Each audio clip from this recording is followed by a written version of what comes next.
Hello, I'm Eagle Gardens 1 on Instagram, and this is fucking talking shit with Eagle, episode 736 question mark.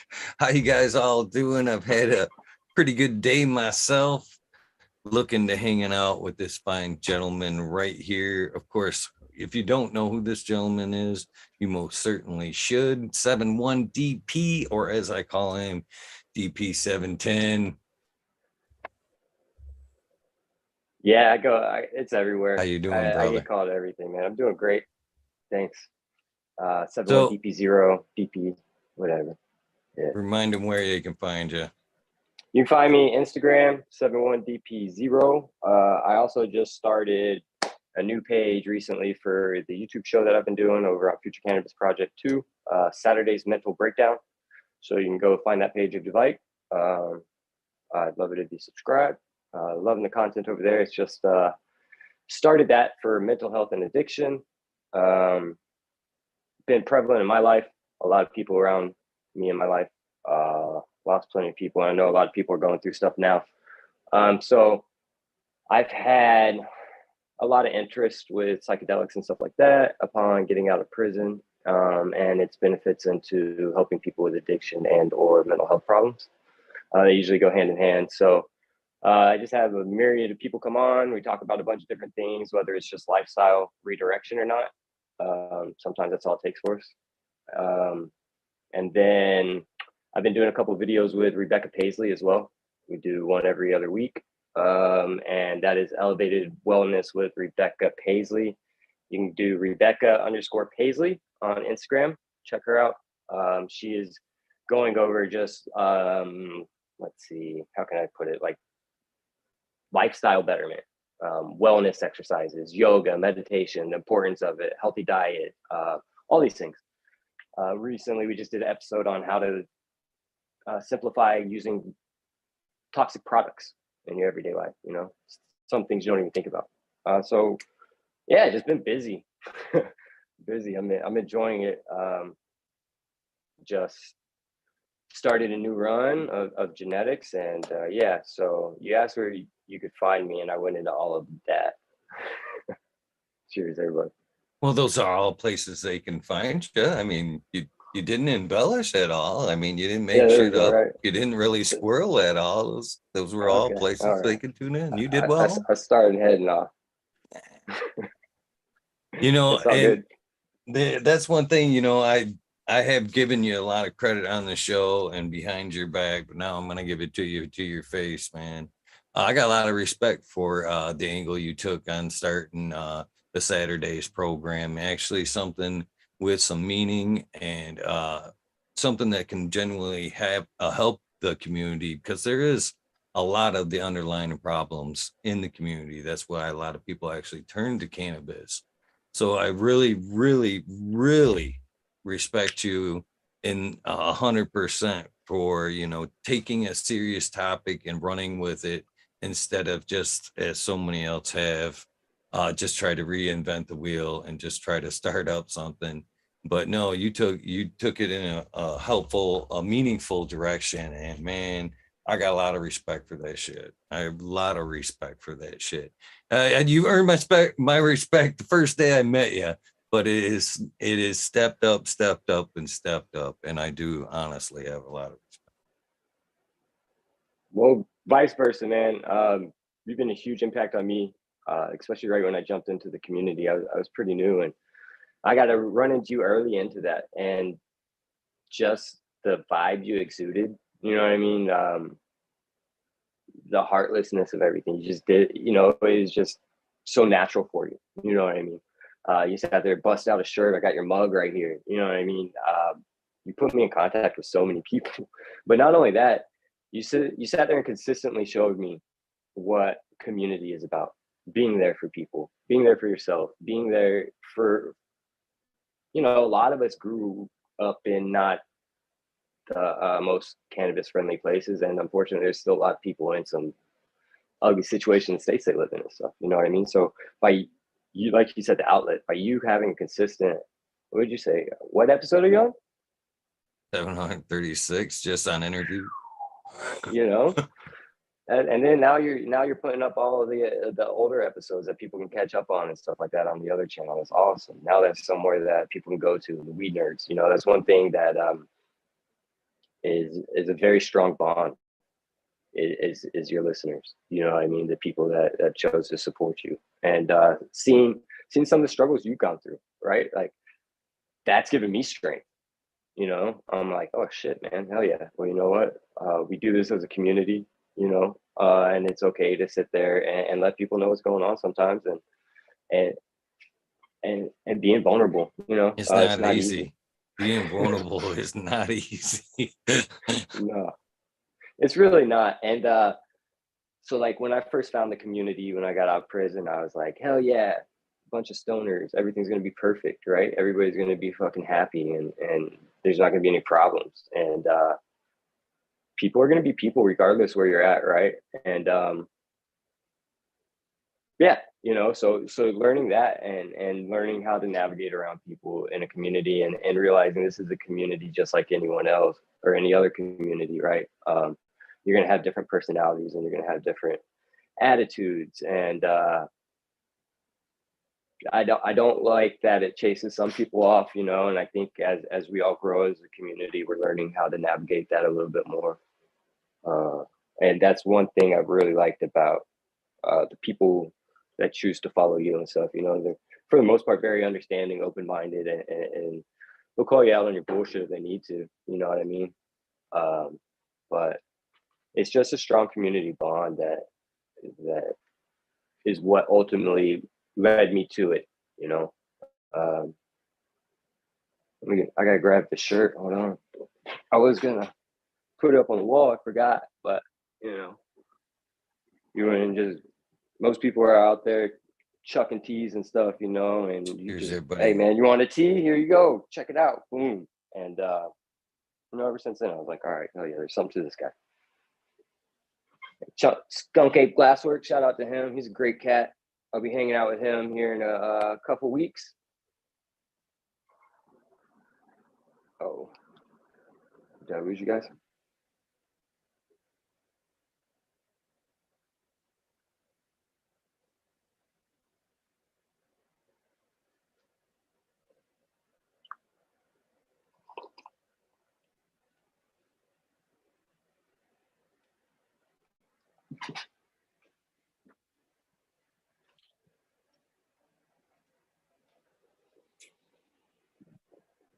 Wow, that hasn't happened in a minute.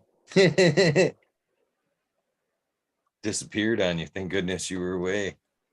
Uh, all right, am I back up or? Yeah, we're good. We're good. Oh, okay. Sorry. Yep. See, sometimes my internet gets a little squirrely every once in a while. Oh no, it was completely me. My chat said I was disconnected and then I disappeared. I was like, what? Oh, okay. No. All right, I grab my other headphones just in case. Yeah, I do honestly though, man. I know that's one of the reasons that my cannabis fight is where it is, man, is because of addiction. Not necessarily myself, but a lot of friends, a lot of family, almost everybody on my mom's side at one point what has been addicted or is still addicted or dead. Most of them are dead from prescription drugs. And I've always it's always been a dream of mine to use cannabis as a healing tool to get them off, a rehab tool basically to get them off pharmaceutical drugs and back to normal life. But man, I like the way you used it too. Vulnerability. I like the way that's the angle you took with your show. You know what I mean? It's an issue that a lot of people don't like to talk about, but it is something that we do need to talk about. And I think the more and more that it's brought light of, the more and more people, because it's so quick, people a lot of times are like, yeah, I ain't got no problems. I ain't got no problems. Fucking they get later in life, man. I found like, and this is straight up shit. I was probably one of them guys, had a fucking didn't think I had any hangups at all, man. I hit like my 40s, 45, and like all my childhood baggage started coming unlocked. I don't know if that's what the whole midlife crisis is about, but man, everybody's got some baggage of some type or another. And if they choose to deal with it or not, there is some, but it is best to face it head on and take care of it when you can. Absolutely, and that can be different for other people, for everybody. You know, everybody's road is kind of different. We all kind of ultimately lead to the same place, I hope, right? Which is enlightenment and understanding and just being there for people and yourself. I think that's a lot of people's ultimate goal, but just getting there could be difficult with today's stimulus and everything, you know. Um, like I've been living alone for what, since I got out of prison for like 2 years, and it gets boring, it gets old, you know what I mean? And being under parole's thumb and stuff like that. You know, it's not the easiest shit to deal with. I had to get a lawyer through normal. You know what I mean? My first couple months out because they were trying to lock me back up for medicating, how I choose to medicate. You know, and the stress of that alone just, you know, it's not very fun. Um, so you know, people down in like red states and stuff like that. Shit, cheers, big up to y'all. You know what I mean? They got people that were doing it before it was legal. Big ups to, you know, everybody that has a plant count right now, or fuck a plant count, whatever, however you choose to go, right? Um, More power to you. That's what it's about. You know, hashtag overgrow. That's a big thing. You know, I still got these right here from Kazoo Kush to just go spread wherever, right? Like just some loose seeds. Just hey man, go toss them wherever, and that's really cool. You know. Just that kind of bond is pretty unique. I feel like, Kazoo's a pretty awesome dude, man, for sure. yeah, most definitely is. What you smoking on tonight? Oof. I got a good assortment. Plan to get nice and stoned. Let's see, I got a couple pre-rolled, rolled up before the show. Double dose. Grew that from Irie Genetics. That is Dosey Do cross to his Arise. It's nice, super nice. Um, funky, funky. It's got some nice doughy baked goodsness to it. My buddy came by and dropped off some just smalls. He has a big old bin of them of LA Kush. Super fire, super fire. Love it. I got a little bit of exotic genetics if I wanted to get into that. I was saving a little bit of that I have left for this event. Um, the Citrique from Exotic Genetics, that's nice. Super lemony. Um, yeah, and then I got the flower. I have the live rosin of it as well, the LA Kush, and then I got some Dante's Inferno rosin as well that my buddy dropped off this morning. Um, I got to get that LA Kush cut. I'm all like, oh fuck cuts, you know. I just reset my whole thing because I got scared. I had plant AIDS, and you know my veg tent had fucking russet mites from hell, man. Whew, I had a bad one of those, and so I treated them a couple times. And the last time I treated them, I just went overboard with the sulfur, burnt the fuck out of them. I had some of Smiley's gear in there, so I was upset to get rid of it, but I needed a good reset anyways. I was looking for an excuse. Um, so yeah, I just did a good hard reset, and I picked up a couple of city pickers, the like earth box type things, but they're square instead of rectangle. I got two of those that I'm gonna run. And then I got some 20-gallon pots that I'm waiting to come in, but I just ordered a bunch of build a soil from local grocery store. Shout out Roots Organics. If you're in the area, they're great people. You can also go online and order their stuff. They carry a wide range of products at good prices, you know, so you don't have to rely on like Amazon and that kind of stuff, where they like to put green taxes all over things. I say vote with your dollars, that's for sure. I can't hear you. Are you on mute? And my mouse is nice and fucking sticky, so it just didn't want to roll right over there. Hey, Oh, it's still right there. yeah, we'd get sticky on everything, to be honest, over here. So I seen on, I believe it was not Saturdays, but the other show that you were talking about. Not you're going full bore organics, but you were gonna wait till after you move because you didn't necessarily want to have to destroy that new bed. Yeah, like I I'll watch, get the bed. It does isn't. I don't always comment, but I'm I there. appreciate it. I I mean, I'm there appreciate in the it. background, all That quiet. means Shit. a lot. That does. That's gonna make me nervous now. But no, but yeah, I'm really enjoying it. I really, really am. And people like Smiley. Huge shout out to Smiley. Love that guy. He's fucking awesome, man. He really is. And he's just a genuine dude. He's transparent, you know. He really is. And like he is doing the master classes with the Crescent method, and they're all about organics and stuff like that. And they take a little bit different route than say what I would call the K and F craze, right? There's like kind of fads and stuff that I've seen happen that go up and down within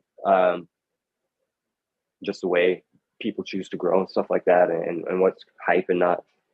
And I kind of see, I would love for the hype train to keep on going for the K and F and stuff. I love it, right? And I'm just starting to dip my toes in it. Absolutely, absolutely loving it. And I mean, there's just so many good companies that come with like true. When you get down to it, like people that are producing their own inputs and stuff, like In My Beneficials, shout out to them. Super awesome company. He fucking has a basement full of bugs and stuff, and he has his kids helping him, you know, and he's making a business. I got a biodiversity pack from him. I threw in my worm bin full of rove beetles and just all sorts of nice beneficial insects. You know, get rid of fungus gnat larvae, just help clean up stuff, make it to where I don't have to go and buy worm castings. I don't have to go out and buy a lot of things anymore. You know, I can do it myself. Uh, and that's good because I don't like working in the kitchen that much. So that's just less hours I have to work, you know? And it's another way of kind of like closing the loops, I guess, not necessarily fully closing the loop per se as I'm producing everything and making it, but just getting closer to that. That is kind of like my ultimate goal. Shout out to people like Josh and Kelly with Dragonfly Earth Medicine, you know, that really, really drive it home and do it in a way that you can understand. But then it can also go down into rabbit holes where you have to watch it 17 times, you know, and still don't know what the fuck talking about. But that's the beauty of it. Yes, Are for you going to be coming to the Organics Cup here in Michigan? I'm coming up Saturday. I'll be up in Niles for Kareem. Hash rules everything around me. So whoever's around there, come on out. It's a solventless only hash event. Sorry, BHO guys. Not really too sorry about it though. But nah, however you choose to medicate, I don't care, right? But just it's personal. You know, I enjoy the solventless aspect of it. And there will be a lot of melt for the people that don't want rosin, right? So you can get the unpressed heads collection, nice. A lot of them will do like static tech to get all the stalks out of there and impurities and stuff like that. So you just get a real nice melt, you know. Looking forward to some of that. Press out some flags and stuff. Got my new little piece for the show. Yeah, little local artist made it. It's got a nice wig-wag section on the bottom. Faceting on the joint. Nice wig-wag neck. But yeah, before we froze up, I was shouting out Skunk Ape Glassworks. I'm going to be going down there in a couple weeks for the holidays, see my family, and he's down by there. So I get to go play on the torch. Super stoked for that. Last time I was down there, he let me get on the torch with him, and he helped me make this marble. Sorry, I'm not Pretty good with badass. showing stuff. Yeah, nice little vortex. It has UV in it too, so you shine a little UV light on it and it pops. Pretty cool. I definitely got bit. I've always been an artist, and that is kind of where I want to go with it. I'm feeling. I want to get into melting some glass. I really, really enjoyed it, and I can see myself just falling in love and getting deep in there. And I mean, I've fallen asleep to flame working videos for months now. You know what I mean? Just watching it. There's this one Torch Talk, and the guy is just amazing narrator. Really talks about it and gets in depth and stuff. So I'm looking forward to that. I hope you Really do, man. I hope you do, man. The since the legalization and the start of growing, in general to legalization back to nowadays, the dream has very much changed from time to time and from the beginning to nowadays. And the sustainability of thinking we're going to run out there and all set up, hopefully it's still possible. You'd set up grows and make that living being cannabis growers and shit is, what I mean? So it's nice to think, to know that you're already kind of thinking ahead of the game, because they're always going to smoke some weed and people fucking like to collect glass. So why not open that door and have it either be a first or second revenue for you? You know what I mean? And still be cannabis related, something you love. I mean, So if I can always grow for me and some of my homies, right, and be able to be in the industry somehow still, right, with melting glass or this or that. I really want to get into making inputs. I feel like all natural. That'd be nice. Be able to help people with that as well if they'd like.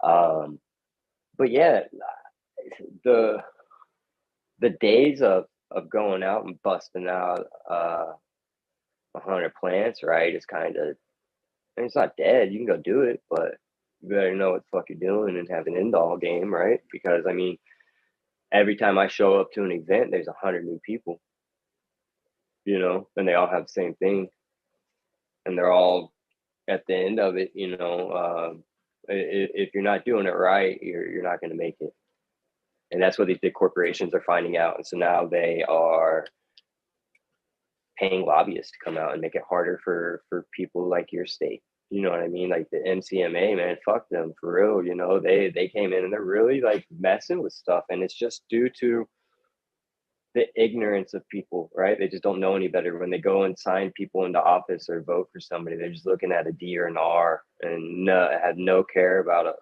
the backlash that comes behind it, with some of these things being voted in, some of these statutes. But at the end of the day, overgrow. Uh, I'm not good at counting, so I don't know what plant counting. And just with the whole war on drugs, period, right?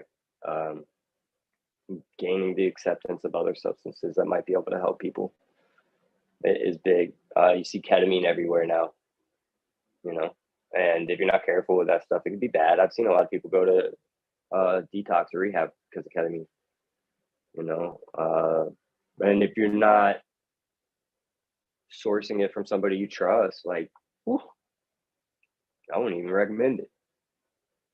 what Seriously. is it? I've heard of it, but what the fuck It's a is it? tranquilizer. I mean, originally it was a horse tranquilizer or something, they say, but it's just a really strong disassociative. I'm not going to get into. I'm not a scientist or a professional or anything. I don't claim to be, but I've been around the block enough, and I've used some things, And microdosing it can really help with depression, and they're finding that out. And people with really bad PTSD, they're finding it great for people that have severe trauma, war veterans especially. They're finding that a lot of people are doing well with it. They're finding out that MDMA is helping terminally ill people. They're finding out that it's helping couples. And this is all just, they're not going and buying it and locking up in the room for a fucking night, right? It's done with intent. A lot of times there's therapy before, after, or during, you know. Now there's two versions of that. Enter in chat, if I remember right. And I don't want to embarrass myself. But there's a short letter version and a long letter version of that same drug, right? And he said one was the short letter was more of a sit back and enjoy the night and hold hands type vibe, which is the long one was more of a dance, kind of grind your teeth. Yeah, so they have like synthetics, designer drugs that mimic some of these things, and they're just off by maybe a molecule, or they'll do this or that, right? And so there'll be times where like, yeah, I don't like the speedy stuff, you know. A lot of times they're cut with speed, which is bad. Shout out to Bunk Police. Where I'm working on getting them on the show, but they sent out the whole shebang, you know, kit. I'm gonna be up there if anybody wants anything tested. I have fentanyl testing kits. I also have the analog reagent testing kit. So if you'd like to know what it is you're taking, it'll break it down into even which analog you have. So they have so many different research chemicals out there, 2CB, 2CI. They have just, I mean, it's ridiculous, right? And some of them will make you grind your teeth. Some of them will just wig you out. Some of them will last way too long, right? And so if you want to know what you're taking, I highly suggest just getting it. It's fairly priced. It's very easy to use. I'm dropping an instructional video on, I've got some blotters. It's gel tabs though. And so when I did the test, it took fucking forever because it was gel tabs. And it's the first time I've ever done a gel tab testing it. And so it just took a long time for the reagent test to come back. I had to kind of fuck with the gel tab down there and move it around.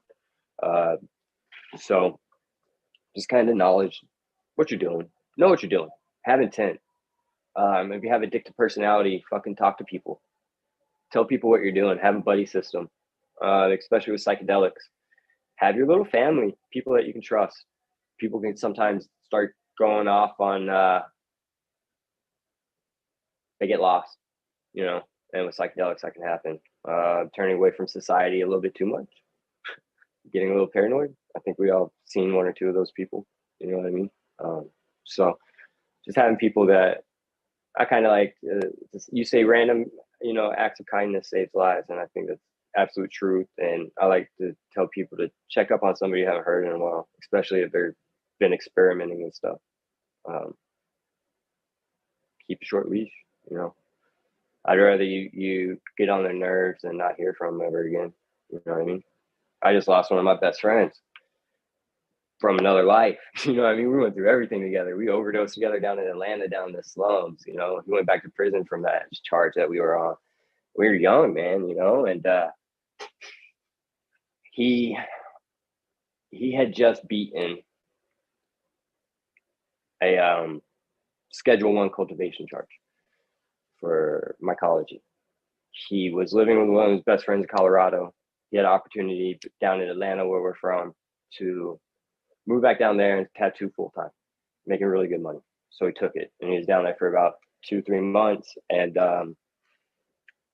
his roommate / his best friend killed himself unexpectedly. You know? And people had kind of felt like something was going on, right? He's real big in psychedelics, and well, he had a whole basement full dedicated to cultivating mushrooms. You know, so the police were like, even though he'd been away from that, since his name was on the lease, you know what I mean? They were like, hey, we know you haven't lived here for 3 months, but your name is on the lease and somebody's got to go to jail for this. And we can't, their words were, we can't lock up a dead guy after the guy just killed himself. You know what I mean? And so he had to fight that for years. And he called me several times where he just didn't want to do it anymore. He'd already been to prison twice and it changed his life. He was a good guy. You know what I mean? He was a good fucking guy. And yeah, he was doing good, man. He was doing really good for a while. And like recently, I knew he was kind of struggling and stuff, but I didn't think he was doing opiates again. And I'm not even 100% sure it was opiates. We just know that his heart stopped. Could have been cocaine. I don't know. I haven't talked to his partner again since I found out. That was hard. You know what I mean?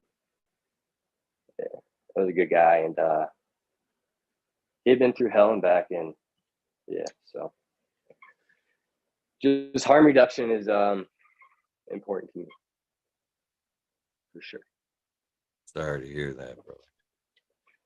You know, it's just the totality of life. So that really helped me redirect where I wanted to go with what I'm doing. You know, yeah, I want to melt glass and stuff, but I really do want to get into helping people more so. I have taken MBSR training, mindful based stress reduction training and stuff like that, but I think I'd like to do some continued education and really start being able to kind of help people a little bit more. My end all goal is to one day be able to, you know, it's going to take a couple of decades, I feel like, but be able to set something up for prisoners, you know, and where they can, if they really want to, they can start growing, helping grow for the medical patients, for themselves, you know, and then learn a life skill. And while you're doing it, you're working at a facility and you're saving money. You know what I mean? And when you get out, you're going to have a place to live and you're going to have a community to fall on and hold you accountable. You know what I mean? Because that's why people do good in prison. You're held fucking accountable. You know what I mean? And you got free will, but only to a certain degree. You know what I mean? You're only as free as your community is going to allow you to be, or you can just do your freedom in solitary confinement.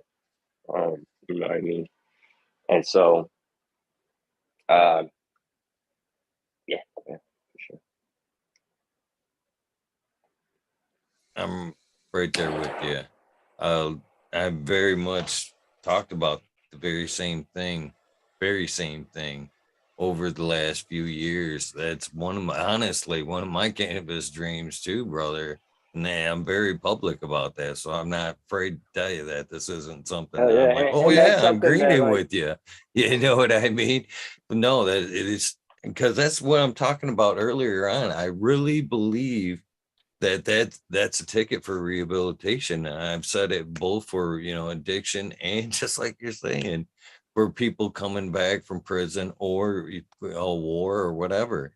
It's a great coping tool, and the fact of pharmaceuticals, I mean, we could use, cheers to you, brother. We could use it to wean them off of the drugs that they're on, and then on the way back through use possibly smoking cannabis if needed, or dabs, whatever, to maintain not being going back on that path. But like you said, it's more of I don't even know the proper word to say right now, but it's someplace like you said, like you stay there, you're spending time learning about the plant. It's a flat out rehabilitation center. I guess that's the best way to say it. And then as you're coming through and start to cultivate the plant, as you and I both know, the more you cultivate that plant, it's a twofold, man. You're learning about the plant, but you're learning a lot about yourself. And especially the more you dig into the soil, it's an incredibly enlightening perspective, changes your whole fucking perspective. So I'm right there with you. You set it up before I do, and I want to help, brother. it's going to take a community to do it. You know what I mean? I don't think this is any I type of thing. You know, it's going to take the totality of a group of people to make something like that happen. You know, and I care less if I do it or not. Like, I'd love to see it done, right? Because I mean, my mom, God bless her soul, you know what I mean? She's had Crohn's disease and had, you know, part of her intestines removed on several occasions, doesn't have her thyroid anymore, been on death's door 100 times, you know what I mean? Like, I thought she was gone 3 or 4 times, man, you know? And so she got on pain pills, you know, and she's been on them for about 12 years now. But I think for the last 3 years, she doesn't need them. Ever since she got a thyroid removed, it's regulated everything, and now it's just more of it's an addiction. You know what I mean? That's all it is.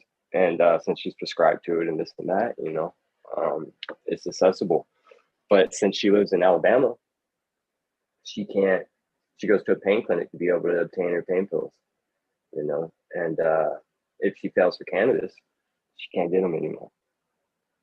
And so they just recently went legal, but it's a non-combustion state. You can't smoke it, right? You can only boof it or put like a patch on or take a pill or something, right? So, but with that, she should be eligible for it. They are pretty strict, but she's had so many fucking things going on. You know what I mean? I think she'll be able to get eligible. I think she's just scared. You know what I mean? Because she's gone through a couple times where like something happened and she ran out of all her pain meds and she went into withdrawal and stuff. And fuck, I don't wish that on anybody's worst enemy, you know? Anybody who's experienced, I'm sorry. So it's just the absurdness of it, you know what I mean? And the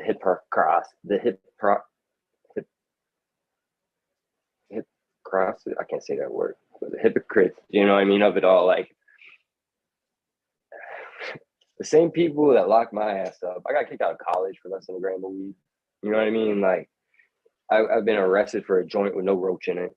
You know, like I've been, man, like still to this day, I see lights, I get scared, right? Like I'm supposed to be able to look at law enforcement to protect and serve, but when I grew up, hell no.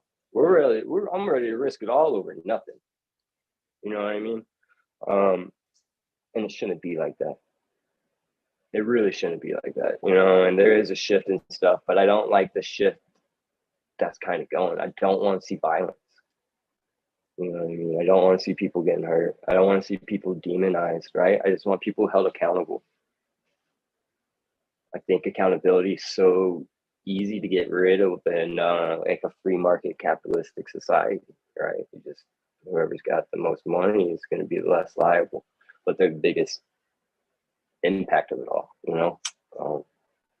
And I think the more cannabis is legalized, it's more of a shift into who has the power over it. So the people that were locking me up, funding people to go lobby to get people like me locked up, are now the ones making money and opening up all these businesses. And it's wild, man. You know, it really is.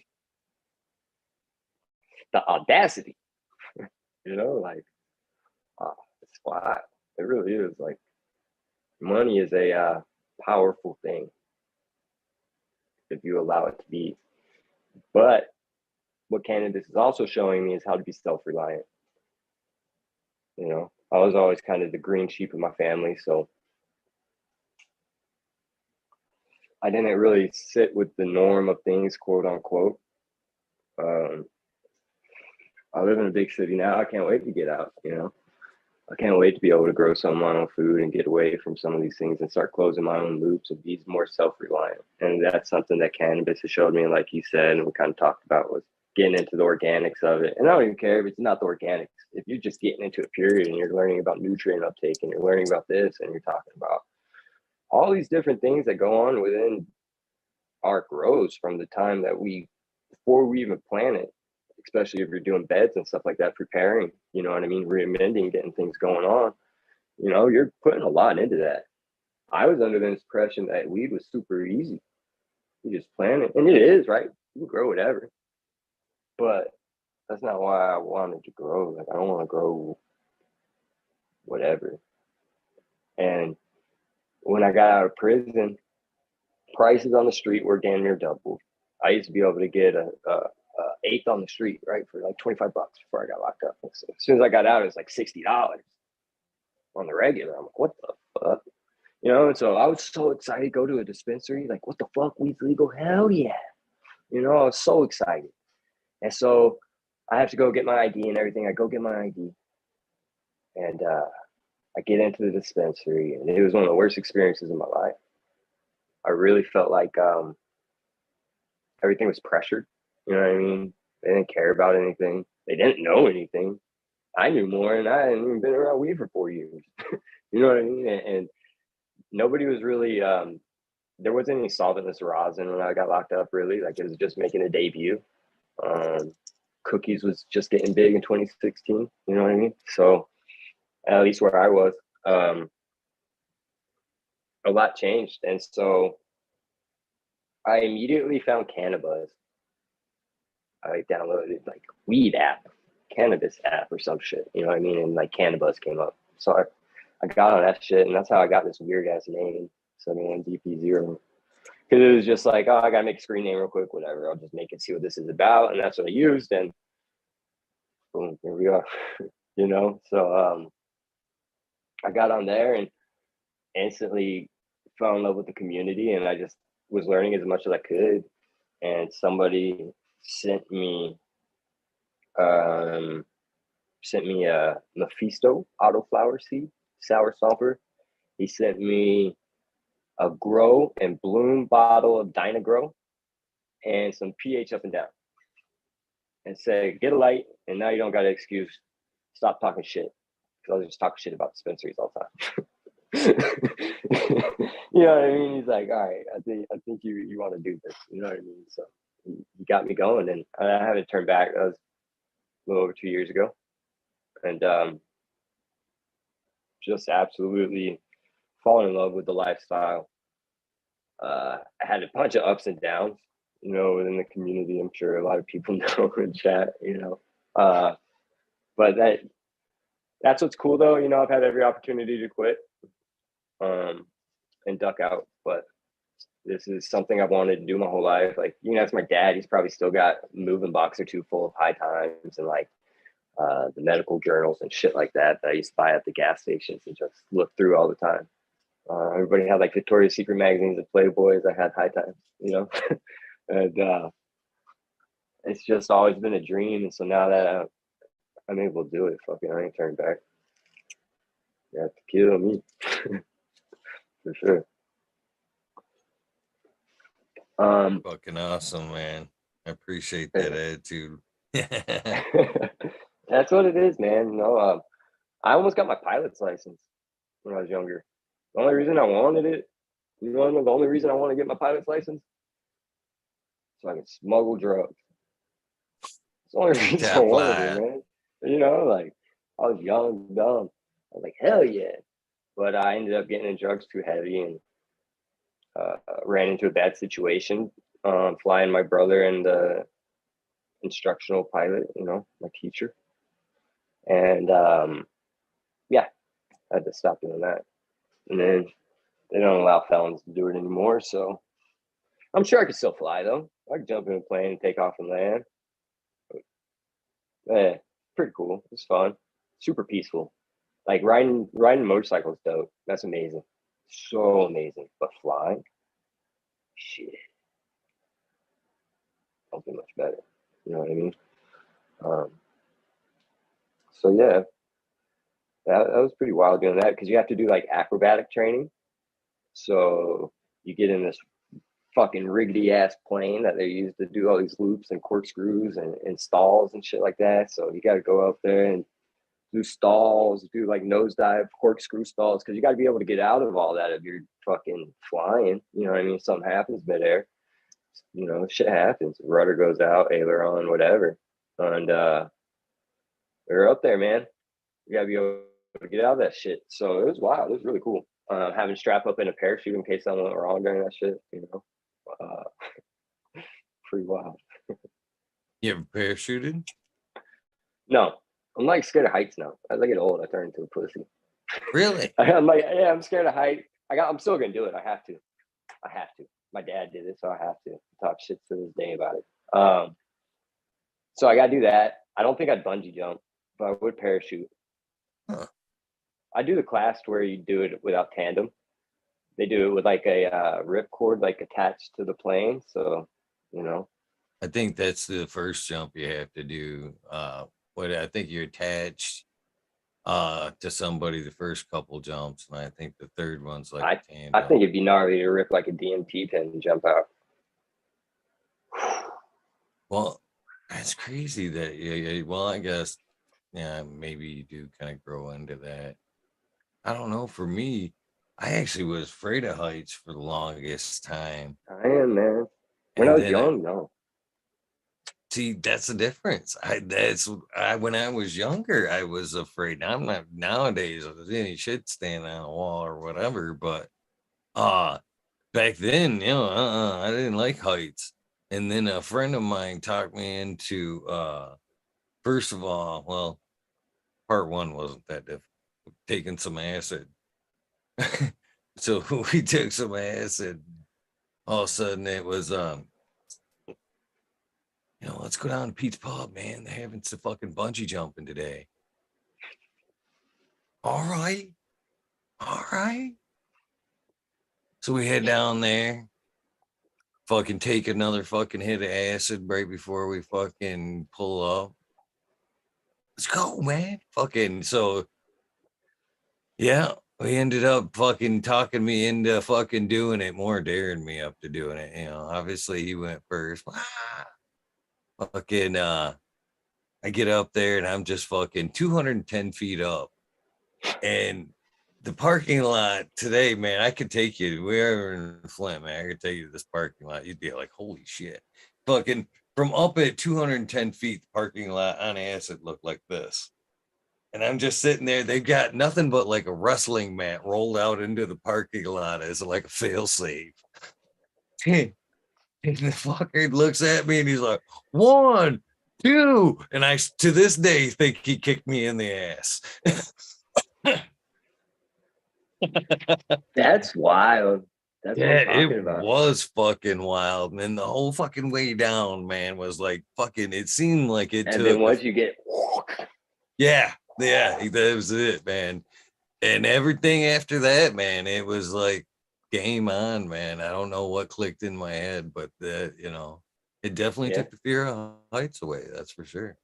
All right. Well, I got a microdose mission for sure. There we go. Intent, set intent. That's awesome, though. That's an experience that not many people. Let's see, I haven't looked at chat. Cheers, chat. We got Buddy Kilowatt. That's a guy that has enjoyed some mind exploring. I wouldn't mind peeking inside that brain. That shit. Woo. Cheers to him. So mind explorer, psychonaut. But Yeah. yeah. What are you smoking on tonight? Oh, it's a blue line pie from Mr. Smiley's Gardens. It's I popped a couple of his hippie goggles, waiting for them to germinate. Throw those in. good stuff there too. I've Um, had some of that. yeah, I'll see if it'll wash. I got waves from raw genetics going right now. Couple weeks old. That is slushies crossed to apples and bananas. I'm supposed to be on the whole no cookies in my garden thing with that Chad's been doing, and sorry, I caved. So I'm running those. What else do I got in there? I got a sour melon that Abolished Farms gifted me for doing a logo for him, and 2 secret sauce from Covert Genetics. Shout out to A Universal Mind for those. Good cat right there. And yeah, so then I'll have some hip goggles. Pop through those, see what's up with that. That's what we're on. Sounds like a nice mix in the garden. I got a 5x5 a couple months ago. Really enjoying the upgrade from a 3x3. I still got a little 2x4. I'm in a studio apartment, so fight for space, So yeah, I need to get a new light for the 5x5, but I don't know. I've been reached out to by 2 larger light companies, and I didn't like what they were saying really for what they wanted to give me. So we'll wait. I want to see where I go when I move to, because I'm pretty sure I'm not going to be using tents anymore. Nice. Yeah, so yeah, I'm excited. I'm enjoying learning the larger space and such. These will be the largest pot sizes I've ever gone into, so I'm excited to give that a whirl. 20 gallons. And a city picker, I don't even know. It's like 1.5 cubic feet or cubic yards, I believe. And then I had, with those two, I filled them up with 3.0. I put some cover crop in there right away. And I put some barley straw down because I had just popped the seeds when I got all the soil and stuff. So they needed to germinate and stuff like that. I wanted to get a good rooting established. And here's a really funny thing, actually, though, is I had some Dr. Freeman tests or Farmer Freeman tests to get sex testing, right? And so I was waiting for him to get some leaf or whatever, and so I can set it off. And I was looking at the pack more. I thought I had it up here so I could show you guys, but I didn't read the pack all the way to feminized. So I was about to send some feminized seeds off to get tested for sex. That's kind of funny. Yeah, that would be funny. But yeah, so I cut the cover crop down good. I put my worms in there from my worm bin, put my worm castings in there. I put some locally sourced worm castings as well, Karma Genetics. And then I put some Coast of Maine vermicompost in there, the lobster and crab compost. So yeah, just letting that get all nice and doing what it's doing. They're about ready to transplant in there any day now.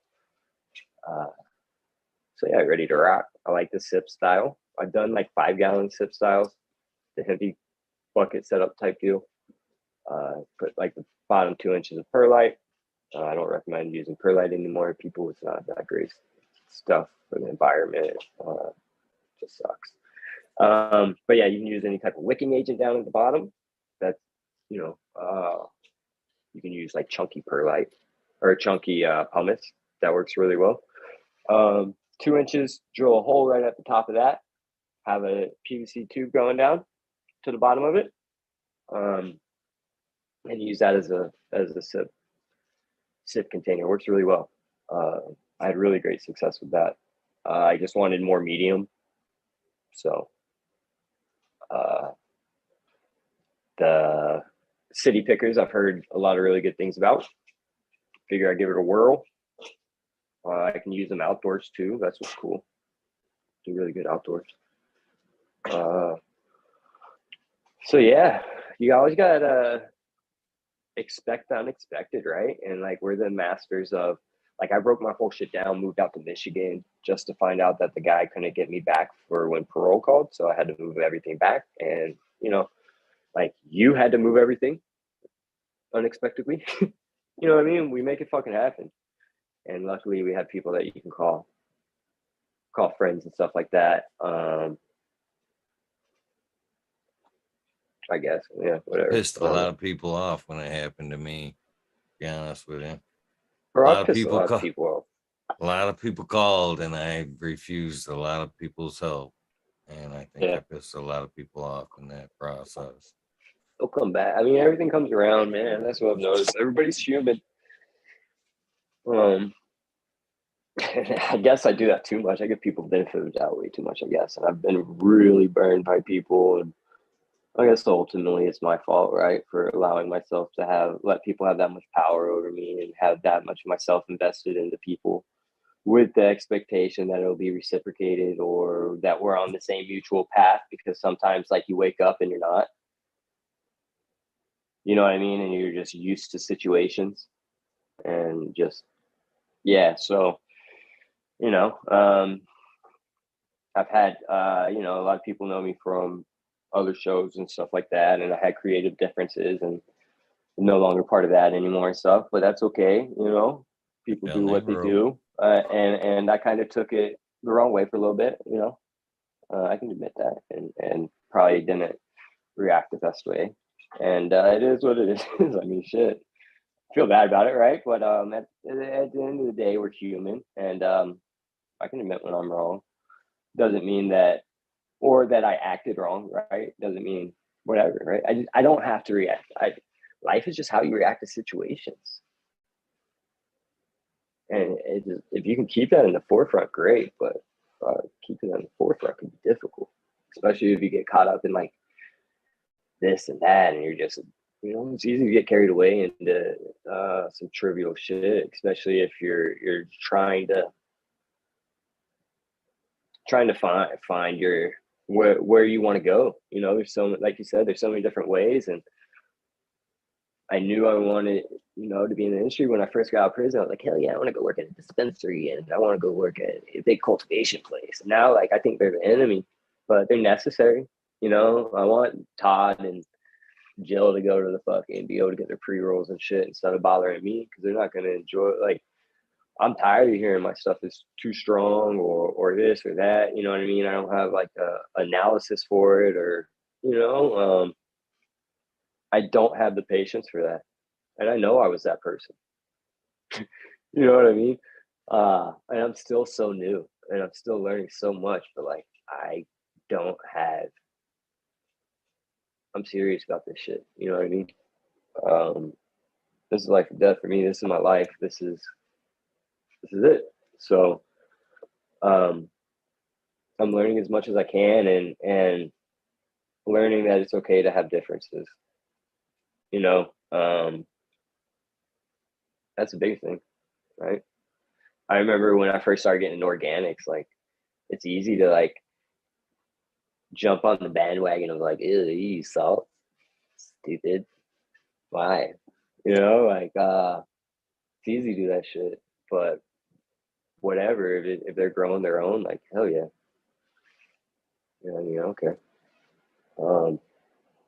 I say vote with your dollars. I think that's important, but I think everybody has their own path. So, uh, it varies for everyone. And we all have similarities, and the people that have similarities gravitate to each other. Yeah, 100%. We're more like than brother. That's for real. Man, probably the best tool I have learned as far as stress, because well, like I said, we share a lot, and just being zen is the best medicine you'll ever discover. And it goes for everything. It doesn't do you any good to stress out or cause hate to yourself, because it only hurts yourself. You put chemicals into your you yourself by being stressed out, put cortisol and all kinds of bad shit. You worrying about somebody that left the house, or why they're gone, you know what that's going to change? Nothing. Nothing. You're going to hurt, you're going to kill yourself in that process. When people attack you, you know what that staying happy and staying focused, you know what I mean? Not worrying about what happens. Again, what is worrying? What is that stress? You're going to kill yourself in that process. As soon as it starts, fight back, get agitated about it, you're killing yourself. They're winning it already before you even opened your mouth. And I find this driving down. How I actually, one of the biggest things I actually fucking it was case in point kind of thing, was somebody road raging down the road, and they were trying to get under my skin the best they could, and I just took it in. I laughed at them every time they came up. I was like, you silly fucker, look at you, look at you. And fucking yeah, the calmer I stayed, the angrier that dude got. And as I'm enjoying it, I'm producing oxytocin to myself, and I'm doing good for myself, because I'm not necessarily all mad about the situation, worried or whatever. You know what I'm saying? So I found that about, even kind of stuff you're talking about. I've had problems with others, and I find that the best thing to do is just kind of, stay silent about it. My People lagging? that Yeah, you're still here. I know you kind of froze on my end. I don't know if it's me or you. There you go. Oh yeah, sorry about that. Yeah, I fell out for a second. Oh, good. Well, hopefully they heard it. But anyways, basically, that by enjoying the moment or being, zen, that's basically what I was saying is, I'm, I wasn't, I was smiling and kind of enjoying it. So I was actually producing oxytocin and kind of good shit in my system. Why this guy's destroyed himself trying to get Fuming. me, you know what I mean? Yeah.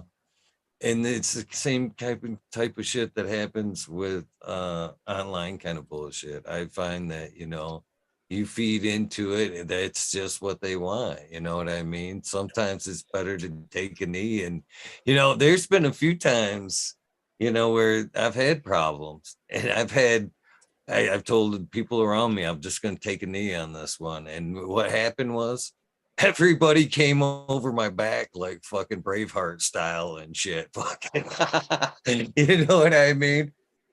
Or Yeah. just the opposite, man. It's being stressed or just keeping your patience about you will save your life. Create some, longevity for you, 100%. And then the longer I know, especially me, I fell into old habits and stuff like that. Hold on 1 second. I gotta get this bug.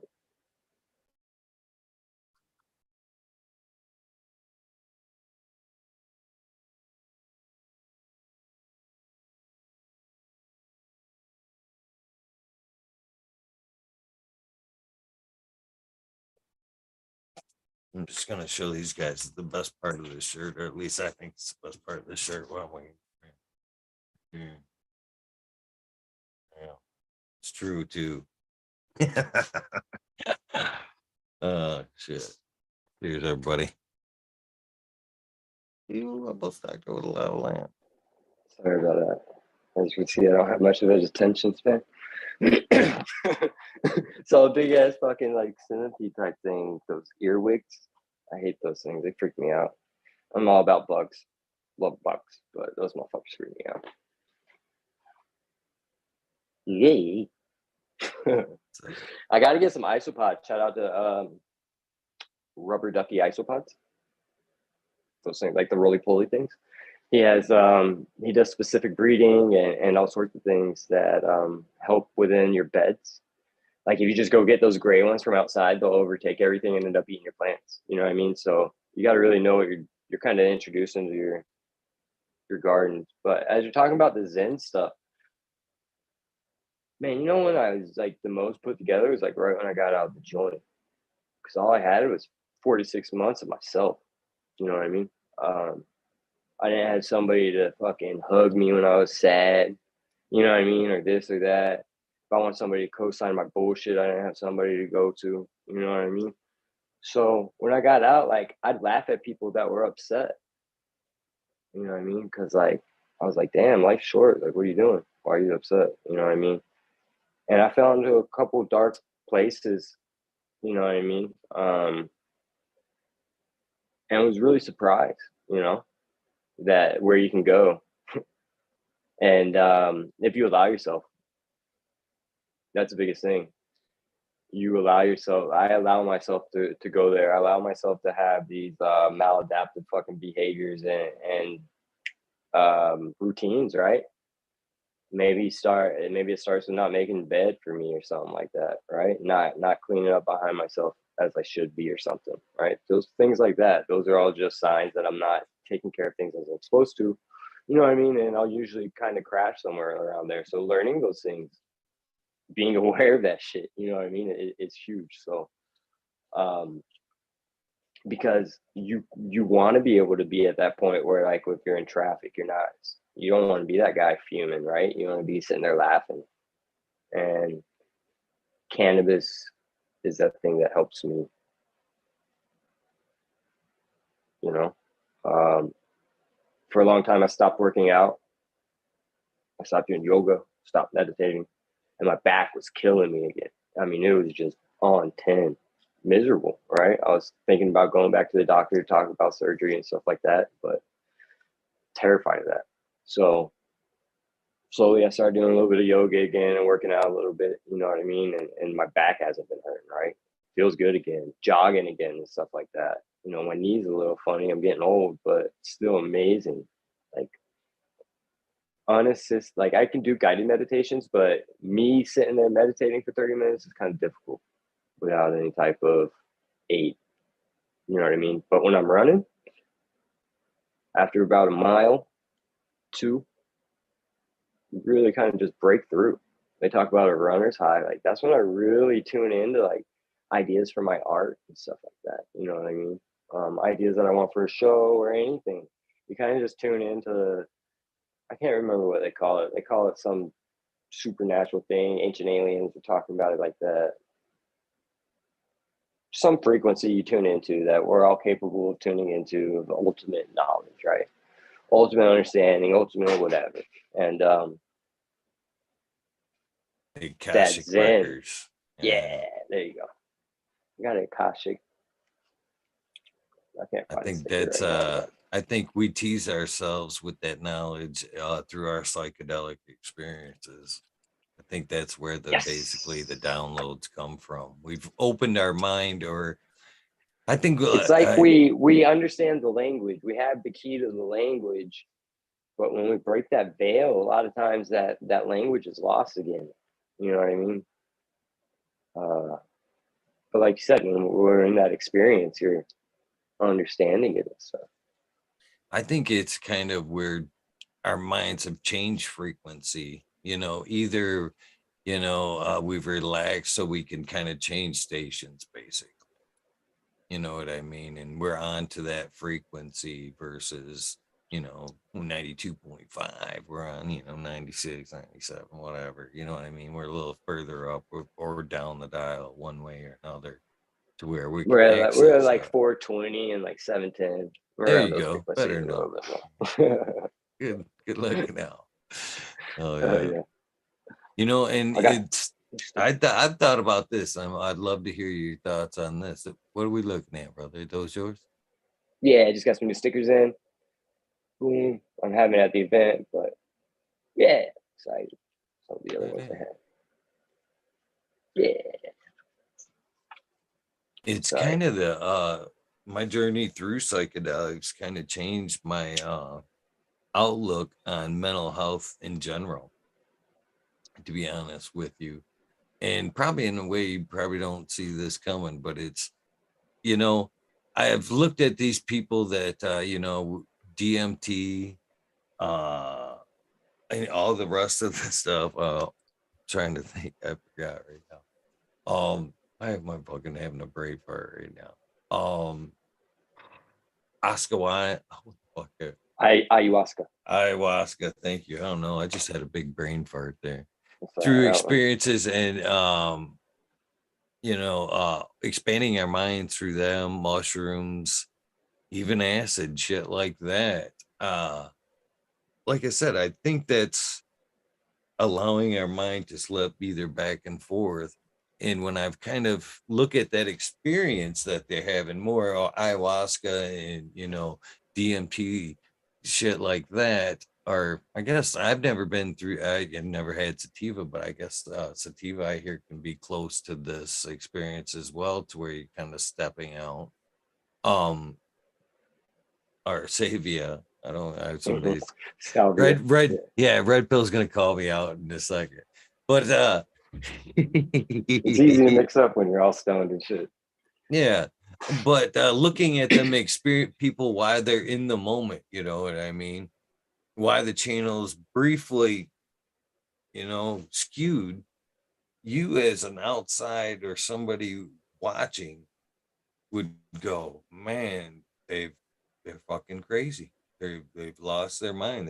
They're never gonna be right again. You know what I mean? That's insane right there. That's insane. Now, when you look at the guy on the street, you know what I mean? Going Thank you. through that, I'm saying my opinion. We look at mental health different, but who's to say he's been born and raised half in with, you know what I mean, with the door open, could possibly into that frequency, but necessarily can't describe what he's experiencing in words, or that we can, he's not just not communicating it well, like I'm having a poor time doing right now. But Well, you I know mean, and it's for so long, like you're not able. There's no studies to see if psychedelic therapy, assisted therapy, would help with that, right? I mean, besides the fact then them forcing people, like coercing prisoners to take large amounts and stuff like that with promise of drugs, to try to treat stuff. It's wild. Like I've heard reports of mushrooms being able to help people that are schizophrenic. You know what I mean? To where the voices aren't so negative, to have new outlooks. Or just there's just so much stuff that like my big thing is like, what if your body's failing, right? And DMT is such a fucking hard experience. I feel like all psychedelics kind of have a route that kind of goes around. You kind of like see the black hole of the singularity. You know what I mean? You kind of you see singularity, but you don't experience it unless you do like a really good dose. You know what I mean? Like over 5 tabs or something like that. But like DMT takes you to that singularity to where it's just, I don't know. It's hard to explain. Like it's just it is what it is. You know what I mean? And it's easy to get out of there. But like, all right, so I got lost for a second. But what if somebody's having like their body's failing or something, right? And they give them a shot of DMT or something, right? And what if it helps reset everything? I don't know. There's just so many things that could be studied and stuff, that I'm looking forward to. There's so much movements going on with psychedelic research and legalization and decriminalization and such. Michigan's huge on that. Shout out to Mrs. Vicious. She's a huge woman warrior out there, boots on the ground. Huge ups to her. Um, she's all about getting up there in legislation, getting harm reduction out there, and normalizing the situation.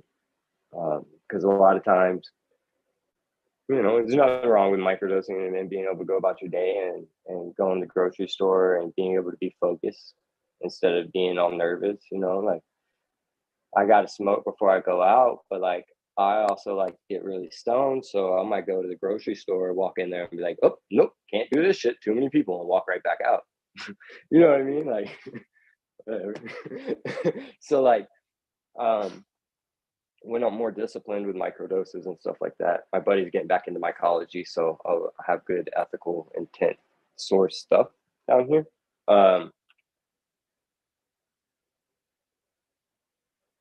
I feel like I'm a lot more disciplined like that. You know what I mean?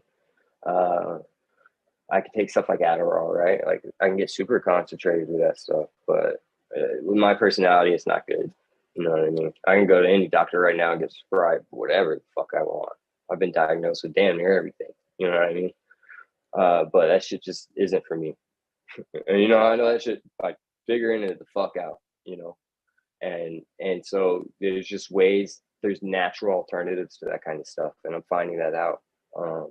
But like I said, sourcing, you got to be super careful about sourcing. And I do believe intent is into big. I don't want to help support somebody that is peddling fentanyl and all this other shit, and they just happen to have some good L or some good ketamine or some good this. You know what I mean?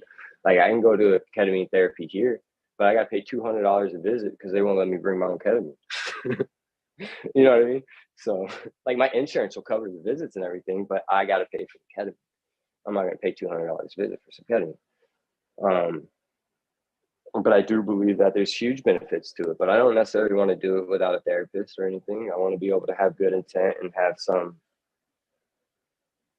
proper stuff behind it if I choose to do that, substance behind it. It's all new. There's a lot of stuff. It's all in its infancy for a lot of places, and we're learning about it. Decriminalization is great, but it's also like just there's so many gray areas that get ugly quick, you know what I mean? So I would like to see reschedulization of it and stuff like that, to where, you know, a lot of more medical tests can be done and studies and such like that. I believe that's really important with that type of those types of substances. But I'll tell you what, man, I gotta pee so bad. I'll be right back. Oh, pee, brother. I got I it. drink so much coffee. Yeah. What's up, guys? 710 diggity dang, cheddar bob. What's up, Buddha boy? Of course, the American ones hanging out. Cheers to you guys. Who else we got? Chad here. Polly be quick, be nimble, Drewzilla, J5420. How you doing? Welcome to the show. Reggie, how you doing, my friend? Hopefully you guys are enjoying this conversation as much as I am. You Billy Herb, cheers to you, John. Much love. Where in the fuck is Johnny Seed and Mr. Robert, Mr. Green Fingers, damn it. What's up, Miss Justin Meds? How you doing? Roy Dugan, good morning. What are you guys smoking on? I'm glad you guys like the shirt. And I was excited to wear it tonight. I am liking the button. So the BT, cheers to you. Dank 311. How you doing? Smoking, finishing up this tail of that. All right, I had to get some water too. You know, like when you like change setting for a second and then you realize like, okay, pretty stoned. Yeah. Cheers. You know, I'll take that another kind drink. of if you want to like get a little off topic here, that I through a conversation with Hoto Herb there, you know, I realized, you know, because we all realize or kind of think that we get a tolerance or a buildup to our cannabis. And I honestly, after a conversation with him, I don't even think it's that anymore. You know, I just think we tend to consume in the same areas, or you know, we don't leave our bubble. You know what I mean? So we sit here and smoke, sit here and smoke, sit here and smoke. Right? This shit ain't working. To where if we just like get up, step out of our environment, and like go outside and smoke or whatever, and come back into your environment, I think you'd be like, holy fuck. You know what I mean? I'm fucking stoned. You know what I mean? It's how we smoke, not necessarily the cannabis itself, I think. Yeah, absolutely. I mean, I do believe we build up some sort of a tolerance, strain lockout, or you can call it. But I do believe that, like, if you do change that setting, because for me, like, I get super overstimulated. You know what I mean? So cannabis is that equalizer for me. You know, but I think I can get too equalized in my environment and like hold myself off, and like my cat's laying on all my art right now, asshole. But like I got so much art to do, you know what I mean, for this event. Super excited. I'm picking some prints up tomorrow. So whatever I don't sell at the event, I'll post up, and yeah, I'm gonna do a cool little fundraiser. I'm gonna do like 10% or whatever can go towards whatever Patreon for whoever you want to help. You know what I mean? Um, Help whatever influence. You know what I mean? Because I know, you know, Toad. it's Oh, what you got? Is it doing the same kind of thing with his or is he? team up Yeah, with? yeah. Yeah. For I know he's doing that stuff for Mr. Toad, so that's super cool. I love that, and so I just think there's a lot of people that deserve credit that people maybe want to help that don't know they're able to. Um, because there's a lot of dedication that goes to this stuff that people don't know about. You know what I mean? There's That's the anybody truth. that's ever done this, man. It sounds good in the beginning. You're like, fuck yeah, I'm gonna do a show. Then a little while into it, you're like, holy shit, man, this is little more goes into this. I mean, even Life just the happens. consistency. Yeah. Just to try to be consistent is the challenge all on its own. Yeah. I've had this apartment for 2 years and I've moved out of here probably 3 times. You know what I mean? So consistency is really key, which I'm trying to find. And so it's yeah, just working that job. Gotta have that job. I tried to do the whole graphic. I wanted to do that. I didn't give it a good enough try. I didn't try Never hard give up enough. on a dream. Never You know give what I up on mean? it. With the graphic design, like I'm still doing logos for people and stuff like that, but it's not. I I didn't have the drive to make it full time yet. You know what I mean? There's just too much uncertainty in my life with certain things that it was hard to dedicate 100% of my time. And I didn't have the discipline to set a 9 to 6 for art. You know what I mean? Art was always a hobby for me. Art was an escape. Art was nothing. It was everything. You know what I mean? And now, like, to have clients and shit like that, it's just weird. You know, to have other people put value to it is weird.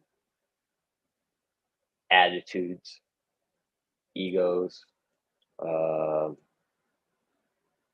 industry, you name it. You know what I mean? Um, I started tattooing for a little bit, but after 46 months and not tattooing, and really longer than that because I wasn't really tattooing much before I got locked up. I was doing a little bit, but not much. Uh, I just lost my love for it.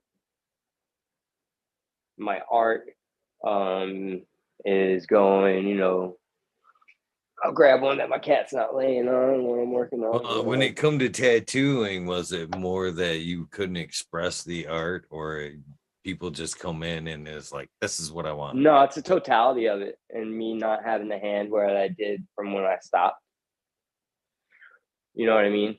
Like if somebody wants something elaborate, like I could do it. You know what I mean? I can make it look good, but it's not going to be like what that person deserves for the rest of their life. I feel like, you know what I mean? I can't express it to that intent. And It's integrity. I mean, it's hard, man. Like when you start, like I was always empathetic, but to like, I don't know, harness that shit as I get older is hard, man. You know what I mean? So, um, I would like to express my art with melting glass and making hash, growing really good weed. You know what I mean? So, uh, I love good flower, right? 90% of my grow will go to hash production, though. I'm okay with that. So, but you can't make good hash without good flower. You know what I mean? So it's cool watching where it's going, how people are liking different bud structures for washing and stuff like that. People like the foxtailing and looser structures. They don't want those super hard fucking things that we love, For a long time, everybody was pulling early, so it looked pretty. But I just feel like that's a chick that wears way too much makeup. You know what I mean? Next morning, you're like, that shit ain't that good. You know, I'd rather see it for what it is. And so full termed extracts, I feel like are a lot better. Just there's a lot of people that haven't had good experiences with rosin and stuff like that. I get it. It's easy. It's maintaining a pretty good price point if that's what you're in it for. But I feel like people who are in it for alternative motives and stuff like that, reasons or whatever, they eventually get weeded out, right? They figure out that it's a lifestyle. This isn't something that you can just kind of 9 to 5. people had their 100 acres and they still probably got 50 million in the bank, right? But they lost 7 million and putting it all out there in the fields and stuff like that, thinking that they get rid of it all. And they have a bunch of boof. In comes in Mylar bags, you know what I mean? That whole scene. So there will always be a place for craft cannabis. Good weed, you know. Maybe not in that local market that you're looking at, that Instagram's throwing at you the whole time, that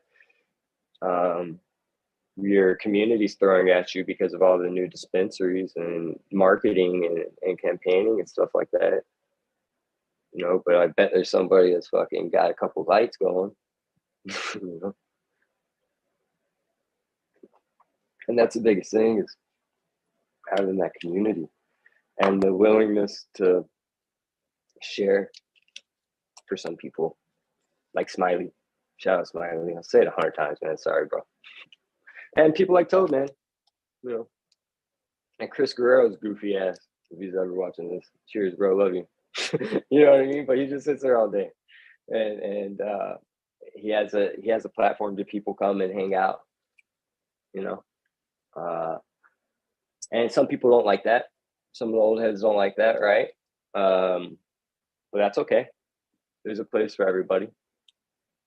And it's cool that there's a place that no matter what during the day, pretty much, they can go and hang out, you know. So yeah, it's just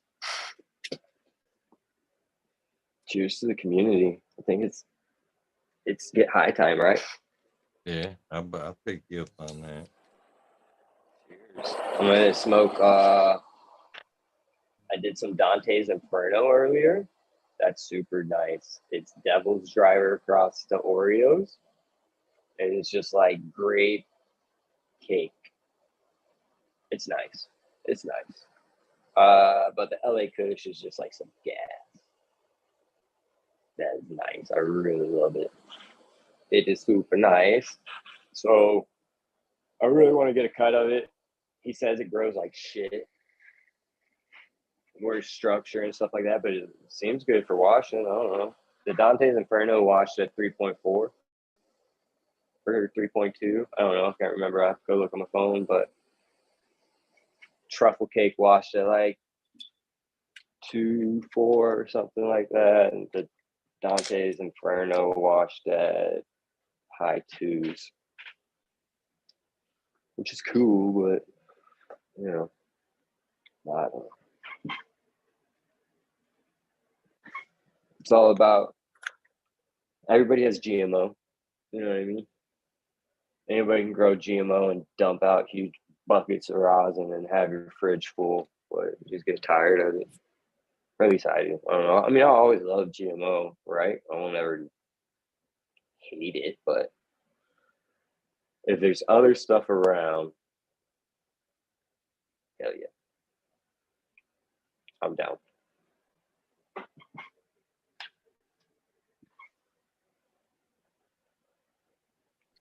Excuse me. So do you think that as far as like the EBS go, how do you feel about them in indirectly or directly affecting mental health? You know, Dabs. I have a theory about this too. Maybe you can get behind it. Anything in too much excess is bad, right? Mm-hmm.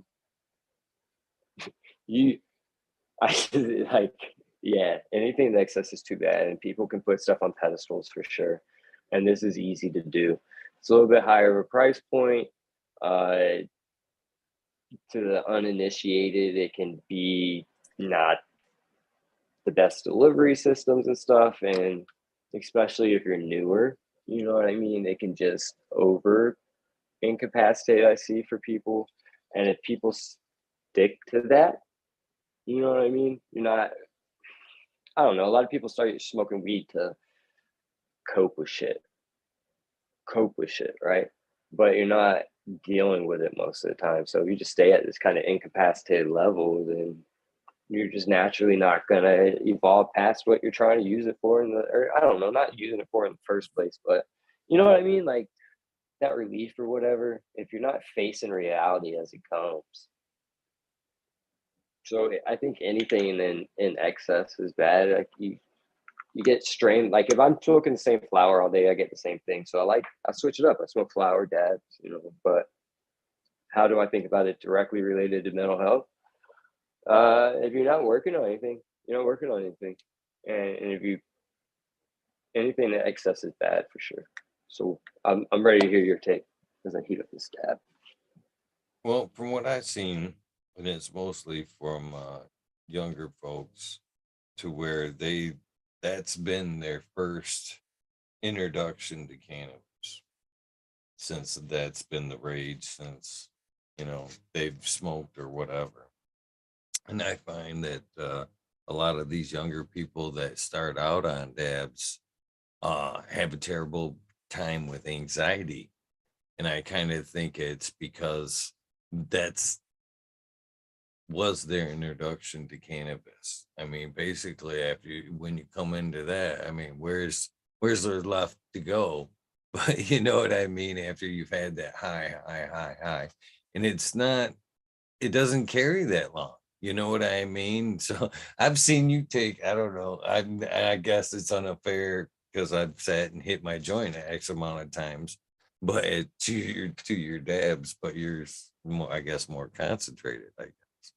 But that high so up and down, up and down, up and down, just like anything else we talk about, pharmaceutical drugs or whatever, you take that shit long enough and your body will naturally stop producing, chemicals that fought what you're taking that shit for. So as the up and down, up and down, up and down. So does your body like give up its defenses, or since you're kind of may supplying the temporary relief through a dab, and then the downs make the downs even worse? You're muted.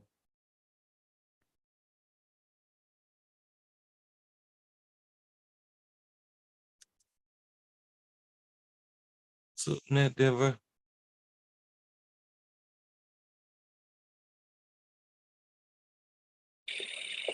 I mean, that's a really good theory, and I think I was kind of touch on it kind of briefly, but if you're oversaturating, especially if you haven't built up like a base to it, like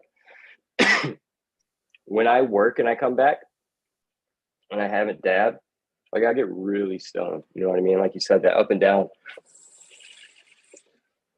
Sometimes that's what I need, but that's why I had to start smoking flower again. And I got edibles in my fridge. I got to break stuff up. I'm not one of those people that can take a tolerance break. No. I don't have that, just shit's like, I don't know, foreign language to me, So I'm learning how to consume and stuff like that. And rosin can get kind of bad rep, I feel like sometimes, and it's misunderstood. It's the same as hash, just minus the stalk and cuticle wax membrane, but it is in a higher concentration, I guess. So it's out there. The jury's out there, and I don't know enough medical studies or anything like that to give it a good enough of a fight, I feel like. But I do strongly believe in man, just trying to deal with life as it comes. Like I said, like I'm finding out more and more, especially as I get older. Your expectation of people isn't going to change who they are. You know what I mean? So I have to be okay with how people are going to act. And I have to be okay with the situations I have in my life. You know what I mean? And how I'm acting and how I'm reacting to situations directly correlate that shit. So if I react poorly to a situation, no wonder I don't feel that great. You know what I mean? Later on and stuff.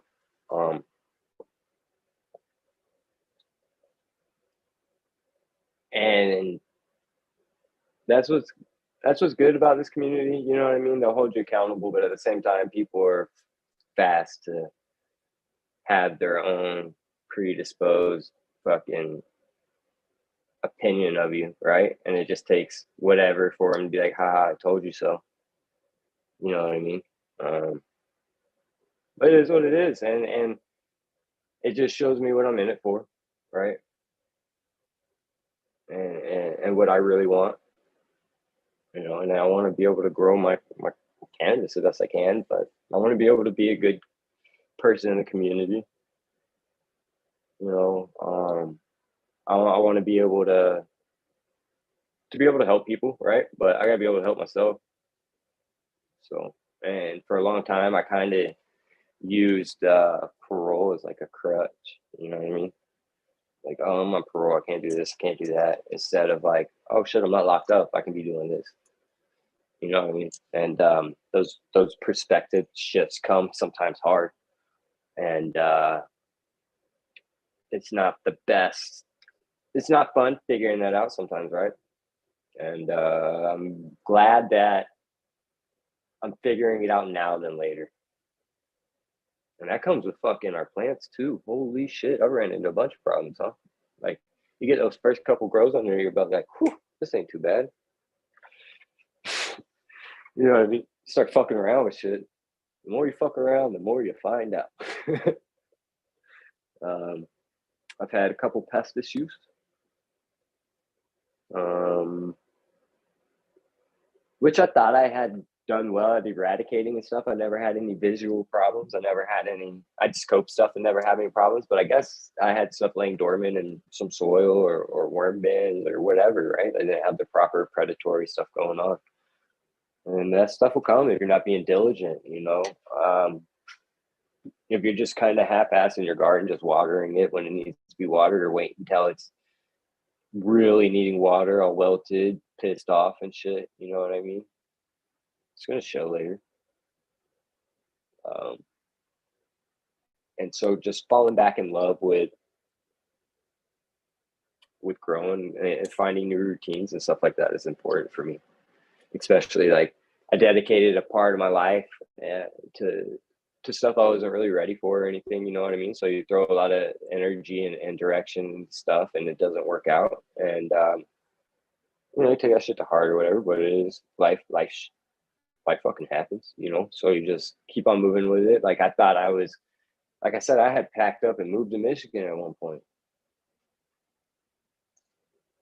Just 3 days later, I have to come back down here. You know, so that shit's not easy. You know, that shit ain't easy. Have people that I really look up to, you know, really disappoint me and stuff like that. That shit was hard, right? But it is what it is. People are people, and they're only going to disappoint me as much as I let them, you know. But You know, I've kind of dealt with a fucking experience as you kind of talked about, you know, gave it more optimism than it kind of actually deserved, and kind of led myself down a path of, you know, hoping things would get better, or, you know, whatever, things would have a better end, and getting deeper and deeper when I should have just listened to myself and kind of shut it down earlier. But it's tough at some point to just give up on, you know, what you believe in and shit like that. It's Then I looked at myself, and this was like at work. It's a work incident, basically. You know, let this guy get deeper and deeper in what he owed and shit, and, you know, thought he'd make good. So I kept going, kept going, kept going. Just didn't pay enough payment to, you know, string you along. You know, oh yeah, as soon as I get this money next week, yeah, pay up. And nah, you know what I mean? And then, you know, I got mad about the situation. I'm not gonna lie. I talked to you about trying to be zen earlier, and this was I'm kind of coming back to it. I got all mad at this fucking dude. Fucking, I mean, I got mad, I don't get me wrong, I can be peaceful, but goddamn it, you get me mad.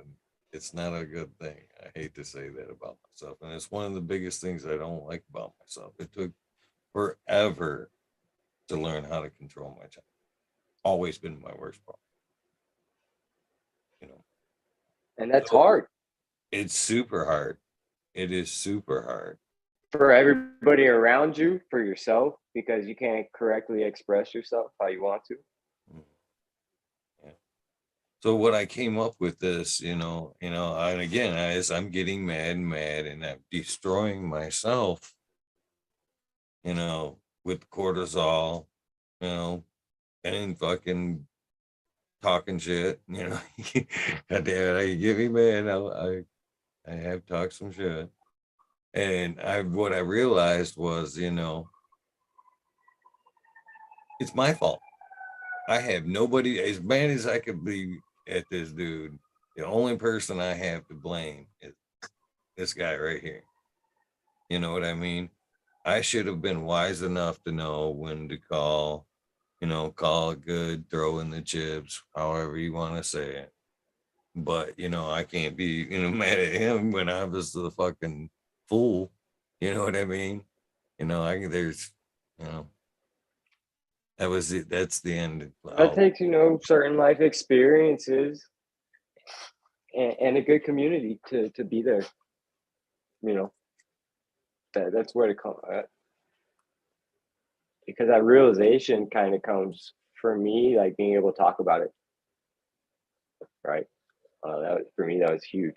The less I talked about it, the more angry I'd get, type stuff, and anger just doesn't really look good, But I can sit there and I can get, I don't know, people, people are people, man, right? So, and like you said, it's how we react to things. Tattoos for me for a long time. Even after I learned years of learning how to control my temper, my outlet was most definitely cannabis and tattoos. Ink therapy, like, bearing it down, swallowing it, not letting it bite, but it does, it builds up, man. And every so often you have to go in for that fucking ink therapy and fucking just kind of let it all out. But man, as I'm kind of, and it was, call it for what it was, man.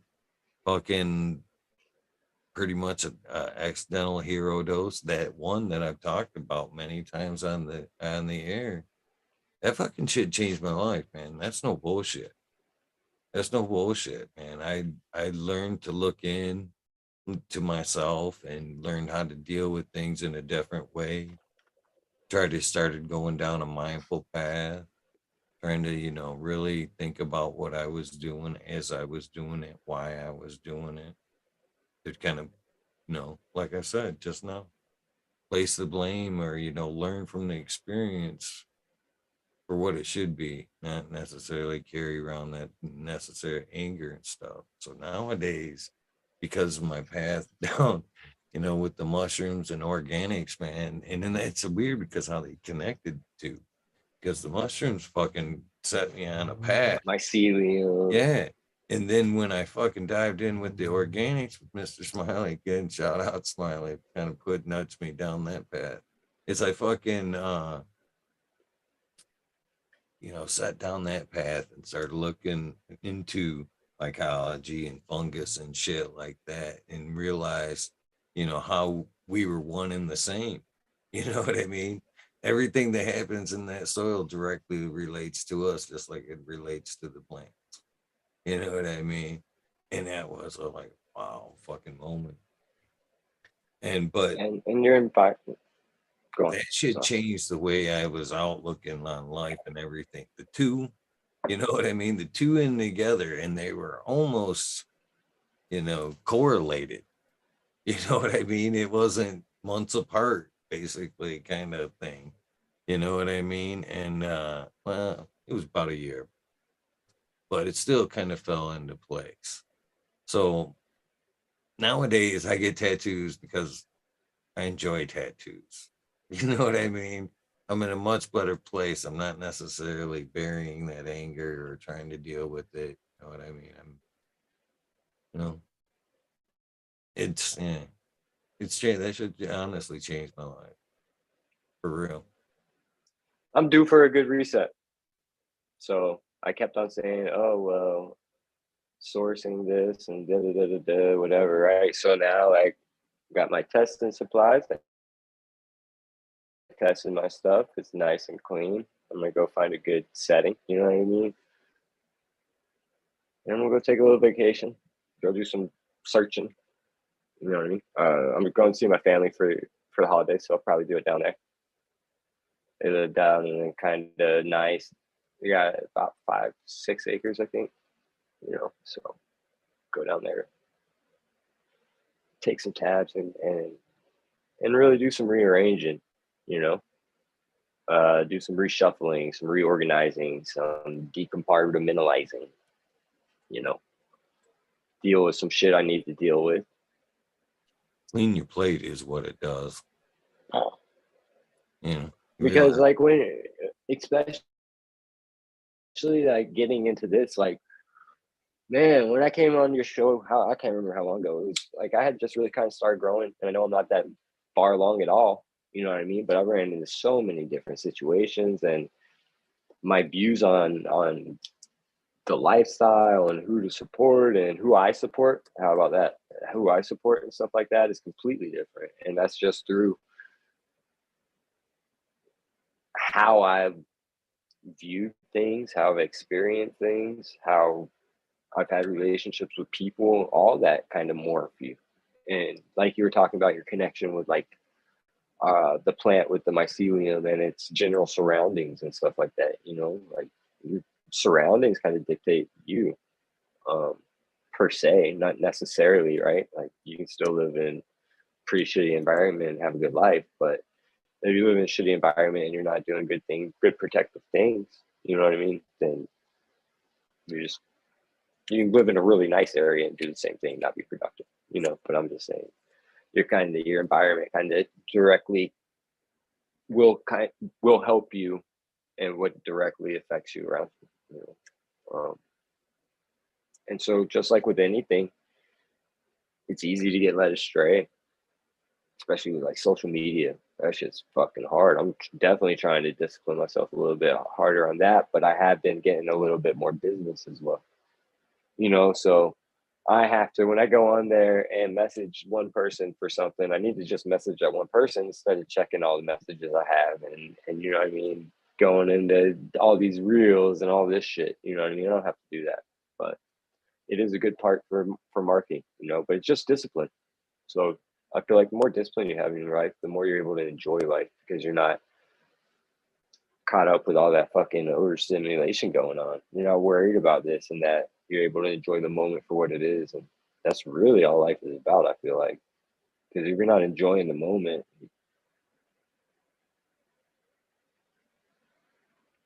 right? I don't know.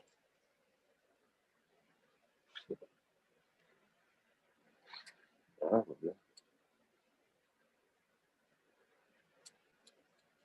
What do you guys think he's saying right now?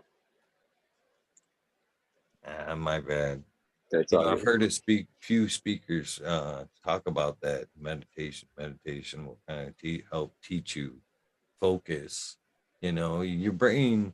There's a lot of science. That, you know, a lot of people think I can multitask. I can multitask. I can multitask, and you're kind of just never doing anything 100%. You know what I mean? You know, it's better to just focus on one task at a time. You know, it's, you know, and give it all. Give that one task your all. Give you that one person, you know, your undivided attention, which is hard to do when you're doing this. As I think about that and I watch chat roll by, but Sorry, Chad. I haven't been in there, but yeah, oh, that's what. you know, it is, you know, it's very important to kind of live in the moment. That's all that matters, and that's all you can change, basically. As we talk about that, worrying about the loved one that's on the trip or whatever, none of that shit matters in that instance. None of that shit matters because you can't change any of it.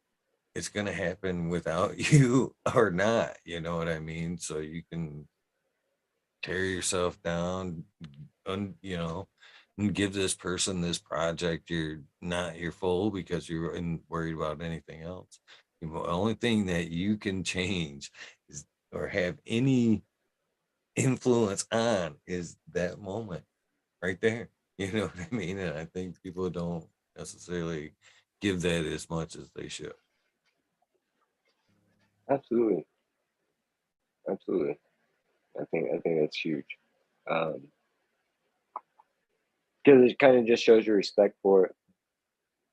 Like, I kind of got into KNF a little bit recently, and I was like in the chat on the Brian and Marco show.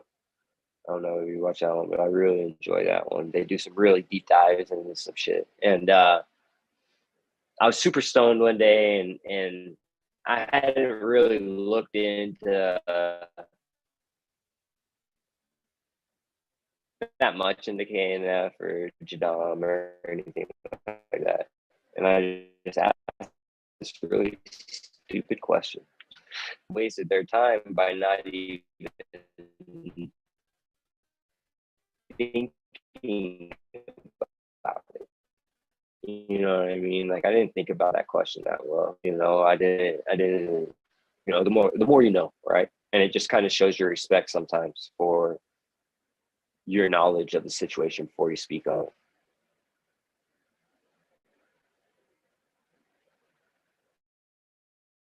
Chopped in and out there for a second.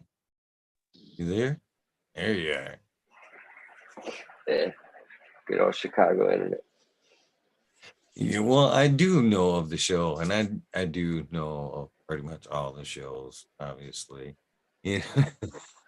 I mean, I know people are busy, so that's the thing. Like, And that's what a lot of things that changed the life kind of slowed my project as well, man. I used to do the longer shows and the 24 hours and all that shit, but cannabis market kind of changed that things. Life changed that shit. Having to fucking work a real job sure sucks, but it had to happen for a minute. You know what I mean? And I can't be live at work. I can't fucking be live doing this and drive. It's dangerous driving around. I tried that shit, man. I went downstate one time and I tried the fucking Zoom in live. I ended up just I let it go, man. I pretty much just threw the fucking thing in the seat, man. And I'm like, okay, they're live. I'm fucking driving. I can listen. But I ain't. that's good. Yeah, that's good because I mean, you don't want to endanger yourself, you know. But it is nice to have somewhere to go tune into, and I know a lot of people like go to the Eagle Nest.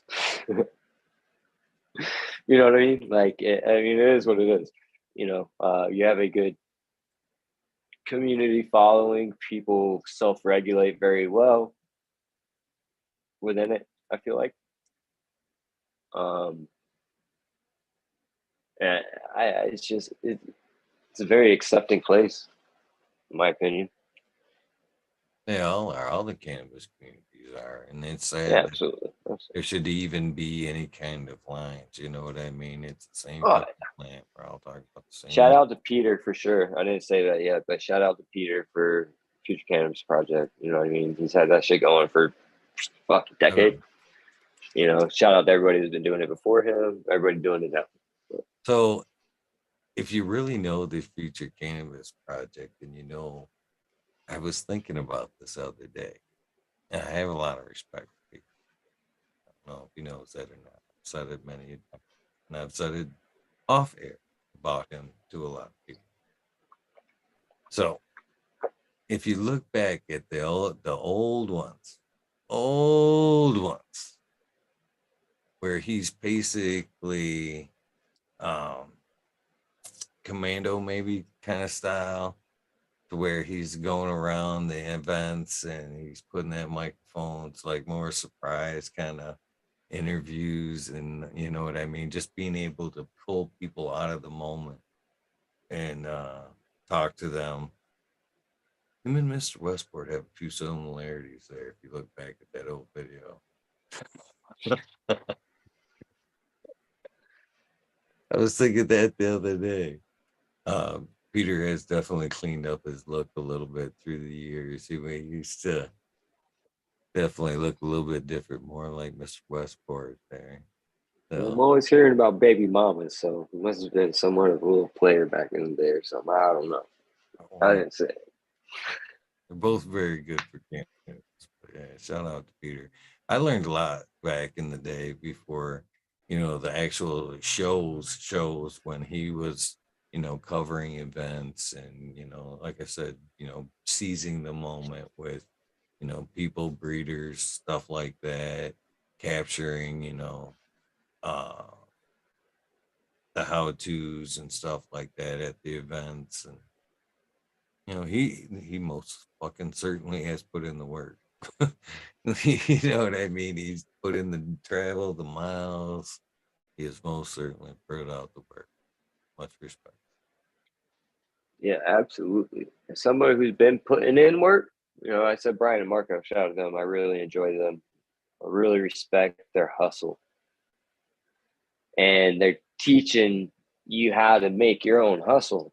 You know what I mean? Like they're teaching you how to make your own business if you want to on the side type stuff. They're not teaching you step by step, but it's highly motivating hearing about how you can do it if you wanted to, you know? And so shout out to Chad Westport.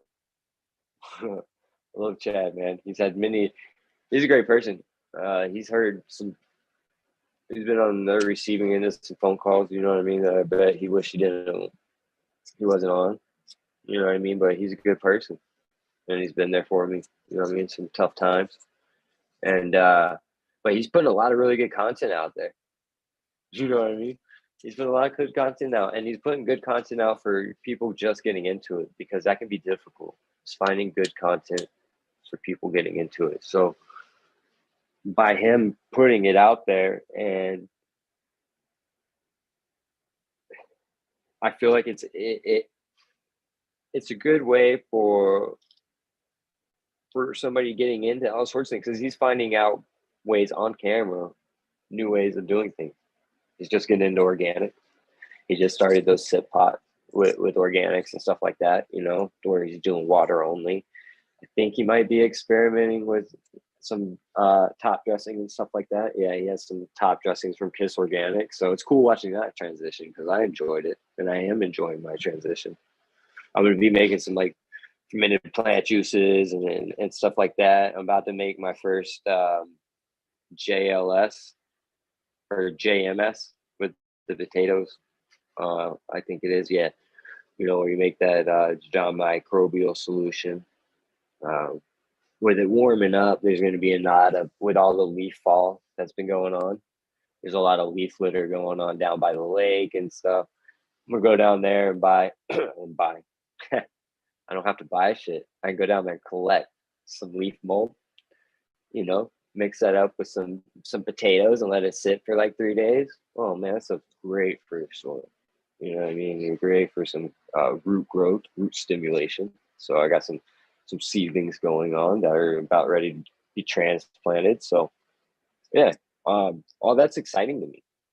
For so long, I wasn't excited about shit, and it's easy to get dull of it now. But like talking about it just ignites it. You know what I mean?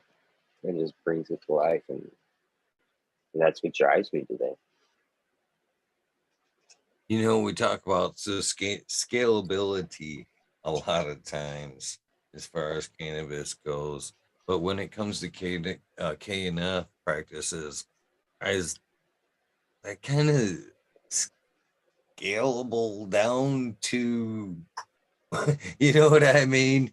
To like a 3x3. I mean, is that shit something like you make once, then you make another one, and like boom, I'm good for a lifetime? Or is it, you know what I mean?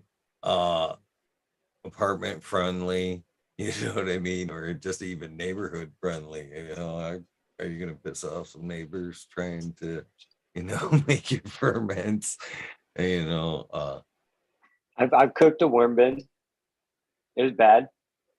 You learn not to do that, right? Because that shit smells. It's bad. I'm in a studio. You know what I mean? I got 2 cats.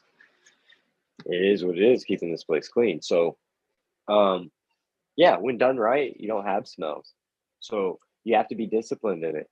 Some of these things you have to like stir it every day for a certain amount of, I think, months or a month. I don't know. I can't remember. See, I haven't gotten into it that far, but they even say down to, if you really want to get into it, it is the rotation of the way you stir it. You know what I mean? It's that's discipline. And so before I do it, I'm trying to learn as much as I can about it so I can put the correct intent into it and stuff like that. And now I'm at a job. I got a new job and we have tons of potato waste every day. You know what I mean? We're about to warm up over here so I can go down by the lake and grab some really nice leaf mold. So now I've done some local resourcing of my own inputs and making a really good solution that would be beneficial for my plants. And I don't have to go pay somebody that I really don't have the money to go pay for, you know. But when I do spend my money, I try to spend it on good products like Bokashi Earthworks. You know what I mean? He makes really good products.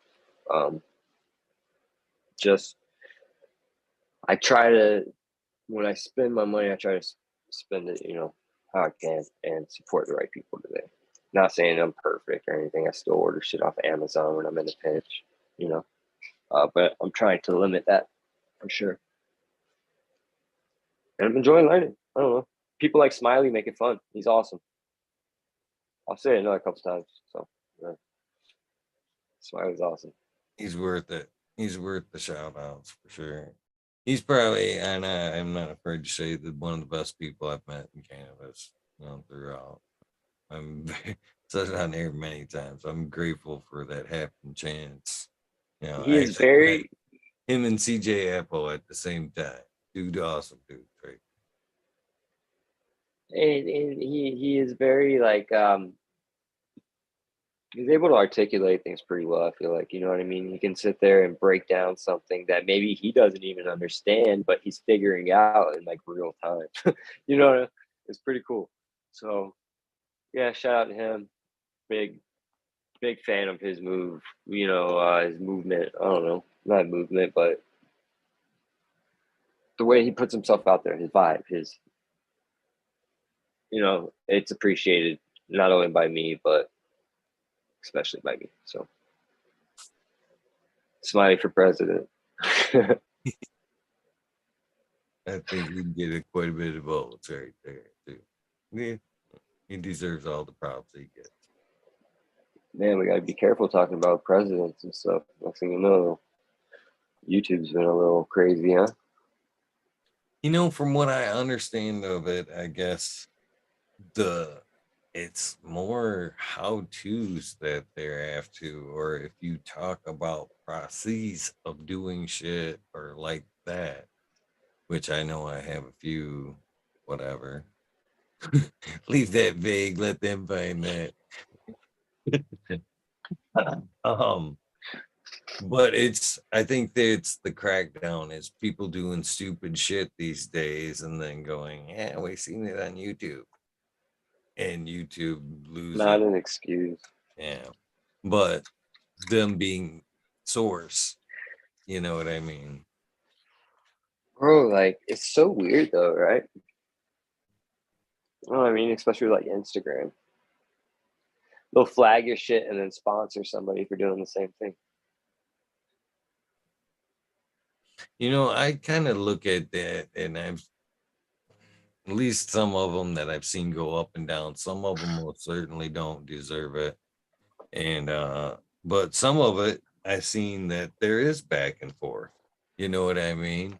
Or negativity. I think they kind of look down your page and see they go if there's like negative shit or shit like that when I think that's a big consideration.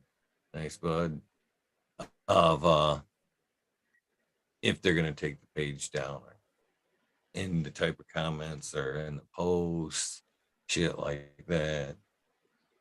And regardless if people agree with what you're posting, you haven't, it takes a lot of time, whatever, doing whatever, right? So to lose that is a lot, you know. I got to go through and clean up a lot in mine.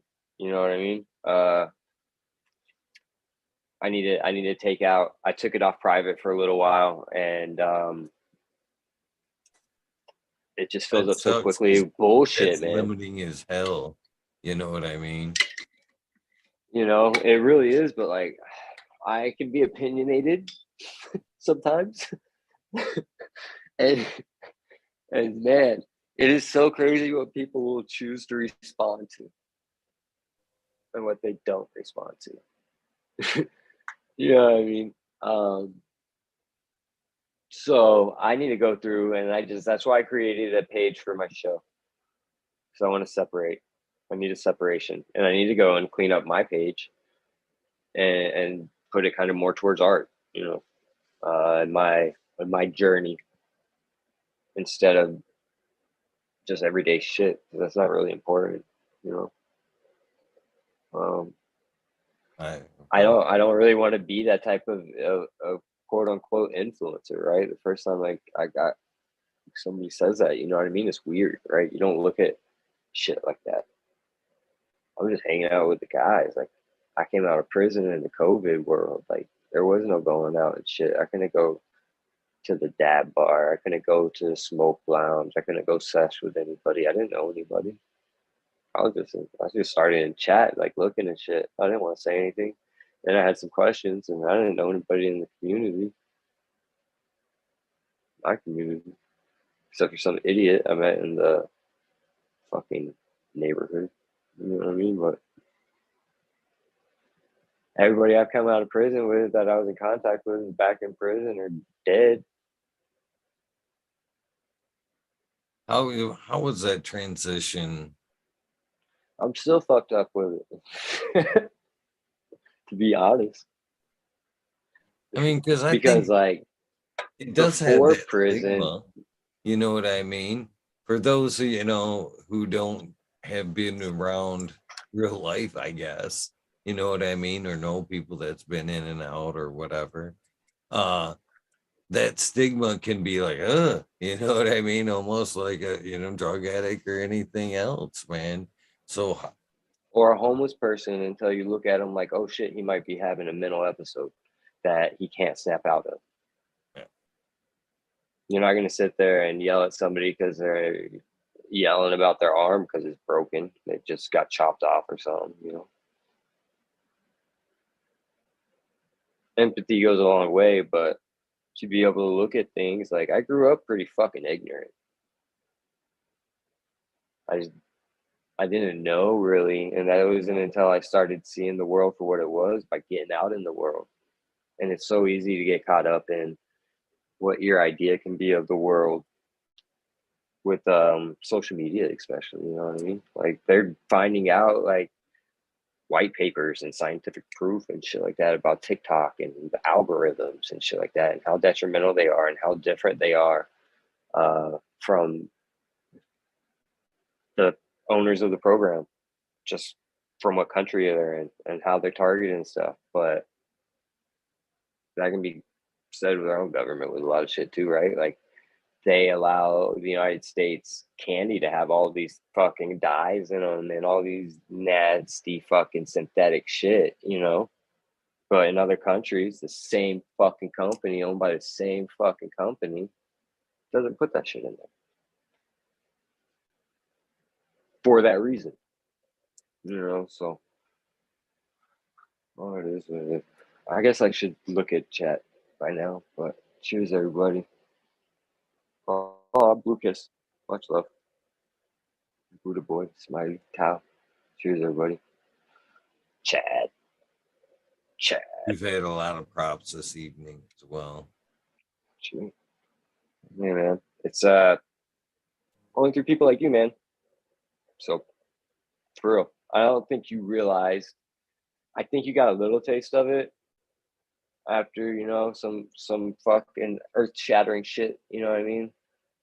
you kind of realize how much of a impact you have on people because what they're willing to do for you. You know what I mean? Um, but I don't think you really have the grasp of it. You know what I mean? So more to come, but just You keep on doing know, what you're doing, man. that's where people are, you know. I don't know. I still, and I probably always will be with the mindset, just like you said. This is me hanging out with friends, being able to bless, to be able to meet people. You know what I mean? And it's, you know, people do things for multiple reasons. And, you know, people say this thing helped them out through a rough time through the COVID and whatnot. I suffered through it too. I have Everybody. any bit of gratitude that anybody's ever given to me, I have with them because they were there with me. They fucking supported, which is, every time I see that coffee cup on IG, man, that brightens my day. You know what I mean? The little things we do for one another can have such an impact. And you know what I mean? And you never know, you know what I mean, how which one's gonna do what for, you know what I mean, the greatest reasons. But through Random that whole acts of fucking time kindness saves lives, man. was, a very rough time for me off camera. Kind of let everything led up to today, as every, you know what I mean? And behind the scenes, it was wrong. And my outlet, just like, tattoos, ink, and everything else, was, and most people, everybody has an outlet. Some people take the same problems I have and they fucking bury themselves in drugs. I buried myself into this project. And the people that showed up were just as much of this, you know what I mean, of security blanket, you know. And that's why I try to be as honest as I can with everybody that watches. They deserve that. You know what I mean? Oh, they fucking deserve that, man. They were there, and I respect them just as much as they fucking respect me. So, you know, that's why I still do the shout outs. That's why 3 years That's later, I'm dedication, man. still That's doing the fucking shout outs, dedication. man. That's how And, that's the real and that gratitude. type of dedication, people they don't even get it, but some do. Some fucking do. You know what I mean? And I can't tell you, man. There's been a lot of times where I don't say shit, but I'm watching. You know what I mean? And there are times when like I didn't have shit else to do, like literally. You know what I mean? I was 3 o'clock in the morning, just done. You know, but I had that. So that type of dedication. Some people get it. Telling you what, there's been many nights over the years where I most definitely had to pull myself up and just suck it up right before that camera fucking, you know what I mean? And and it's been worth it every fucking time, you know. Just knowing that, people were the support, you know what I mean, all that shit, where people were looking forward to it was And it, yeah, absolutely. And shit's all. Yeah, I mean, I'm nothing but grateful and appreciative. Uh, and it's cool watching other people grow and stuff like that. You know, everybody has an opinion of somebody, right? And you hear this, you hear that, blah blah blah blah blah. But I'm definitely one of those people that are like the proof in the pudding type deal. And you are so consistent and transparent. You know what I mean? And you've been that way, and that's something that I've always, held of a virtue with you. You know what I mean? And admired. So absolutely appreciate that. I do it just for the same reasons, and it's not. I've said that behind scenes. I'm like, man, it is not fucking easy to spin out in a public eye. It is fucking not easy to spin out in front of the fucking public eye. Not at all. And then to be honest about it really sucks too. you Oh know, yeah, dude. Dude, my hats have always been part of my life. You know what I mean? But it, it I'm I'm, is what I'm it is. You know. transparent just like the same reasons you're transparent about why your journey might be. It's because I'm hoping that somewhere out there, you know, it's helping somebody else that's fucking struggling to get through whatever too. You know what I mean?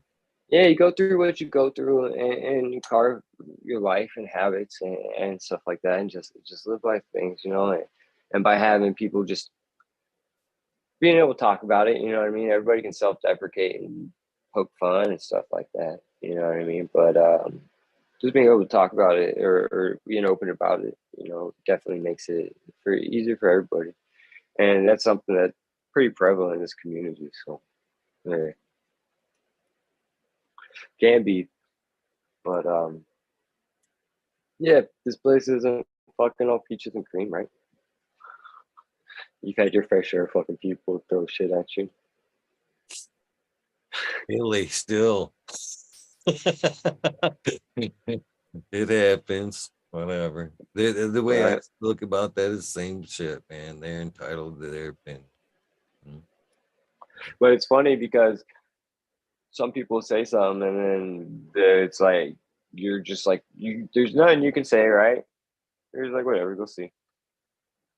Fuck around long enough, you'll see, right? And they usually do. Like, you're solid dudes, you're transparent about shit. So don't switch up. You're doing something right, man. That's all I'm saying. And I enjoy it. I look forward to it. Like, I look forward to me having a little bit more freedom now that I am working, right? I have a little bit more financial freedom now that I'm going to be off parole. I'm planning on moving to Michigan. So, end of January, you know, pretty excited about that.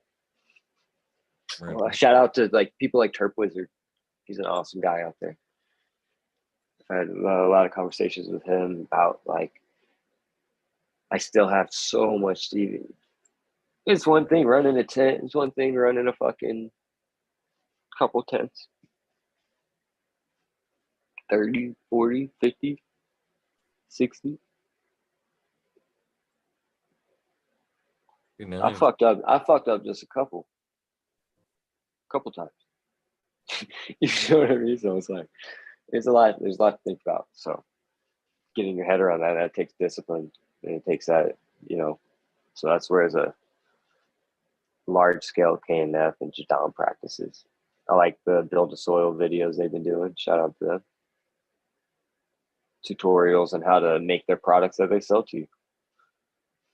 So they don't got to charge you a fucking arm and a leg, but they will. Don't get it twisted. They'll fucking charge your ass. I love all that stuff because it teaches you sustainability. And I think that's what a lot of people in cannabis, yearn for these days, getting their own little hunk of land, and, having a few animals, you know, Man, making their own inputs. Fucking, I would be good with that. what I'm working for. But that takes discipline, that takes planning, that takes saving, that takes a lot, man. It takes a lot because that shit isn't just gonna happen. That's not just making sure your internet connection's paid for so you can order shit off the line. You know what the irony is that is it takes a lot so you can live minimal. I was just talking to my dad about that shit, man. For real. It's so funny because like I said, I'm the green sheep of the family, so I've helped my parents open up to a lot of things. I've exposed them to a lot of different things, different different life for them, you know. And still a lot of things they don't get and understand. All right, so when I was 16, I went and visited my aunt. She gave me a shit ton of Adderall and a bunch of Xanax, and she had some cow pastures, and she called us down there to go pick all the mushrooms.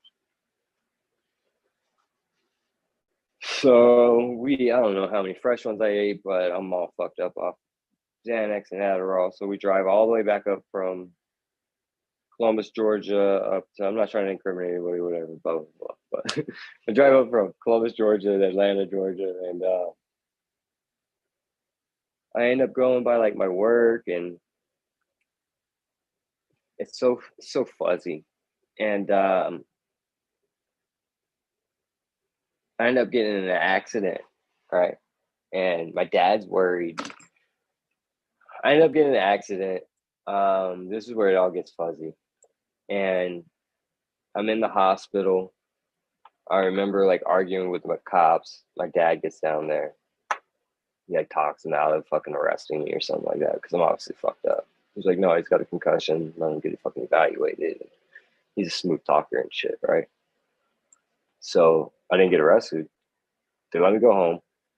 I end up running away from home that night and shit like that. I'm 16. And so somehow I go to school the next day. I don't remember any of this shit. I don't remember running away. I remember going to school the next day. I went to my buddy's house. I woke up like in the floor of anatomy class, like they had buried me in fucking paper and shit. They just thought it was funny. I was just up to my usual shit, you know what I mean? And so long story short, my dad's worried like I fried my brain because I'm all fucking out, right? I got really fucked up, you know, and blacked out, all that shit. I need like a day or two of recuperation. I went all out and some, way too much, right? And so he's worried I fried my brain, and so the day after all that shit, he made me go get like this full like IQ test shit, full scan of shit. I gotta fucking repeat this and that, take all the written tests, fucking listen to shit, and I still scored better than he did.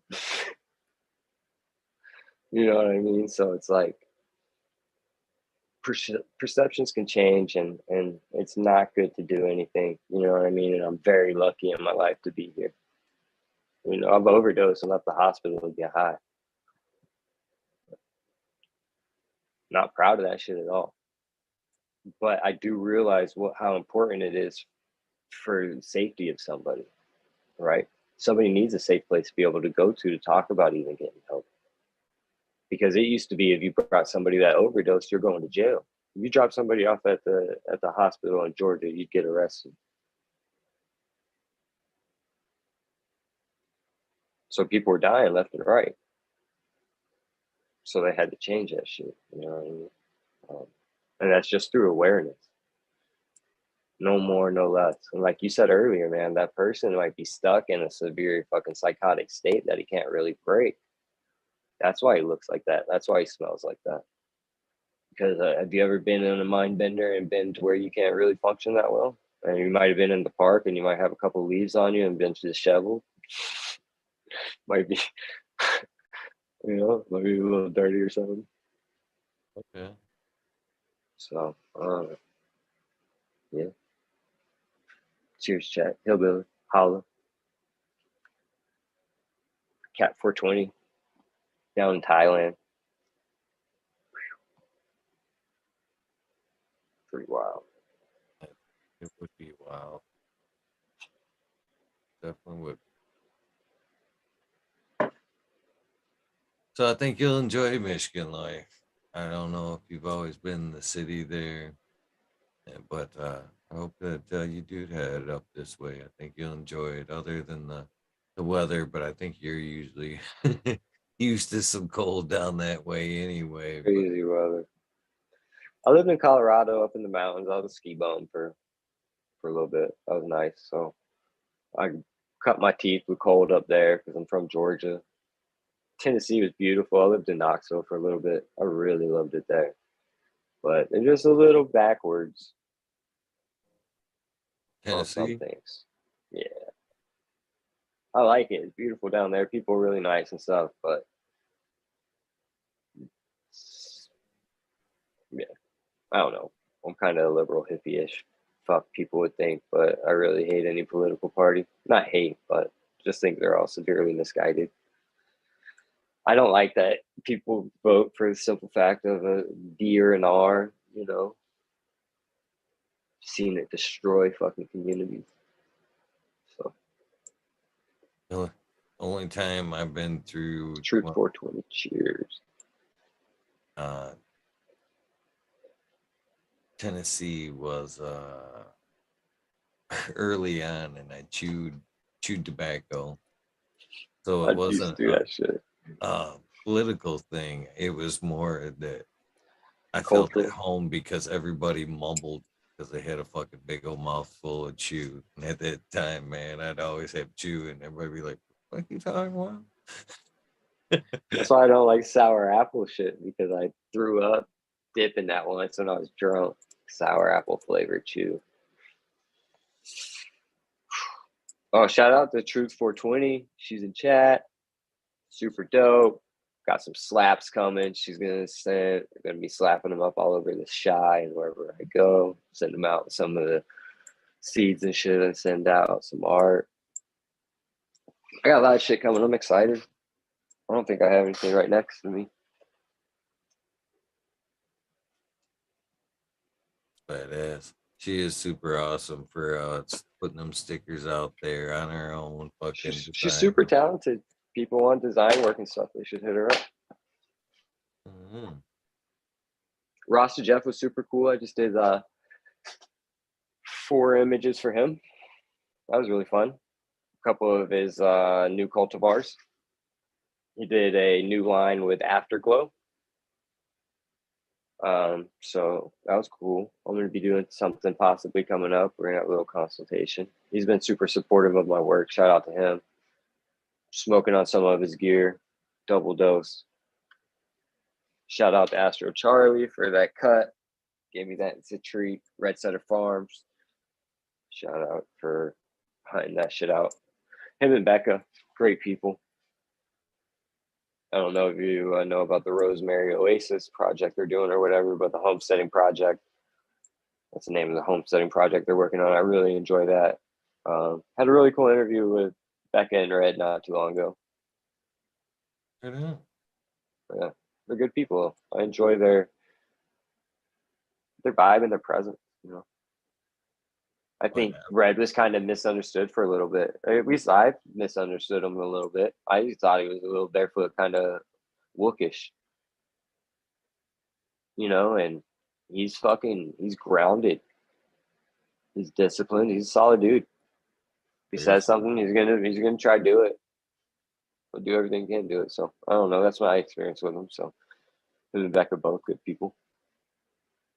Yeah, I had the blessing of meeting Red pretty early on into this whole YouTube thing, and very great dude. Got a lot of respect for him. He's one bridge I've definitely kept open. You know what I mean? Yeah, you know, I was like a good dude. I still to this day have a ton of respect. Absolutely, man. And you know, shout out to people. I keep on glancing down in the chat now, but there's people down there that, man, if I go a little quiet or something, they'll say what's up. You know, that means a lot. You know, and that's what this community is about at the end of the day, I feel like, right? And I think it started back in the day with you guys, kind of with the original Weed Nerd world, right? With Subby fucking making a platform to come on. From what I hear, he'd call you out on some shit, you know. But he was a loving dude, and he had a platform for people to come and fucking learn. And this is what he was doing. This is how he was doing it. Get on board and let's fucking get stoned and have a good fucking time, right? And I think that's kind of a lot of our vibe, dude. You ever check him out? Yeah, I've checked out a couple of ones, man. I definitely went as of lately. My spare time, I don't have music on much anymore or anything, unless like I'm really vibing on some art. You know what I mean? But I got podcasts on. I'm learning. I'm enjoying it. yeah, it was definitely a fun experience to be there and come through all that. He was he was definitely had his own personality. Super fun dude. Uh, So what have you been trying anything new in the garden? I'm Or just trying to fucking settle everything down still? still trying to settle some shit down, and unfortunately, and this goes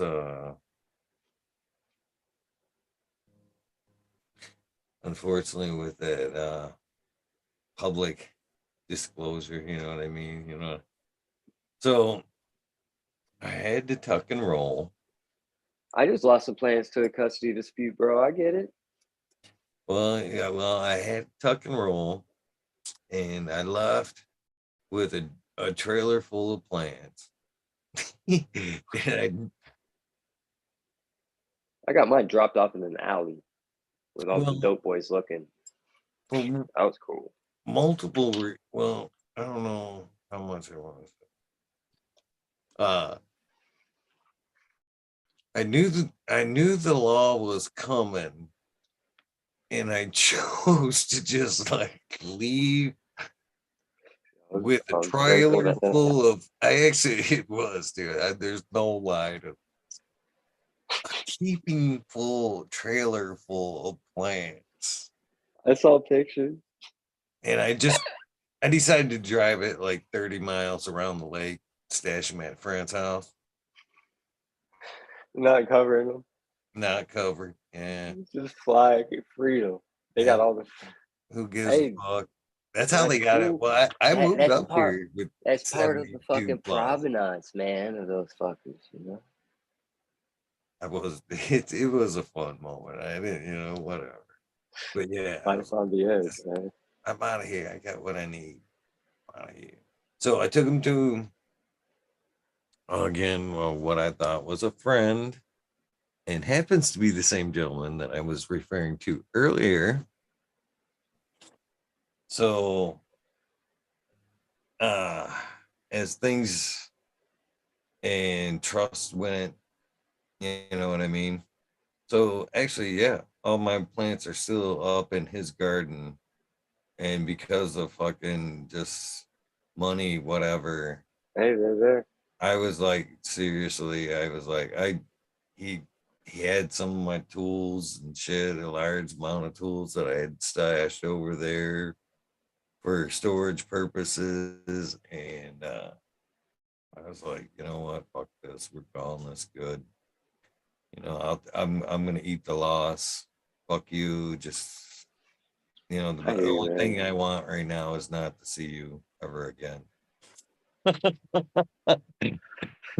You Give know, me dude.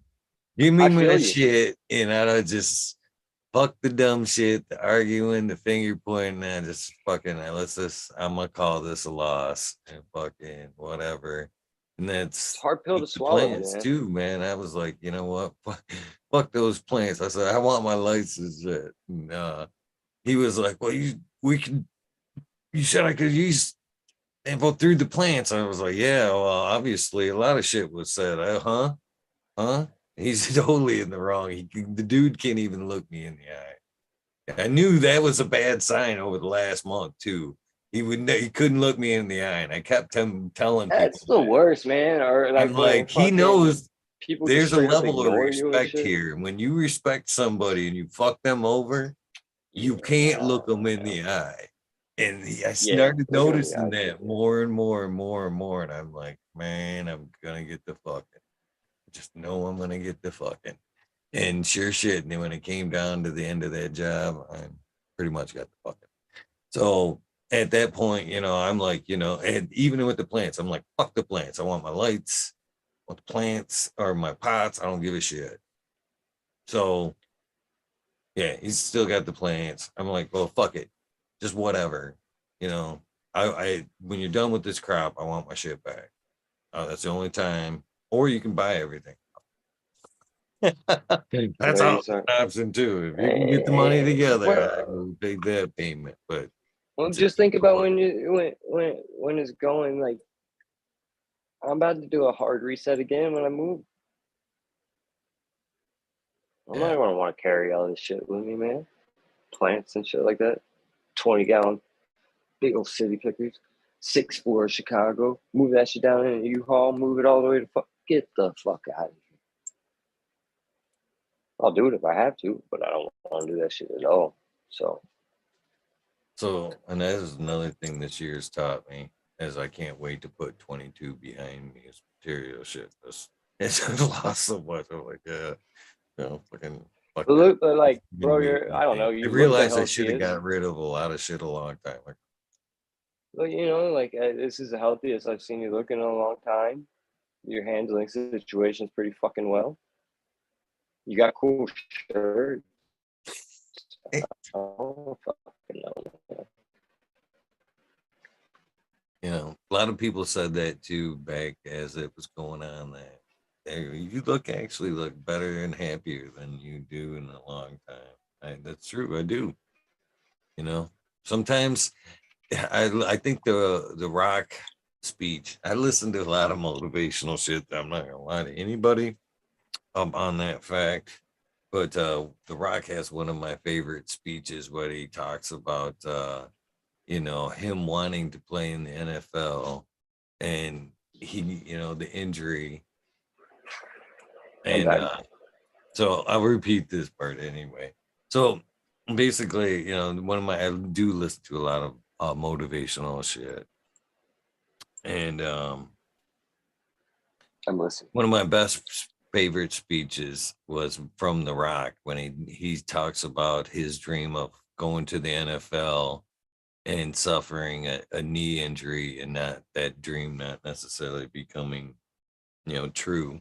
And basically what he says, sometimes the best things that happen to you you know aren't necessarily the path you set on. Then that can be the best thing. And I honestly believe this is the case. You know better things happen along the way for different reasons. And you know glad it's been a good experience for me all around. I'm proud to walk it, I guess. Cheers, everybody in chat. Zeta Bob, Bosch Artist, Captain 420, Captain B, or Polly B, Nibble, Be Quick, Billy Koski. Cheers to you. Welcome to the show. New name, Stony Creek. What's up? Nick D, cheers to you. Yeah, scroll back. Sounds like read 710. Buddy Kilowatts, what's up? Of course, as mentioned, True 420, cheers. You are pretty awesome. DK, Nick D, Dreamer 77 double D. What Big up? love. What up, man? It's really cool, man. Big ups to you for how you highlight certain people and who you choose to highlight. How do I choose to highlight? That was you. There's, I don't know. Sometimes I get a lot of help from people in the community, going, "Hey, this is somebody that I, see that I kind of respect myself," kind of alley you type thing, which I always appreciate, and they're always great leads. And some people are just people that I've spotted in the community that are hustlers and doing some amazing work. And some of them are just random pulls. You know what I mean? I like I do a lot of networking. I try to do a lot of networking. You see me do such live on the air at these events and stuff like that. So sometimes that I do throw that invitation out there, and they take me up on that offer. So sometimes, yeah, it's luck of the draw on some of them, but it's been a lucky path all the way around, I think. I definitely I enjoy like the things that you did for like Cannabis, because I would have never really found him, I don't think. and I see a lot of the community from chats in there, and he's a brave man. He's a cool dude, man. Funny as fuck. Yeah. Definitely. Funny as fuck, and he is like, and as he carves his way into what he's doing and stuff and learning, and it's cool, you know. He's cool. So, I was and another kid. Chicha B, she's great. Shout out to her. She's awesome. Love her. Awesome vibes all the time. She's funny as hell. She does her card stuff. That's cool. I tune in sometimes. You know, that's nice. And of course, Smiley. I'll probably say his name. I'll probably get his name tattooed someday. But I don't know, man. He's just a good cat, man. You know what I mean? So unless he fucking has some like bodies buried somewhere, he likes picking up hitchhikers or something. I don't know, dude. I doubt it. You know what I mean? Like, he's a good fucking dude. So He's one of the ones that you appreciate more, that you get to know. You know what I mean? More the scratch, more this you scratch the surface, but it's like, damn, I love a lot of respect for you before, but you know what I mean? It's yeah. I see Cheddar Bob in chat. Cheers, Cheddar Bob. Green Fingers. He's funny as fuck. I like his random ass post on Instagram. He's crazy, don't he's so fun, man. that's see, that's the beauty of or the blessing of this you know, seeing these people in chat and fucking kind of calling them up to meet them firsthand, because you know we remember these names because of obviously who the fuck they are. You know what I mean? They were great people, and they just happened, blessing to come across here, me or whatever. I'm grateful for all of them. We need, man, we need to definitely coordinate a big old more events and stuff. You know, I think that'll be possible, especially with more of us kind of carving more what we're finding, what we want in the community, because everybody's good at something, you know. And everybody likes getting together and toke down, man. Everybody likes cracking those jars and be like, smell this, watching their face, you know, like that's just gold. Fuck the money. Fuck, fuck all the fucking bougie, hollow ass sponsors that pockets lead to corporate bullshit. I just want to have But if that's fun. your thing, I'll give a, I'm right you there know, with you when I think of an event that has anything to do with like me. I just want to party. Yeah. I want some bands, some fucking comedians, just people to show that's up, bring some weed, and fucking so. party. That's it. Tomorrow, or not tomorrow, Saturday's gonna be really cool. Let me pull up the fucking schedule. There's gonna be a costume contest. It's gonna be a bunch of shit. I'm pretty excited. But it's gonna be nice. It's gonna be like fucking 70s, almost mid 70s. What the fuck? Get a tan.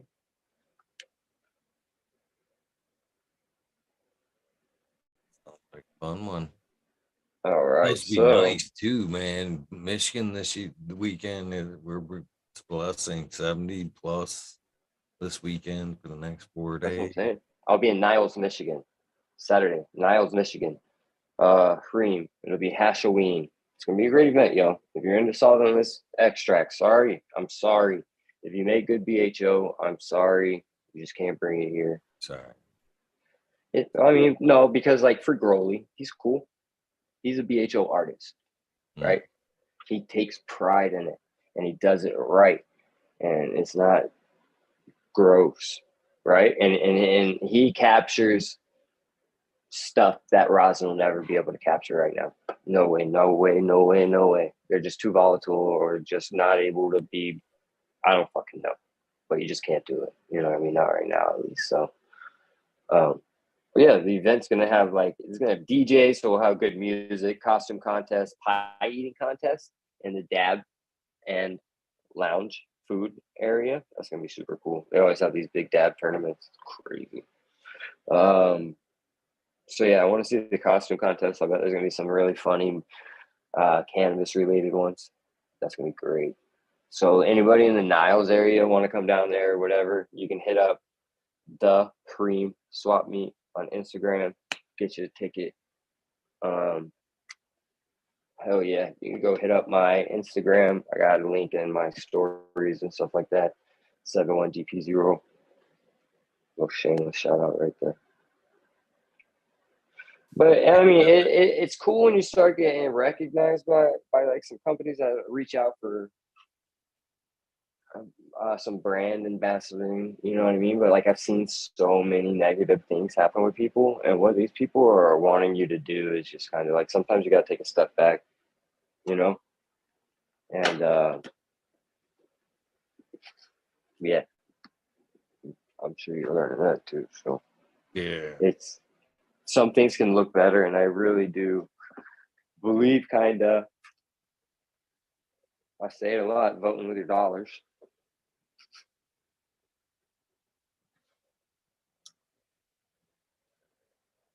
definitely agree. I've had my run-ins with both. Hell yeah, awesome band right there. Cheers to Stony Rockefeller, Larry OG. It's funny, I did that original concept for them way back in the day. They gave me the rough sketch of it or whatever, and yeah, Larry OG, man, he's a ripper, huh? That motherfucker can go. Same with Stoney, he can jam the fuck out. Yeah. Good artist. There was another good some people that stem from that same event that I met you at, the same weekend. I think that was the catalyst to a lot of things. At least that I don't know. From my understanding, it was a meeting for a lot of people. So I met a lot of really people that were very influential in my life up to today. Nice, nice. That was an amazing weekend. I mean, shit, we talked about that event for quite a bit. I know around this show and how much we enjoyed that. You know, second year was just as fun. It was hard for that to pop in my cherry though. You know what I mean? Because then you go to another one, you know, you want it to be like that one, and you go to another one, you want it to be like that one, and then people, you know, life happens, you know, situations happen. But that's one thing I've noticed, man. Like I said before, I've had every opportunity in the world to duck out, but I think this is my life, you know what I mean? So I think the people that go through whatever, right, and you know, I don't know, there's the core members of the community, I feel like, are just there because this is their life. You know what I mean? This is a lifestyle. So they ultimately, people are kind of like the Peters, I guess, I don't know, that have kind of dealt with the blows. People like you that are dealing with the blows. You're up in the 700s, man. You're almost a 750. Shit, You're like, that's just fucking, you know what I mean? You got to that's take not. You're not conditioning for even that shit, bro. considering the That's what I'm wormhole. saying. Not all the other shits, you Uh, know? it's like 1,500 altogether. Most food. That takes conditioning. That takes time. That takes getting, whew, you know, take some lumps along the way. It's well, just in this project alone, without other videos related to there. That's 5 hours a night, 2.5 hours, 2.5 years without taking a day off, and that's on top of having a family and fucking running a full-time caregiver, 72 plus fucking plants, and then fucking you know managing life on top of that shit, watching life kind of go sideways and fall apart. Fucking yeah, it's been a journey. I'm grateful for every fucking minute of it. You know what I mean? People that still come, still hang out. You know, I don't know. Sometimes I Got don't good people like show Skunk it. Ape. It's It's all hard to about the good match that people. kind of gratitude. Well, you know, man, I'm stoked next time I'll be able to smoke some dubs with you, man. Be able to be like, hey, man, smell this one. You know what I mean? Like, it was always fun just hanging out with you. And it's always cool when Smiley shows up. Fuck yeah. The best part of this is watching people grow. Big Like Jar, watching bro. the He's plant. another huge one. Shout out to Big Jar. Oh He's yeah, always out there. definitely. He definitely deserves a bright shout out. Cheers. I love the fact that you've hit so many awesome people. You've done your own shout outs list tonight. It's in every one of them deserved it. There's so many others though. I mean, there's a lot of people that So left so many. many. And I'm sorry that I've left people out, but I love everybody. Some of y'all I don't like at all, but whatever. It is what it is, right? Oh, And I have, we all have our rights to think whatever, but I also don't have the right to be a dick. Or I guess I do, right? But then I also have the right to the consequences of it. I'm gonna feel like shit. You know what I mean? And it's just not cool, man. It's not cool. So um that weed tastes really good, bro. just the way it's supposed to be. It's the way it's supposed to That shit's nice. Shout out Natalie Bradford. This is some of her art. That's Astro's girlfriend. This is like stitched. be. And I got another embroidered. one. I gotta get that. I got this one for my mom. Sorry, I got paint on it. It's just splatter. I'll clean it off. But yeah, it's like that embroidery. I can't remember the name of it. I'm sorry, but it's a lab. I just had my dog die not too long ago. My cat just died. Not here, but the cat my parents got when I went to prison. That cat went through everything. It's the coolest cat in the world, Harley. You used to go to the Harley dealership with me. You know what I mean? Cool ass cat.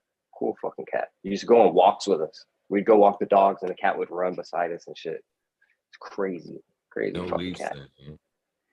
It brought a bird and I was on a bottom level apartment. I used to leave the window open so cat go in and out. And I caught a bird one day and brought it inside and started plucking it. So I was like, what the fuck are you doing? Hell no, bring that shit outside. So I run over there to grab the cat, get it away so I can throw it out. Motherfucker's still alive. So Oh it's shit. flying around fucking apartment and shit like that. Now my cat's going crazy trying to catch it and shit like that. So I'm chasing this fucking bird around the apartment with a fucking broom. Gets stuck behind the refrigerator.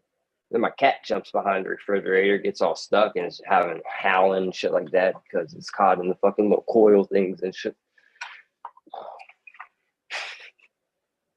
That cat was cool. I love that cat. Right? That cat grew up playing with like methadone bottles as a kid. My parents were going through a separation at the time. You know what I mean? I was getting off dope. I wanted something. I needed something, right? So I got a kid. And that cat, man.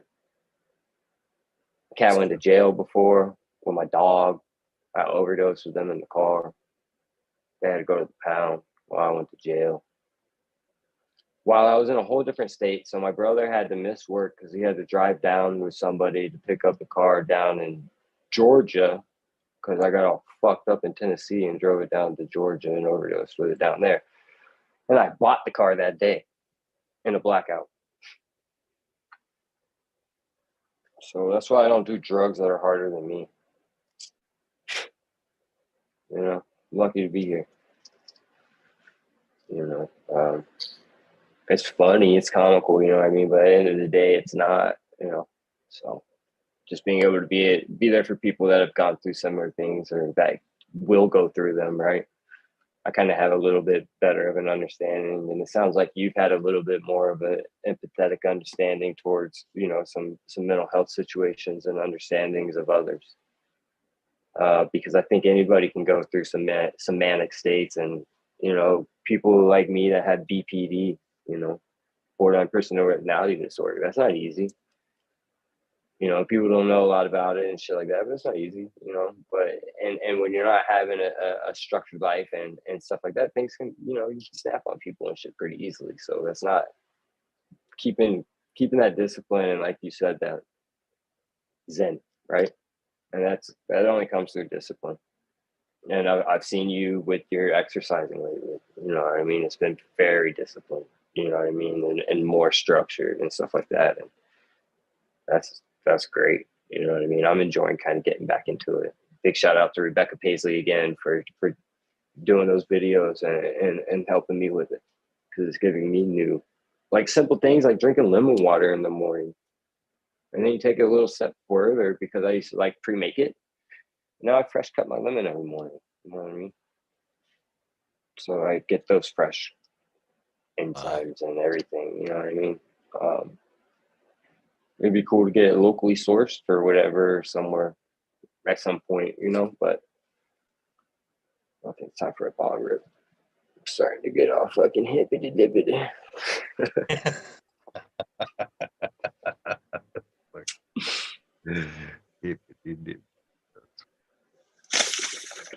I've actually thought about, I've talked about it for years, is the yoga, but I haven't ventured down that alley quite yet. It feels weird, man. I'm not gonna lie. Just because of the stigmas, I guess. I don't know. Quite some time. I found it in prison. Yeah. Believe it or not. And it was amazing. Got me out of my cell for an hour. This was then where I was in a joint where we were 22 hours behind the door. Behind that tiny, you have to go in your closet. You probably got, like, closet's probably small. I don't know. My closet's tiny because it's got a fucking tent in it, you know? And, like, that's what you're living in. Some of these cells, you can not even put your arms all the way across where you're touching your walls, you know? You gotta sit there, shit, sleep, and eat, or all in front of somebody 22 hours a day. And so you get out for damn near any excuse.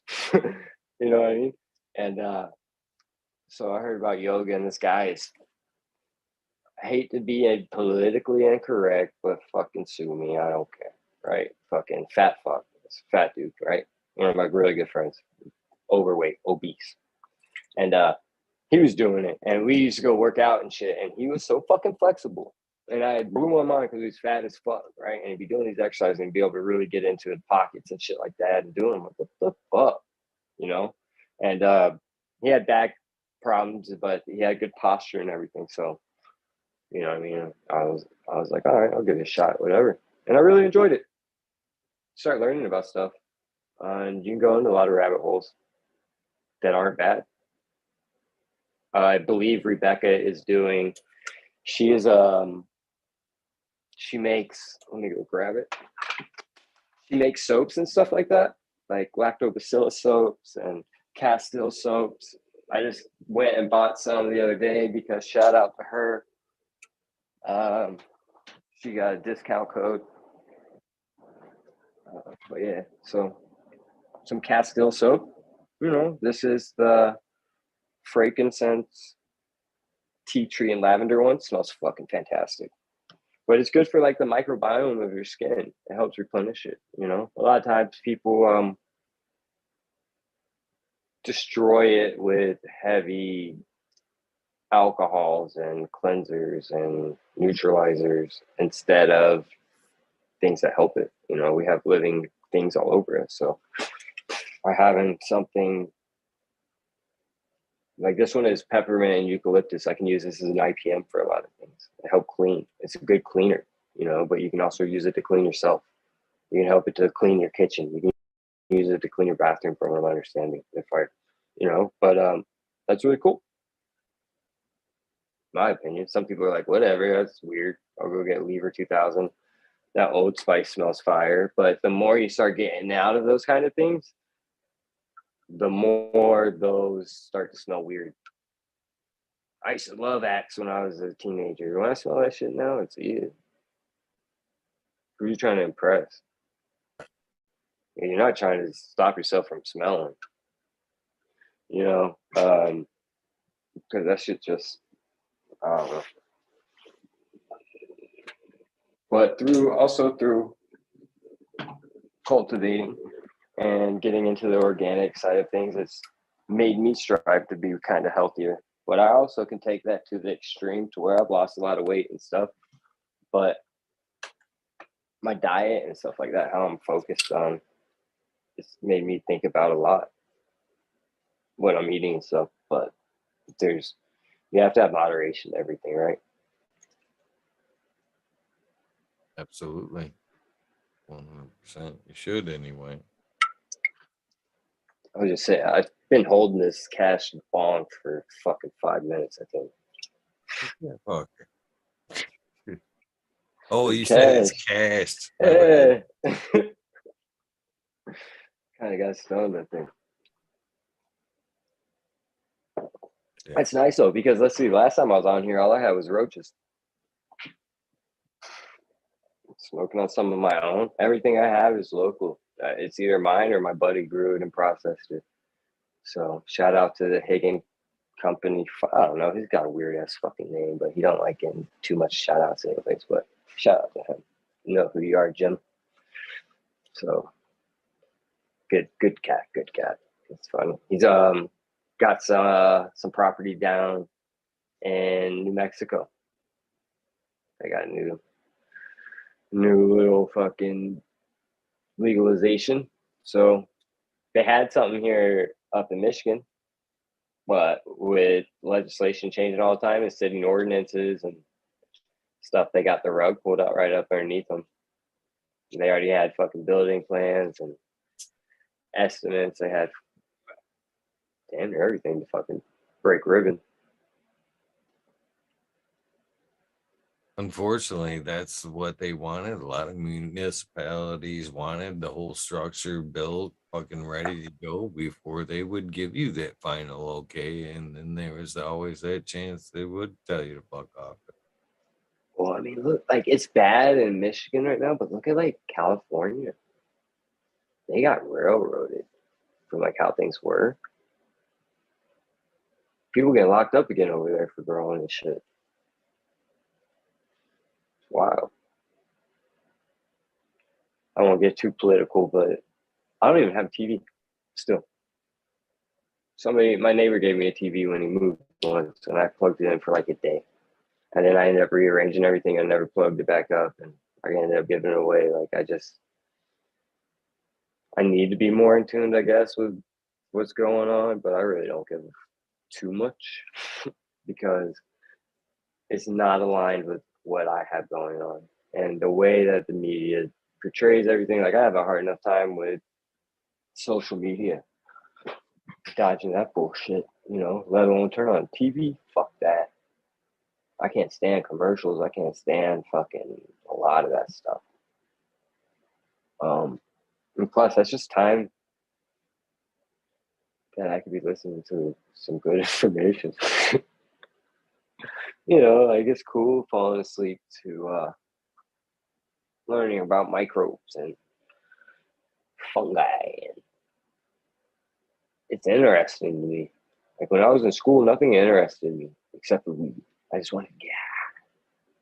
And I was kind of, even back then, if you got a rare good bag or something like that, but it was cool. I was the one who kind of liked it a little bit more. That was always looking at it. This one kind of was like this or something, I noticed. And then I had a friend who had an older brother. I think he's sober now, like all the way. But he introduced me to LSD, real LSD, good LSD. He introduced me to good weed, like real good weed, different cultivars. This is back with like Blue Widow, you know what I mean? Blue Rhino, the blues and the whites, and this is the early 2000s. And I forgot where I was going with that, but yeah, I always enjoyed it. That's when I was looking at a lot of high times. That's when I was looking at. I was in high school. I graduated 2005, and I used to have to hide them. I was always getting grounded. My sister ratted me out once. I got kicked out of my uncle's house for smoking. Got kicked out of college for it. Like I was demonized for a really long time for consuming. And still am. A lot of my family won't talk to me. I have a good relationship with my immediate family right now. My brother and my sister. Me and my sister don't really talk, but she's going through a lot. My my niece, she has alopecia really bad. She's really young. Point where she lost all her eyebrows, eyelashes, hair. She's only like 3, 4 years old. And so my sister just, she always kind of, I don't know, had some stuff going on, as in having a hard time coping with what's going on. I think she's on the spectrum more so than not so. Beautiful, beautiful woman, you know what I mean? But just, she has borderline personality or disorder pretty bad, and she can alienate really bad. And so, like, yeah, she's a good woman, but she just, yeah. So when she's going through all that shit, and it's nice that since I've gone through all this shit in my family, that I can kind of, I don't know, be there. And like my sister will come to me when she needs to smoke. That's when she's the most normal. But she lives in a state where she's thinking of take her kids and stuff, you know. So that kind of fear is real, you know.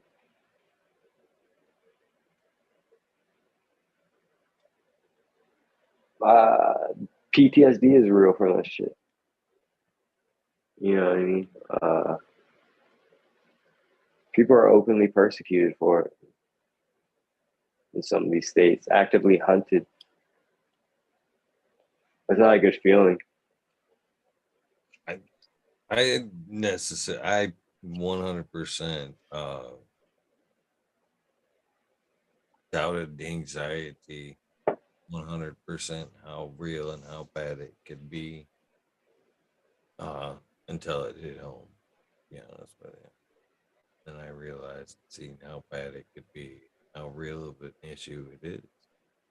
So, I guess that's my question to you. Why, in your opinion, do we see so much of it? You know, as when I grew up, it was it just mislabeled, or do you think it just exists? Is it, cell phone pressures? Is it, just, It's disassociation from reality, no? in my opinion. The untrained mind, I guess, the easily sidetracked. It was so much harder back in the day when you have like a 2 hour period to get in contact with somebody, and it'd be over a phone, and if you missed it, you were out of luck. You know what I mean? And it was the end of the world, whatever. You know, those days are long gone. So COVID fucked a lot of shit up because prison fucked me up. You know what I mean? But I see a lot of what fucked me up fucked other people up through COVID because they had to go through isolation. They went through their own prisons. You know what I mean? They were left with only themselves to deal with and who they could fucking talk to. You know, all I had was my immediate surroundings and people I could write and the few people I talked to on the phone, you know? Um, so I really do. I do think that it is just kind of disassociation from reality and what maybe their ultimate goal was, and they're realizing kind of how the world really is. Suicide among cops is at an all-time high, which I don't like. I don't like suicide. I don't like fucking cops. I'm sorry. Sorry if that offends people. I have my own reasons. I'm not saying they're bad. I'm not saying all cops are bad. That's not what I'm saying at all. People misunderstand me. I don't like, let's say, like the Blue Shield, right? Well, you have a good cop and you have a partner that does bad things, and the good cop doesn't say anything, right? Well, he's held kind of accountable for that kind of stuff because he should, you know. That's the premise of it. But and that's very real and prevalent. And now body cameras are really helping with that stuff. So within civilian use as well, I highly recommend you having a dashboard cam in your car if you have one. Also, just know your rights. Like I got, these police. There's this guy in my neighborhood who's a police officer, and he was harassing people all the time. He's an asshole. He was a jerk. He was not a good person. And so there's one day him and his partner are harassing this local homeless guy that I know kind of well. And I reacted very poorly. You know what I mean? But long story short, they ended up letting the guy go and stuff like that. But they gave me a ticket for skateboarding on a public way. And so it was bullshit. You know what I mean? And I knew their body cameras were on and stuff. And I went in and looked into it a little bit. And I felt pretty confident that I could beat it. You know, so it was a civil matter, it wasn't criminal. So when I went down to court, I went down and I don't know where my hat's at right now, but it's cannabis is not a crime hat. I had a mushroom tie-dyed shirt with mushrooms embroidered into it, cut off shorts and flip-flops. I ended up beating the case, but when you get down in civil court, you're not provided an attorney. If you want one, you have to pay for one. But they sit there and they talk all that law talk at you. And, you know, you're representing yourself and you didn't go to law school. Like, they don't give you a public defender or anything like that. So being aware goes a long way, and knowing what you're getting into goes a long way as well. I don't think all the time altercations are smart, especially with law enforcement, because that can stop them from actually like an actual emergency happening. But I do not believe in injustice and stuff. And sometimes, you know, without injustice, marijuana wouldn't be legal right now in a lot of places. We wouldn't have the right to do what we do. So it's a fine line between stuff. And I'd rather see unity and peace, you know, but I know every once in a while I've had to get my ass kicked to fucking realize something.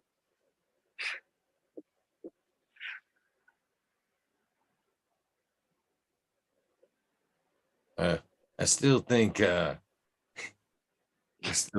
I grew up where I fought a lot of my friends. I honestly did. Fucking get over it, man.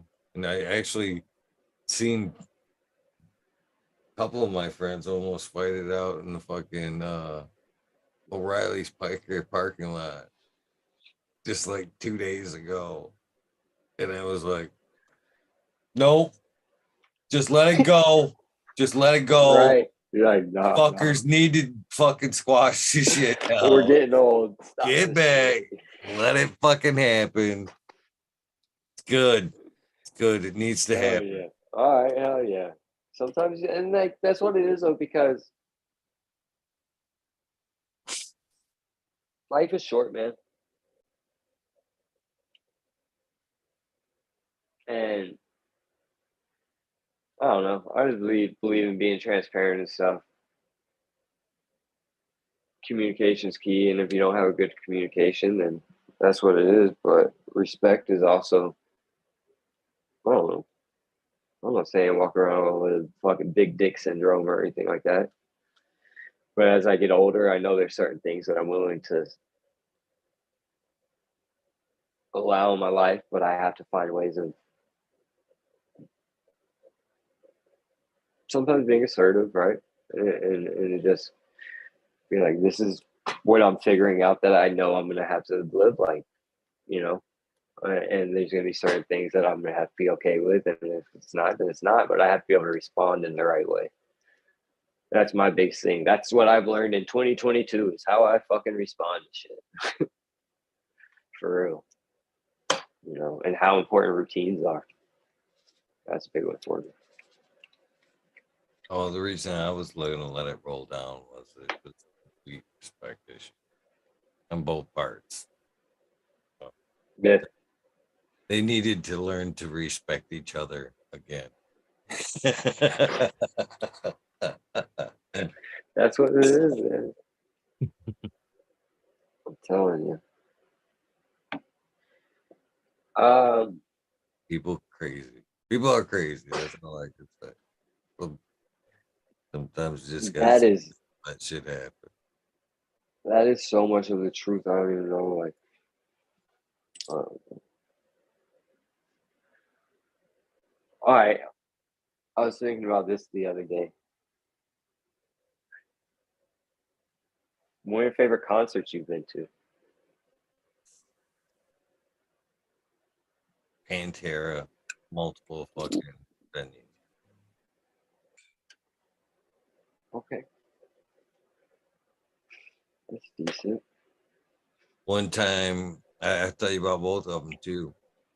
Well, one time was at DTE, or it was Pine Knob, DTE. Now it's back to Pine Knob, which is kind of funny. And it was Pantera, Megadeth, and White Zombie was the concert. And man, Pantera kicked it off.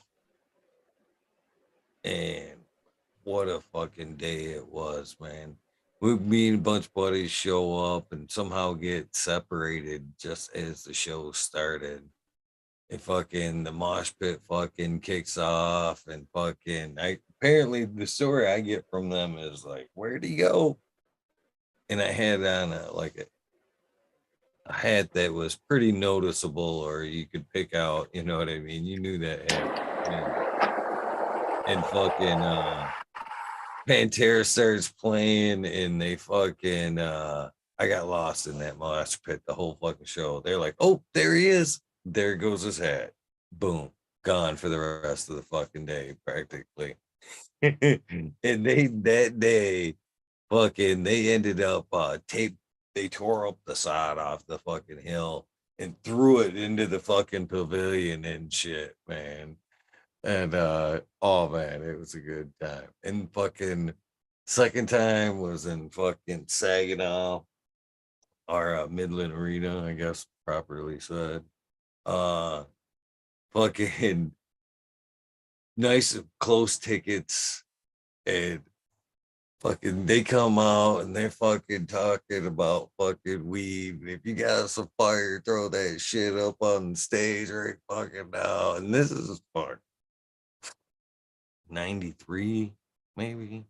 I mean, it's early. 90, yeah, that's about right. And fucking they fucking so yeah, throw your fucking weed up on the stage. We're just sitting there, and we had that almost a designated driver, but not, friend Matt. And he was more of a rat cat or whatever. He wanted no part of being in a Pantera concert. And but we talked him into driving us all down there anyway. And they start up playing Cowboys for Hell. And you could fucking the strobe light goes, and we're fucking it was too full. As the strobe light came on, the mosh pit was working back, and you could see Matt every time like the light phased, you know what I mean? He'd be 5 steps back, 5 steps further back, 5 steps further back until you could see him. And then the mosh pit came like a fucking wave.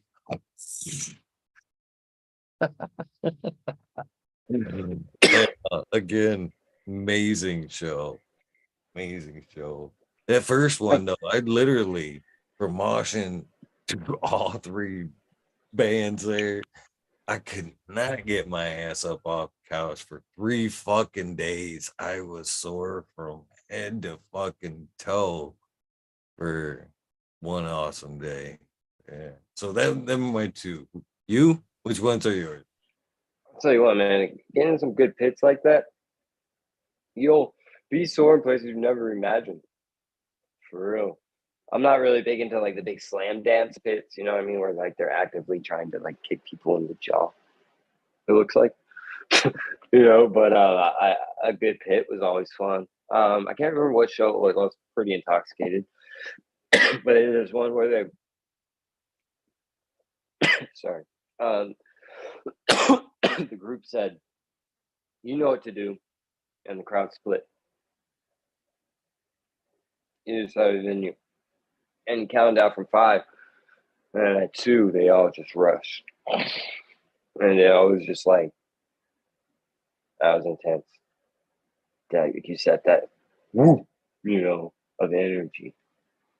It was fucking wild. You don't really experience that much in life, you know. So to experience some shit like that, I think you can only experience in person like that. I think one of my favorite concerts was I was pretty young. I think I was 18. No, I was 17. I went to Radiohead. That was a really nice one. I like that. I really enjoy the kind of hip hop, b boyish. This was back in the day when I really liked them a lot more. But Atmosphere, they were really good. I like them, what they stood for and stuff. I really enjoyed seeing them live. Those would definitely be the two. String Cheese Instance, always a wild show. But I only made it to one of those, so I can drink some water. I've seen a lot of good shows. I mean, from country to fucking rap. I've seen that all everything. I'm very open. As long as it's live, I'm there. DOP cheers. Fucking- I ain't kidding you. I wasn't a Rascal Flats fan until I went to Rascal Flats. I wasn't a NASCAR fan until I went to a NASCAR race. I ain't gonna lie. The ladies have everything to do it with it. It was just an amazing. I hadn't seen more beautiful women at Rascal Flats than I had ever seen in my life. I ain't even gonna kid you. Short shorts, woo! Yeah, they brought the women. It turned out to be a good show too, but You might not grow that feather, but you might grab a couple and put it in a hat. yeah, it I was a hear good you. show to have sunglasses. Let's say that. Hell yeah, J5 slugging it. That's what I'm talking about. See, you can go wherever within these communities and talk about something, and somebody can appreciate that because these are true artists of what they were doing, and that shit shows no matter what they're doing. You know, I was just watching butterfly sessions on FCP, and the ladies were talking about the hemp industry, and textile, and how misleading that is. And I never even thought about this shit. You know, so um, this shit runs deep, whatever. So by when you spend your money, if you know where it's going, I don't know, it goes a lot further. I feel like, you know, and I'm finding that more and more today, and the people that I choose to support and stuff. Like I can't wait to go out there and spend all the fucking money that I just worked my ass off for helping support some of the people in the community. You know what I mean? Because I really enjoy their product and I need it anyways. You know, so and in the process, like a lot of these people, like shout out to Turp Wizard, he's super cool. He does this shit. He does consultation for a living. And you know how many times he's fucking answered questions for me? It's crazy, man. You know, he's a great person. And people like that are a dime a dozen. Um, He my sent cat's me a bunch of crazy. this gear. I can't wait to fucking pop when things get back fucking quasi normal. Do you have your like top five that you know you want to throw down? That you're just like itching? Mm, Top two. Toughy. But I do have a few. Of course, there's Smiley Scared, Turp Wizard. Uh, Oh, I really want to run some turf shit. I want to run his outdoors though. yeah, just Yeah, because it was bred outdoors, you think it'll. I'm interested into the outdoor game for rosin production, solventless production. I think there's a certain profile that you can get. There's a big misconception about purity of it and stuff, but it's done right, like everything, right? You have to go through a lot more links and it's a lot more time consuming, but I think there's certain expressions that you're only going to be able to gain from that sun. You're not going to have the, you know, indoors. I believe that will always be superior in overall, you know. because there's nothing like looking at a fucking everything that checks the bag, man. You know what I mean? That perfect bud. You know what I mean? The way it breaks up, the way that smells throughout the wave, you breaking it up. You know how it smells differently when you crack it. There's nothing like that. You know what I mean? I love that more than anything in the world. You know, so if I have to, it'd be flower all day. But if I can choose, I'll have both. And if done right, the 10% that I put towards flower will be able to support me until my next harvest, you know, and I'll still be able to pump out some good some good extracts to some people that want it at a fair price. You know, I'm not like even discrediting the sun or anything. It's a good part of the equation for the outdoor, but I honestly think it's more over just everything but. You know what I mean? I think it's the microbial pressures. I think it's insect pressures, stresses the wind. You know what I mean? You know, Terroir. I think that's what makes it more special. I don't necessarily think it's the spectrum of the sun or, all that. Yeah, it's just a combination of it all. You're absolutely right, 100%. And well, as I move forward in life, that's just another thing that I'd like to be less reliant on. I'll probably always have it indoor, you know what I mean? But I don't have to have a fucking 5 rooms. You know, I'm gonna start saying as I seen Jack say the other day, and I thought it Shout out to Jack Green helpful stuff. was like as we look back at older episodes, both theirs, ours, I'm sure in time you'll look back on some of yours, either to be forced through some replays, or you'll just want to check out your work. And then creator to creator, it's not a bad thing to do once in a while. We don't like to watch ourselves 100%, but you go back and you learn things, about what you did, why you did it, if you're still doing those things today. You know what I mean? It's in that I've aspect. actually started that, and it's hard. It's hard. I didn't watch myself for probably a year and a half.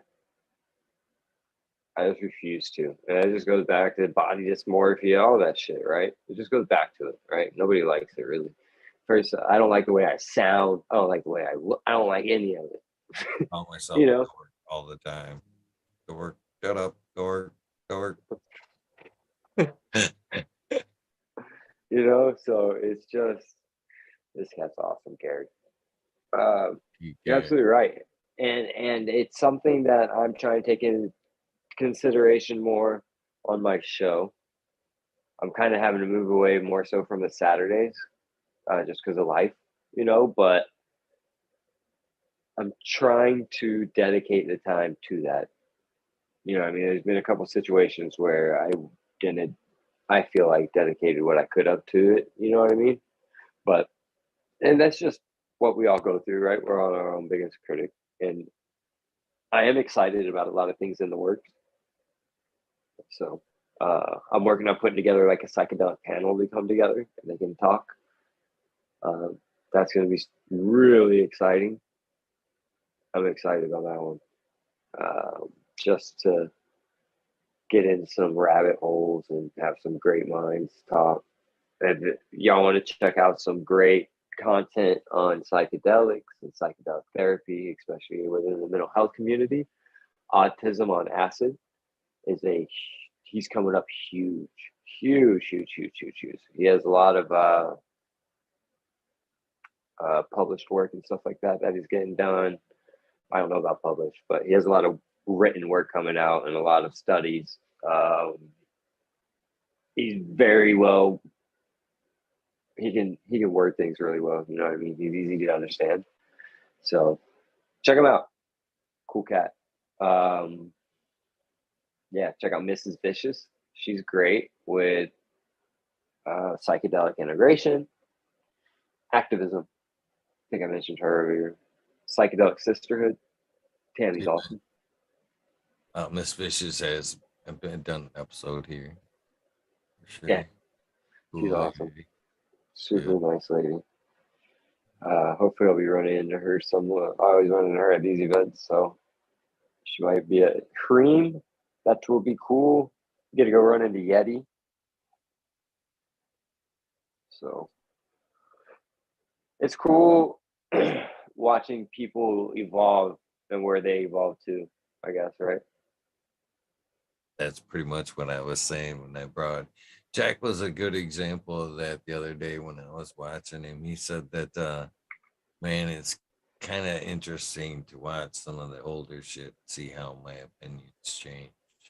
Or you know what I mean? If I feel the same on some shit, or if I, you know what I mean, how if I was wrong, whatever, it's kind of humbling to look back and see. So I honestly think because of I unfortunately have been faced to much as I don't like to watch myself on these fucking replays. Uh I'm gonna start following the, kind of what he said and start going.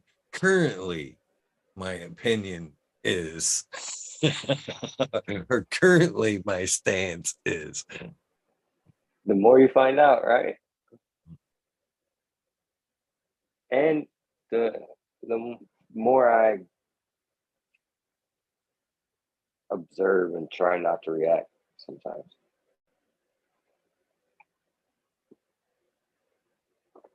I forgot how strong that coffee was.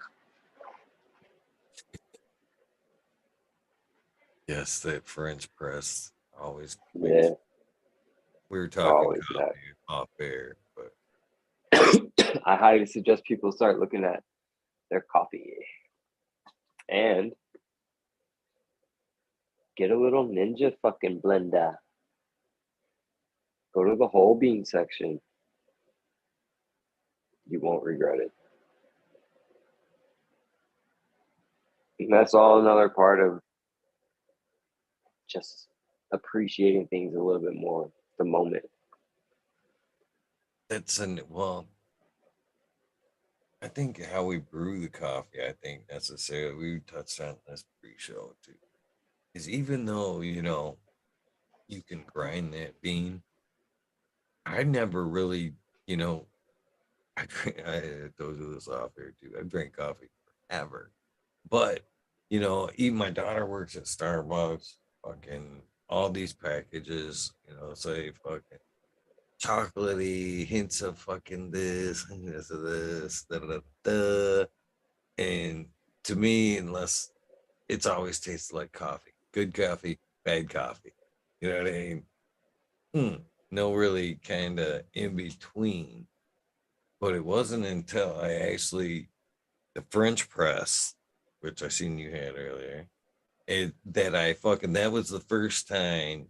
And I think it's, you know, a lot of it, I think it's the caffeine on top. I said that earlier, but that was the first time that I ever drank coffee. And I kind of had a little bit of that French press head on top of the coffee and hit actually went, yeah, yeah, that it You is did say hint citrusy. of toasted marshmallow on there, and maybe some of them. I'm like, I've even gotten these citrus notes on some. It's wild, You get these like light, crisp apples sometimes, citruses, and just I like it. Yeah, something about that steeping process and then forcing it. Pour overs are really good. Those are dope. Or gave me the fucking shakes. My daughter, again, Starbucks, man.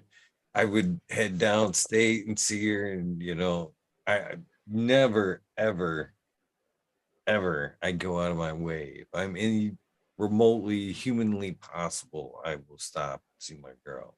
You know what I mean? My daughter, you know what if she's at work, whatever, I will most definitely. So there's been times I've been on the way out, stopped in, seen B, and she hit me with that pour over, and that fucker, I'll have the shakes by the time I get home and shit. Like B, man, I don't drink coffee that strong. What the fuck you putting in that shit? Oh, that's a pour over. Lighten it That's up. what gets you. I seen her. It wasn't until I actually watched her do it one day And I'm like, holy fuck, that's like 3 pots of coffee for me. I wouldn't break that up into 3 pots. Fuck. Yeah. Yeah, that's how I'll do that French press sometimes. I'll load it up pretty good, especially if I want to get those notes out of something. Uh, kind of on the darker roast, I feel like. Sometimes on darker roast, I'll put extra kind of scoopage in there just because it brings out those dark notes that I really like. And in my coffee, I like those rich, dark notes. I talked earlier about those lighter, crisper notes. I'm not a huge fan of that in my coffee, especially first thing in the morning. Maybe now it might be a little bit better, but not for in the morning. I want to be like, it's kind of like I like my weed. I like to just get punched. I like that weed that punch in the dick. I like my coffee like that too, just white. I like for me, the blonde to medium. I find the blonde more Yeah. caffeine content or go get you. When it comes to caffeine, for sure. But I just like that. I don't know. It's just that acquired taste, I guess, from coffee of just like that bam of of I guess the boldness, the flavor of it, not necessarily I guess the caffeine, because the lighter roasts definitely give you more of like a jolted like which is nice in the morning. You ever Uh, do you appreciate an espresso? Is that the best of both worlds? what is it? The red eye, where they do the espresso shot in the coffee. That was nice. Yeah. That'll get you going. There's something else. I've never done it. I'll never do this one with. It was rumored put Red Bull instead of water for coffee maker. Hmm. That'd be terrible. But I could see that getting somebody going to the hospital. Eat some crazy, like I seen some the other day that like had skulls and crossbones, and it was it was like the strongest coffee you could buy, maximum caffeine. Holy yeah. Fuck that. John was saying earlier in chat, he said, get some green coffee beans, put them in a popcorn maker, roast them yourself. Then you can grind them. That's kind of cool. Well, the roast matters, don't it? Right? Roast matters a lot. Whether you want light, medium, Hmm. all that stuff. Flavor too, right? Yeah, whether it's like an open flame, I think that'd be a big one. Like in some of these countries, I heard that's what a big one is. Like the big things that they cook them on. Like in the Chinese culture stuff, um, they have words for like the in English the kiss of the fire, and then they have one the kiss of the walk. And so that's just like kind of a chart that when it happens when using an open flame on those things, and that only happens through an open flame. There's little bits of char and stuff like that. Um, just can't mistake it. Can't can't can't cheat that. You can get fake smoke, but you can't fake flame. Old perk. You ever drink any coffee out of the old percolator? Oh yeah, That's they it. always have one of those at these events I go to. Shout out to that chick. You know which one I'm talking about. I can't remember her name. Damn it. I'm sorry, but she was at the event that we went to. That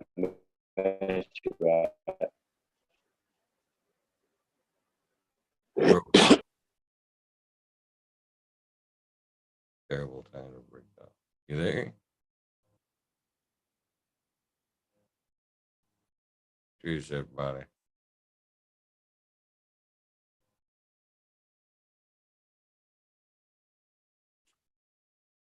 Till it's there now.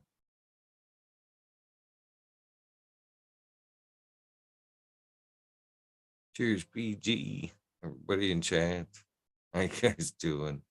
I know, right, DP? ELP 2372. Cheers to you. There he is. You're muted though. Squirrely internet. Apologize about that. Just like me, if you've gotten to know me throughout the world. I don't know. I'm excited for this year coming up. I put in a lot of hard work and stuff. So, starting to come to light. I'm about to be off parole. That's 23 is gonna be a huge. good year. Sweet radio. Big things in the making. Hope it all comes to fruition for you, my friend. You Well, I deserve it. appreciate it. I got a oh, see there? Cushmaster. See there? He's a new other cat. He's a cool cat. All the way out there in the middle of fucking where he's at. Where is it? Australia. Australia? I thought it was New Zealand for a second. But yeah, Australia. That's pretty wild out there from what I understand. I guess anywhere that, I mean, I don't know. I guess America's wild compared to a lot of other places, right? I would think so, yeah. Where Fuck, do you want to go? What's your bucket list? Like, where's your top two? top two. Ooh. Top Uh, two or three, if you want. I would want to go to Tibet. There, well, that's Yeah. cannabis related. Whatever, man. Just life, man. General. They're holy places. Want to go to Tibet. Want to go to fucking maybe China and fucking hang out with monks there, some shit. Yeah, it'd be a enlightening journey, you know. I would want to see some, super cool religions. Like, Just cultured stuff, you know? and when I travel, I like that anyway. I like to go check out some historic shit, something that's native to that town, a little bit of history.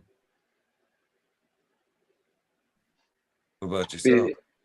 Man, first of all, I'm just a big hypocrite because I'm always talking about like trying to be all hippie, dippity, serendipity. And then like I just use stuff like this sometimes, just single use alcohol wipes because they're so convenient. But it's not a first aid situation. It's just using to clean my banger. You need to that's like a call. It's not a bad thing. It's a call to action. Call to Somebody action. somewhere can make that wipe out of fucking hemp, right? There you go. And that just goes right back, closing loops to what I was talking about earlier. Go check out the butterfly conversations with the conversation on hemp textile because that was a very interesting conversation. I never thought I'd be interested that much about like textile production and all. It was very interesting, you know. Like these are very intelligent women that had like real life experience with it, and it was really interesting. Yeah, My that's cat's wild. something that doesn't get talked about, and that's the emperor wearing no clothes. He tried to tell us a long time ago that we were fucking up. That there's, we could be making so much shit out of the plant, textiles and shit like that, plastic, hemp houses, hempcrete, stuff like that, and that's what Energy just consumption hasn't within hit it yet. corporations. You know what I mean? We're so concentrated on the medicine and fucking recreational and getting high off it. We're discrediting, the shit that could be saving the planet, fucking more We beneficial. have 22 veterans a day killing themselves. How many veterans do you know that say cannabis helps them? Almost every one of them.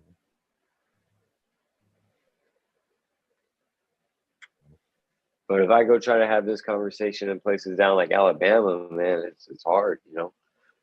So it makes me not even want to go see my family, but I need to. I need to be in my nieces and nephews' life, Somebody's got to go down there and start these conversations. That's how you know. things go.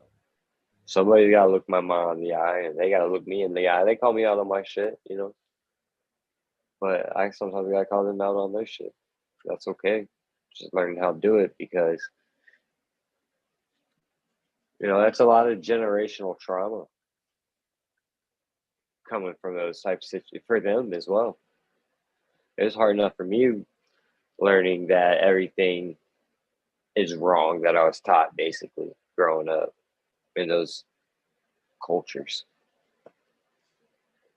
You know what I mean? I was raised not the best situation sometimes, with ideals of the community, I'd say. You know what I mean? And as a young person, those things can be ingrained in you pretty easily. And I can see how, like, if you don't stand for something, you'll fall for anything type deal, you know? So I could see how people could be swayed into anything, right? But once you get out in the world and see the world for what it is, you learn universal truths. And one thing I know is we all bleed the same. We all feel the same pain. You know what I mean? Uh, Empathy is a lost. It's a lost thing today. You know what I mean? Um, I think there's a difference between, like, if you look at like other news channels, like some like Hispanic news channels or something like that I've seen, or Latin American news channels, they don't have it as censored. They kind of give it to you in the raw, especially with like violence and stuff like that. And I think that's kind of important, for not as a scare tactic and not as a trying to flood it and saying like, oh, it's just terrible, da da da. But they're just exposing it kind of for what it is, you know. And I think that's important, because I think for so long we tried to create a bubble for like this, the American dream, and I think that's just not long gone, but just changed, and it's different for people, because I don't want the typical American dream, right? I want to be left the fuck alone, but still have a cool community to go kick it with when I want to. That's where the digital age has been both a curse and a fucking blessing. You know, you talk about empathy, you know, fucking social media killed empathy. You know, they didn't have to look at it. It became a breeding ground for narcissism. And I see it not just in social media, I see it in YouTube too. Oh, Uh, any and, platform. and it's that in itself. I mean, you know, social media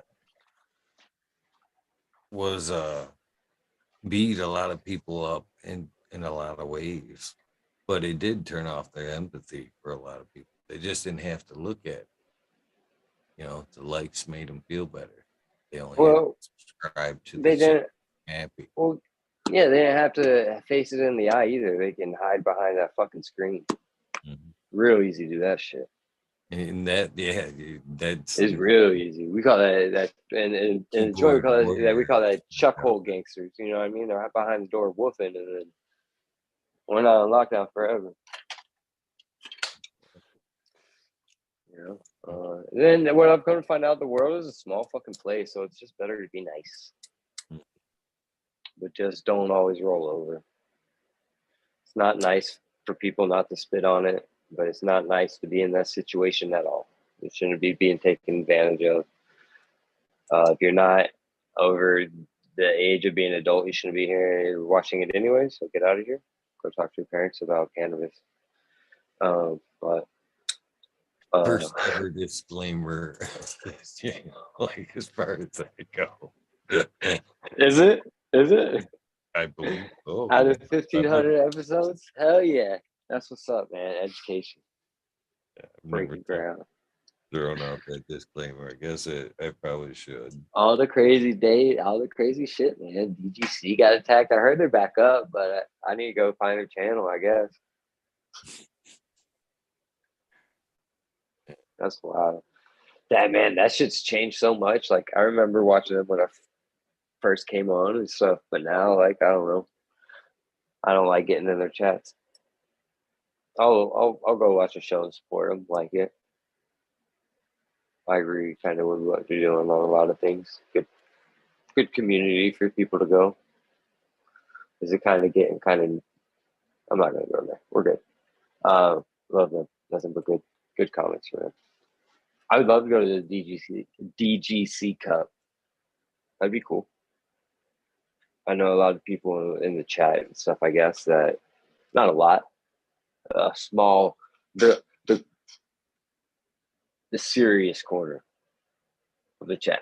Not as serious, but like the people that are kind of more so about it instead of like the uh, current hype, I guess. There's nothing wrong with if you like the hype, but you know what I'm saying. I definitely had the green rush when I first got in.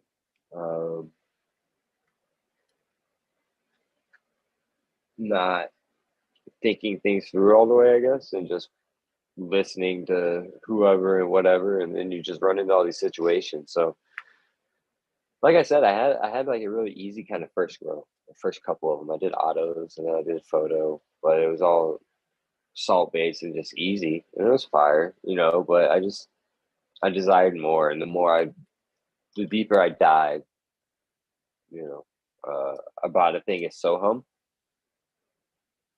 because I didn't want to throw away my fox farm. I was like, "What? No, that's stupid. Why do I want to throw stuff away?" So I bought a thing at Sohum. I ran the Sohum. When I was done with that, I mixed that with the fox farm, and I mended it with a bunch of down to earth stuff, and I just went from there. It was fun. It was a blast. Shout out to Fluffykins. I've never shouted him out. He's dealt with a lot of my shit. I had a pretty bad point, and you know he was there. And shout out to Fluffykins. He's a good cat. Good guy. Good guy. He just went through some surgery too, wrist and something else. So he can't work right now. It's a good cat.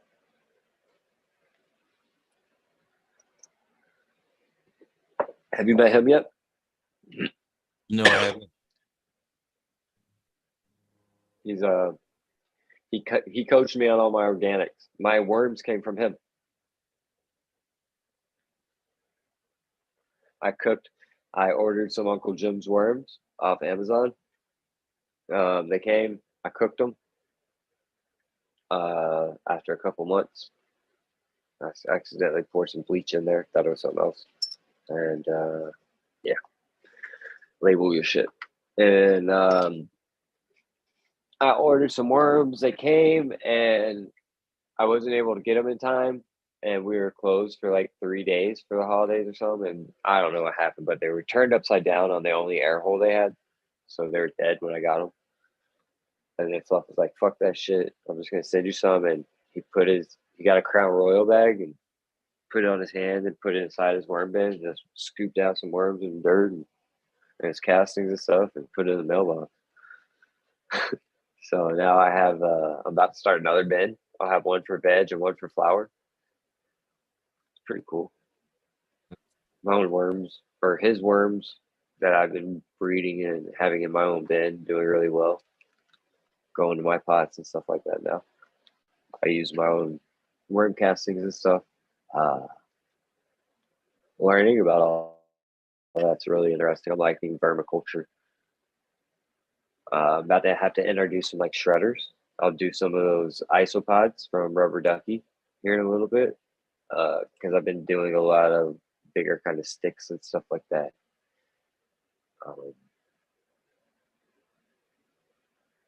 It's all pretty interesting. I got MI beneficials. I might have said them already, but I got one of their biodiversity packs. They're super cool. They're a good cat. Did you hear about that camp compost? No. Document. That's out there in Michigan. They already had it. I'm gonna go next year, but it's all just about composting and just using what's around you. And it's a really good group of people. Dragonfly Earth Medicine is coming to the. I can't remember. I have it The in my organic phone somewhere. They're doing the organic cup. November 11th here in Michigan. Well, that's I'm far. I I'm go gonna to try to come out. school, and you know what I I'm gonna mean. try to come out. Yeah, Yeah. it's gonna be a good one. Mendo Dope's supposed to be coming. Yeah. See, I missed all those lately, so I want to come out, man. I'll And save some weed. this round's supposed to be fucking extra special because they bring in the whole gang's coming this round. So the last few events, it's been like They had to have people stay behind for Mendo that in farm. Michigan. We had Daniel or Bleak and Daniel and Blab. Last time we had both Daniel and Brian here, Cheers, Stone. and then this next time it's gonna be the whole band. So that will be probably like Trevor Line. It's gonna be a good. Oh yeah, that'll be fun. I'm excited. I haven't seen a lot of people in a long time, so I'm excited to see some peeps. I'll have some stickers and stuff. I got some cards made up for the show. I gotta go get my flowers made, but I got boom, nice little card, QR code on the back. Uh, that's what I got these stickers for and stuff. So it'll be fun.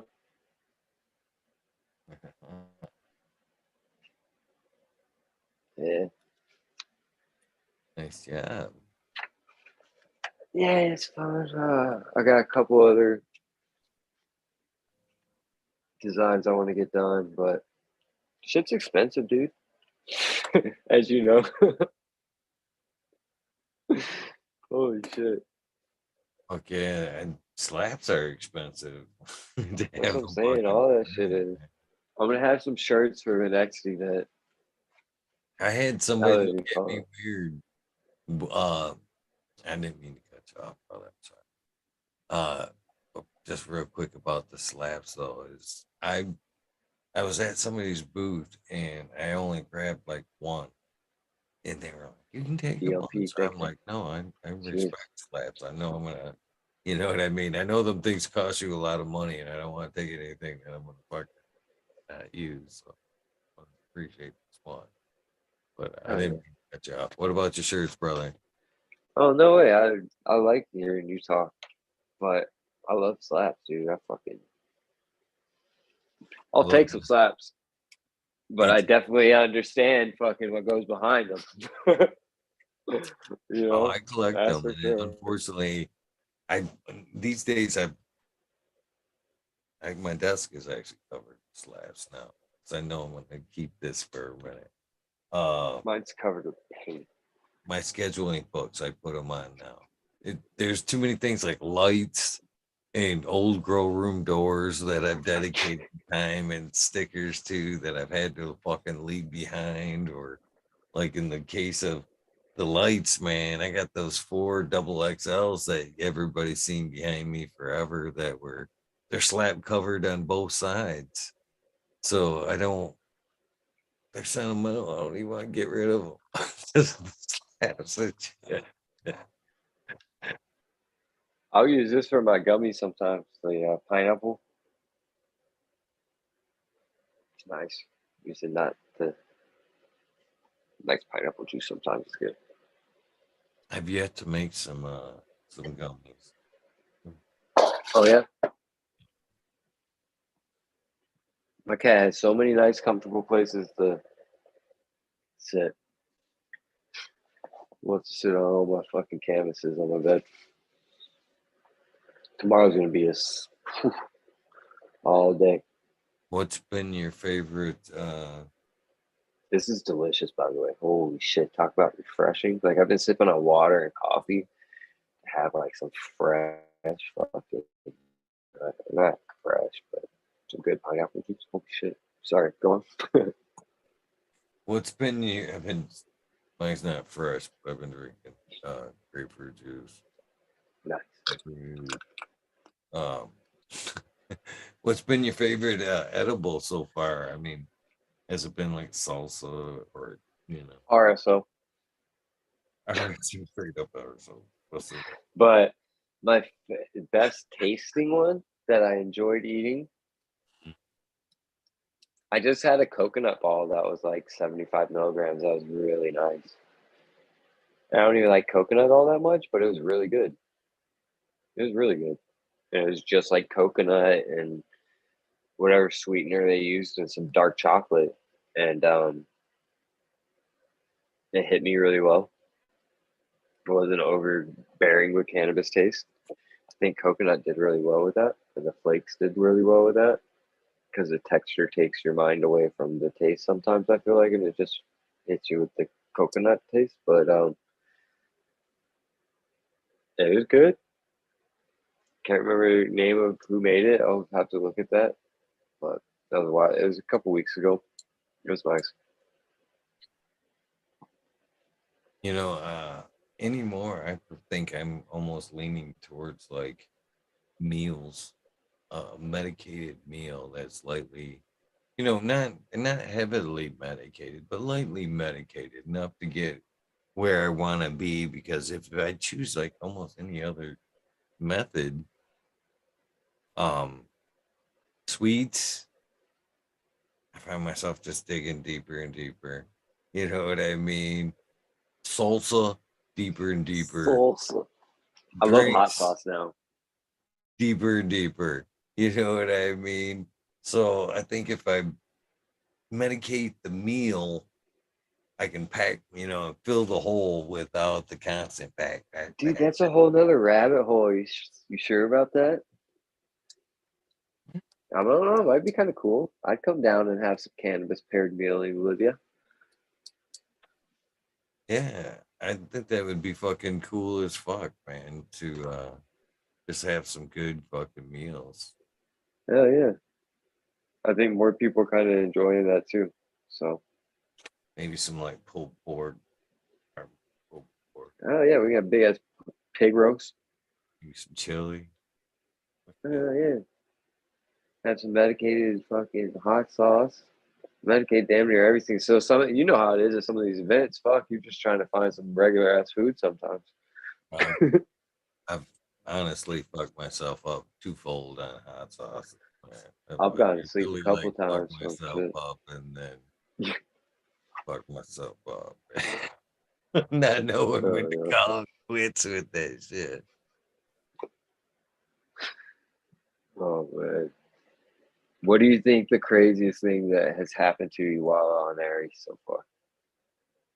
Well, what now? What's the craziest thing that's happened to me and what? While you've been on air that you like want to talk about, comfortable talking about or something? I don't know. Oh, fuck. The episode Without nobody's ever seen except live.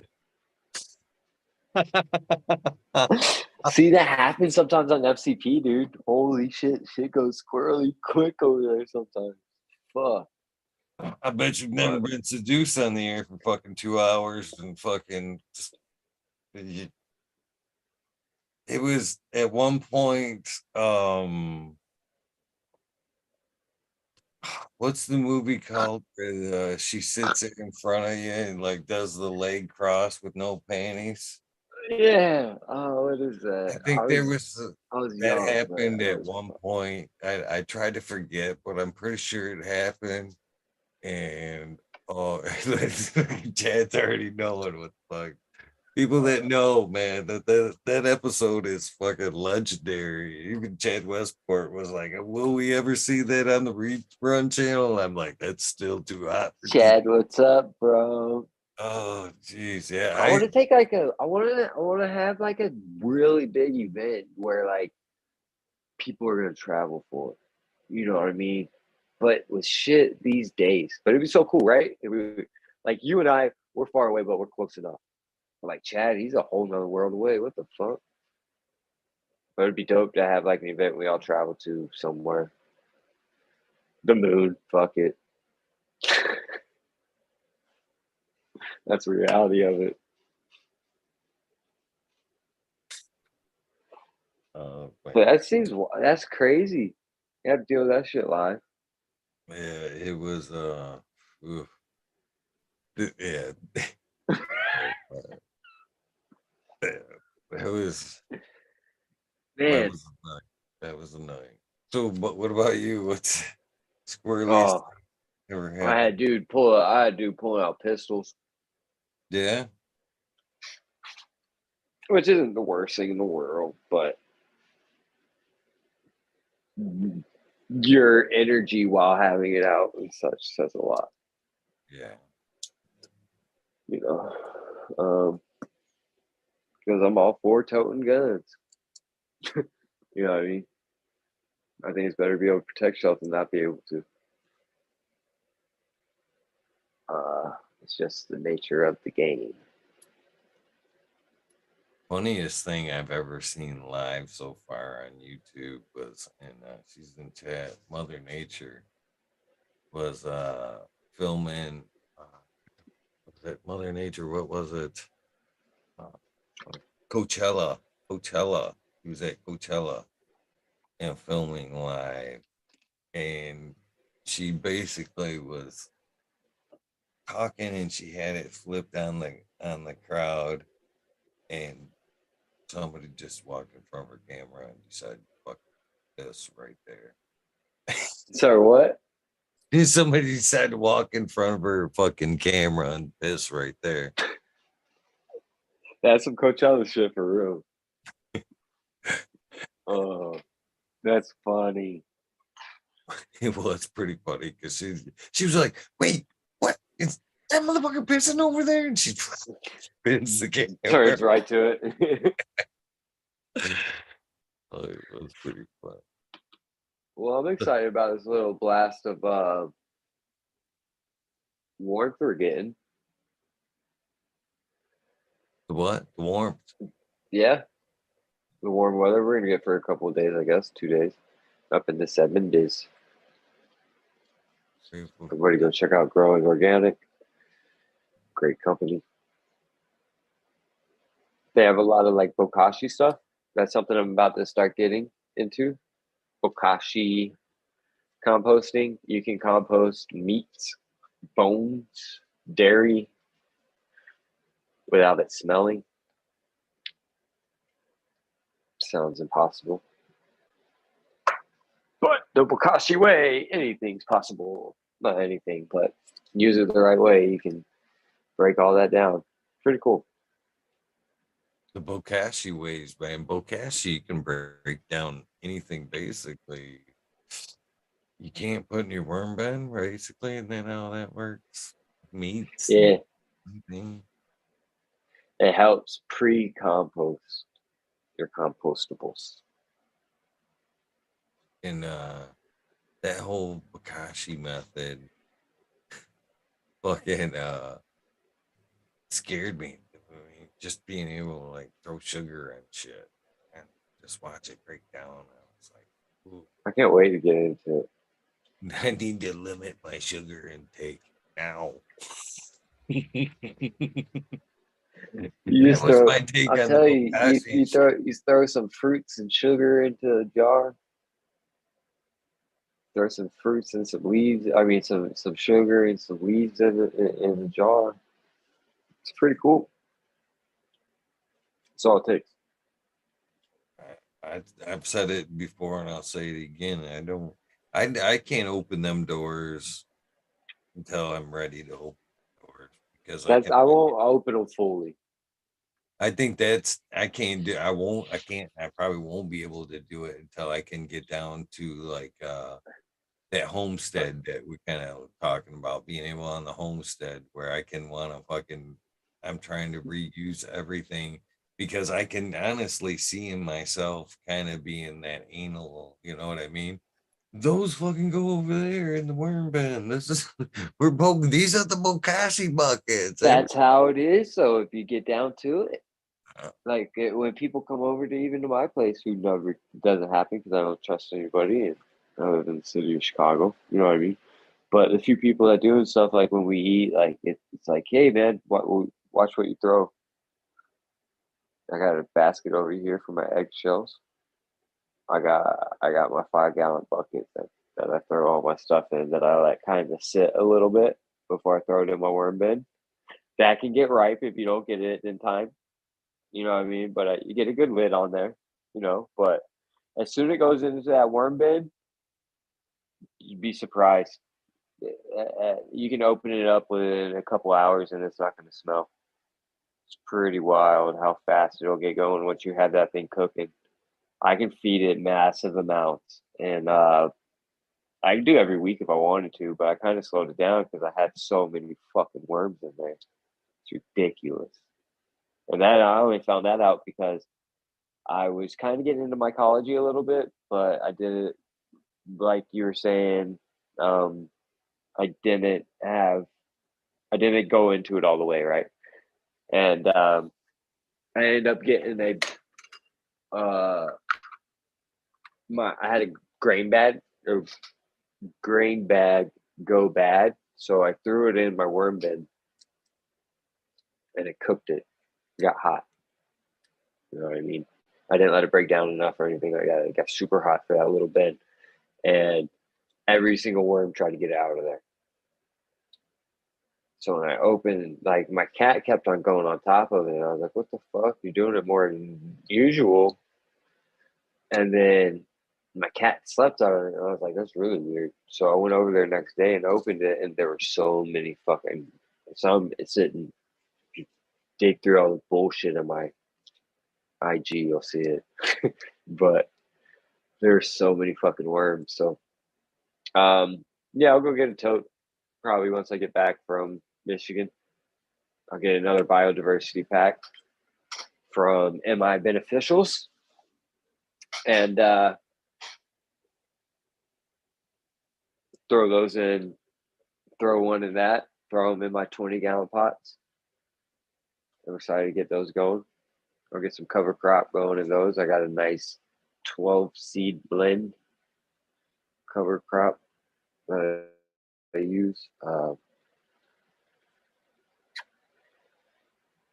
Excited to see what these bring.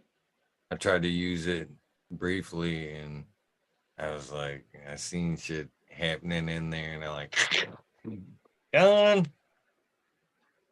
It's crazy, man, because like once you get a good mulch layer going, you know, and like you do a good chop and drop and you just peek at it, there's so much activity going on. So many little bugs and beetles and this and that. I enjoy it. I used to be scared of it. I remember the first time I saw mycelium, it was on Fox Farm. I freaked out. Uh, fucking Smiley brought me some of the Jedi worm castings there, permaculture castings, Oh hell yeah. and he was basically like, have faith. So I dumped that shit in there, and it was like just fresh, so it was full of fucking bioactivity shit. And like, okay, these are all good predators and bugs and stuff. Just gonna have Hell faith. yeah. Just gonna have faith. I'd love to have some smiley bioactivity. That's some I can't. I'm about to start. Yeah, It was collecting like IMOs and stuff like that. the Wormies Jedi's, the Wormies Burma Coast, which has been on the he's been on the show as well, and then with Smiley too. They have some amazing earthworm castings, and just he's another good guy to know for like composting and vermicomposting and shit like that. I would say, well, Smiley's opinion, probably the source. You know, if you're gonna come to Michigan and Can you just break down? Sorry to interrupt you, but can you break down? Do they break down like mango pits? I've got so many in mind. I don't know. I bet those things will take forever, huh? They may. If you look at one of those, they have little critters love those. Yeah. They really, really love those. It's really cool looking at them. Scope it. I want to get a microscope. That shit's really cool to me. Yeah. You know? Yeah, yeah. Dig That's in really deep. cool. Looking how the micro, because like if you look at nature, nature's like raw and unforgiving, right? But the more microscopic you get, it's just downright fucking get it how you get it. And I think the more elemental you get, it's almost like that. But that's what's cool about psychedelics because it shows like that'll show you how it's all competition, but then psychedelics can help you show to where like it's beneficial too, you know, how it can be beneficial. And yep, I think with the rise of psychedelic use and stuff like that, I think it's important for the harm reduction information. Definitely figure out what you're doing, test what you're doing. Uh, like before I do this next trip, big trip, I gotta do some homework per se. I gotta do a little bit of mental training. I need to get some things just kind of tidied up. You know what I mean? That I wouldn't want to have to deal with during that shit. Uh, yeah, I'm looking forward to it. I need it. It's gonna kick my ass, but it's kind of what I need. I haven't had a good one for. I had a pretty decent one, but I didn't really break through. You know what I mean? A full ego death experience. Definitely tripped out, but um, my birthday probably 2 years ago. My buddy came down from. Or no, that's when I drove. I ate like 7 grams of mushrooms. Ended up having to drive like 2.5 hours. That was wild. I was good until I got to Chicago downtown, and like it was right when it was getting dark. So like depth perception was gone, and then like all the lights, brake lights, and street lights, and lights everywhere. It was just like I was like, oh, but got through it safely. Uh, I always end up having to drive when I take acid. I don't know what the fuck it is. I'm not going through this time. Back in the younger days, I most certainly drove on a lot of acid.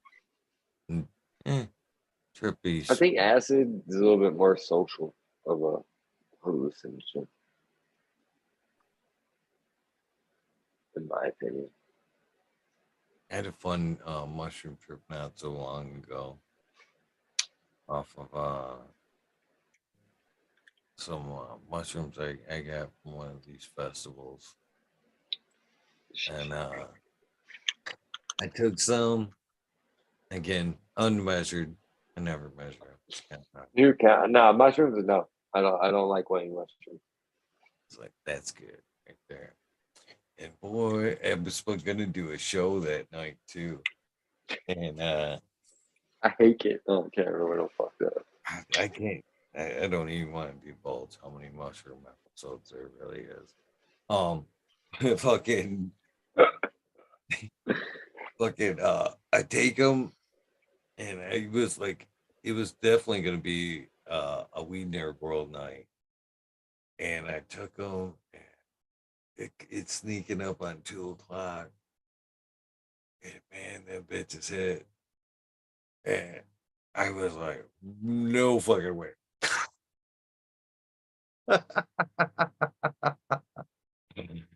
Ain't no fucking way. It's I had a buddy come down from like fucking where you come down from? Massachusetts. And he brought down some acid. I had mushrooms. We both lemon teched an eighth and took a tab and a half. And I was supposed to go out with him. We are gonna go out town, hit town, go live it up. We're young. Let's go do it. I get so fucked up. I'm like, hell no. Hell no. He went out, ended up having a great time. He came back fucking hours and hours and hours later. I was like, how was it, bro? He was like, oh my God, life changing. He was like, I was fucking sweating mushrooms out of every pore of my body. 1 minute, next minute, I'm fucking learning life lessons and crying with a homeless person. Just like me and him were homeless in Chicago for a while. Before I got locked up. I was strung out pretty bad in Chicago before I got arrested. I had turned my life around before I got locked up, but I was still like on methadone, stuff like that, and my lifestyle wasn't really the best. But I wasn't shooting dope. You know what I mean? So uh, I was homeless during like polar vortex. That shit sucked.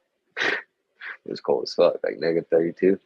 And so me and him had been through some shit. And so it was cool that he was able to kind of close that loop, you know? Oh, the lamp went out. No, well, it Trying to always shake it a trips little me bit. out when I get the big bubble.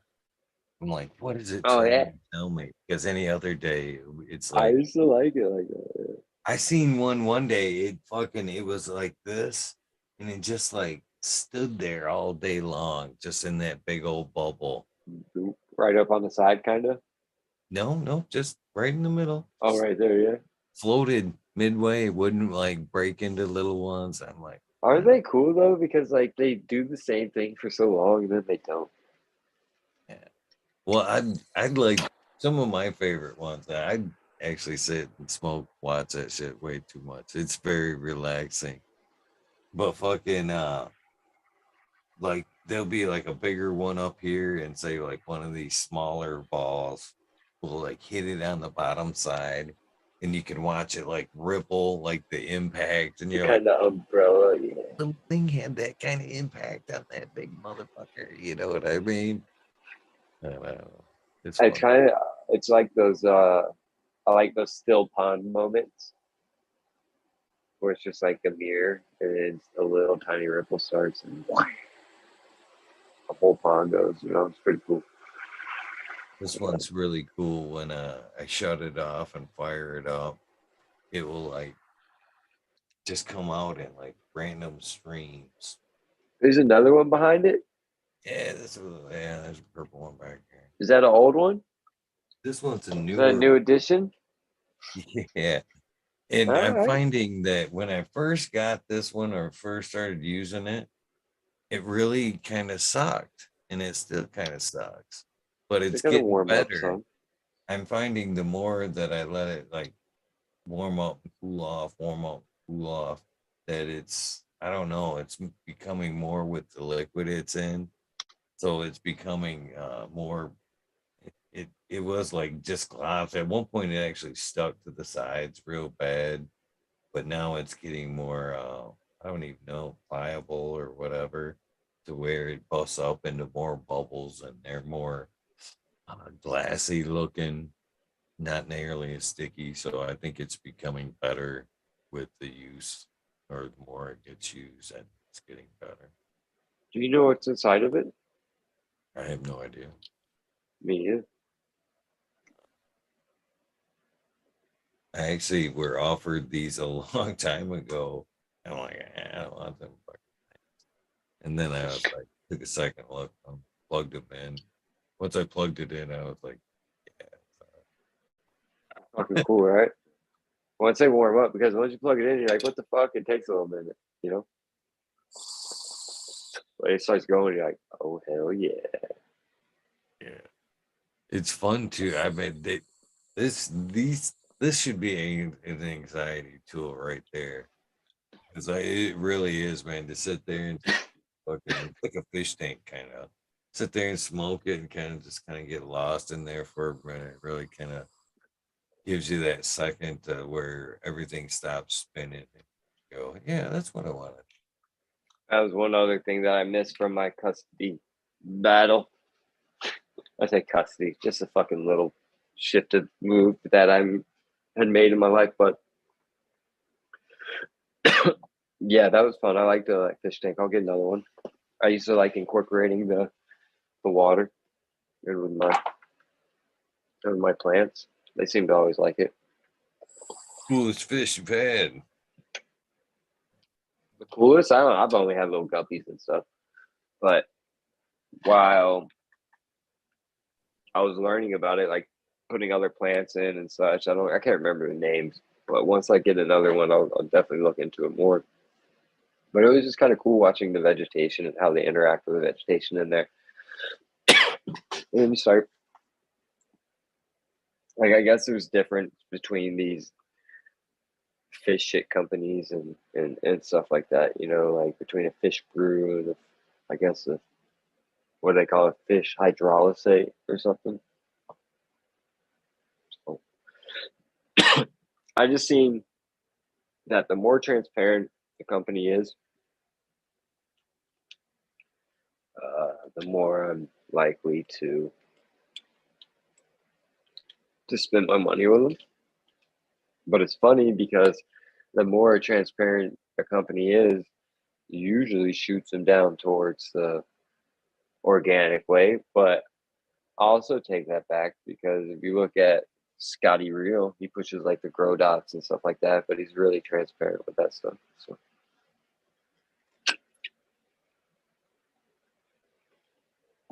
and I'll never get down on somebody that trying to grow their medicine. Not anymore. I give my friends a hard time that want to shake like 3 bottles and shit like that. That's up to them. I just try to, I guess it's my way of just kind of pushing them in a healthier direction. I don't know. But here's a little painting I'm working on. I got finished tomorrow. It'll be fun. Brainwash Okay. TV holding, Is that like a scrubbing. kind of thing? Yeah, yeah, a little sheeple. It'll be fun. I gotta write brainwash up there in media and the TV and stuff. It's a cool little concept I was working on. Appreciate Enjoy the art. fact that you're still nurturing the art, man. I think that's really important, to keep that creative side. I think a lot of people, as they grow up, they should fucking life throws, this and that at you. Too much stress. And a lot of people don't take time to culture, you know, the creative side. On her. I appreciate it. I really do. Um, People like Kazoo. I love Kazoo. He's hilarious, you know. His art inspires me so much. I had this little thing from him right here. But it's this fuck the MCMA. But Yeah, that's from Kazoo. I love the shirt that he designed for you. me too. That's really cool. He did the screen printing. I like the regular band.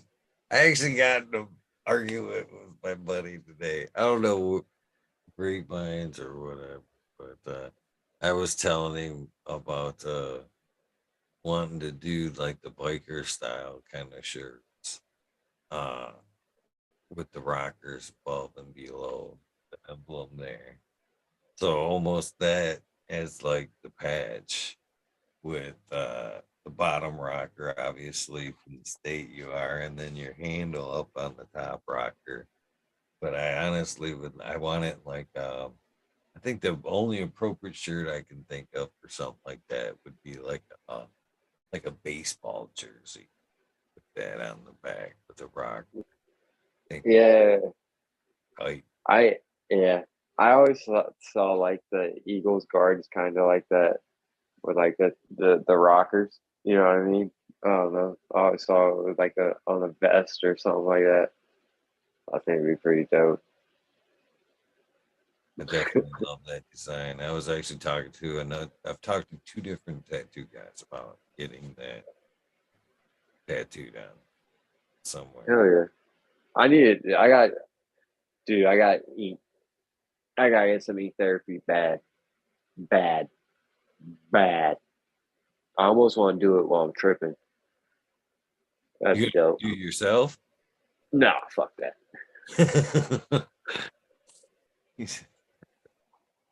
Nah, I want to go.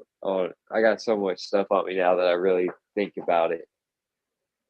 Do my homework before I go to somebody.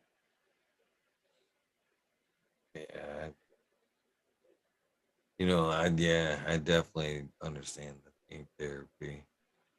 I had fucking some armpit action up here not so long ago. And I was like, See, I got like I'm there. ready for it. It's like right up to there. I don't have much of it. That's the closest right there. But I have my chest, and then I have like one wing that goes down to like right. Oh, that one little spot hurts so fucking bad. Ribs is a bitch. That's not fun. You have your ribs done, don't you? That's If I what remember. I just had finished up was the Yeah, I Shiva remember now. side. It goes from the hip up Yeah. into bottom of the armpit there. Well, yeah, that's the top of the head up there, right? Mhm. Well, Yeah. that's the top. There's a tree. The head's like right here, but I haven't seen it. I gotta go check it out. It's on what, Eagle Tats? yeah, I had I'll go more check it done out. to it like about a month ago, and now it's like up into the pit. Good way. And that's where it really fucker started too, right? So when I first started, you can go check out this chick, Ashley Doriel, on IG. Ashley underscore Doriel, I think is it. So I dated her when I was young, off and on for like 5 years. Um, she's fucking beautiful. Holy shit, did she turn out to be she was beautiful back then, whatever, right? But she was just coming in, like we were super young. I was 20 when I met her. She lied about her age, but she was 17. And she was dancing and stuff like that too. So she quit that when her and I got together, and she started doing hair. Um, and then from there, she started exercising, and she really went with that. And now she's like a fitness bikini model, but not only that, she coaches. So her very first competition, she got her pro card, which is crazy. But I don't know where I was going with that. Oh yeah. So when I first met her, I was just learning how to tattoo, and so I did some tattoos on her.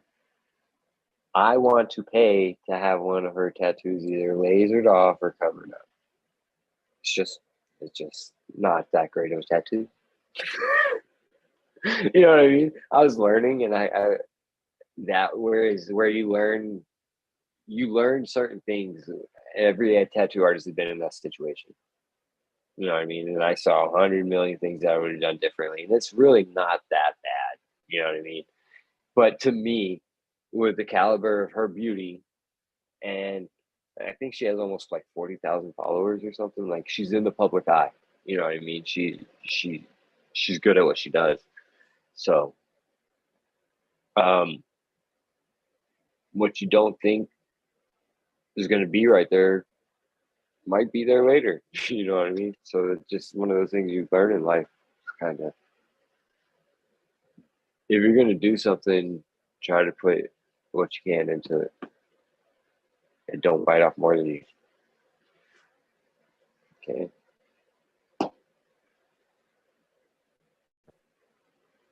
Yeah, and definitely. Well, the only tattoo I guess I have that stinks. Yeah, or it doesn't stink, but it stands out for where it is and what's going on around it. It's Buster Bunny over here. Yeah, you said Buster Bunny.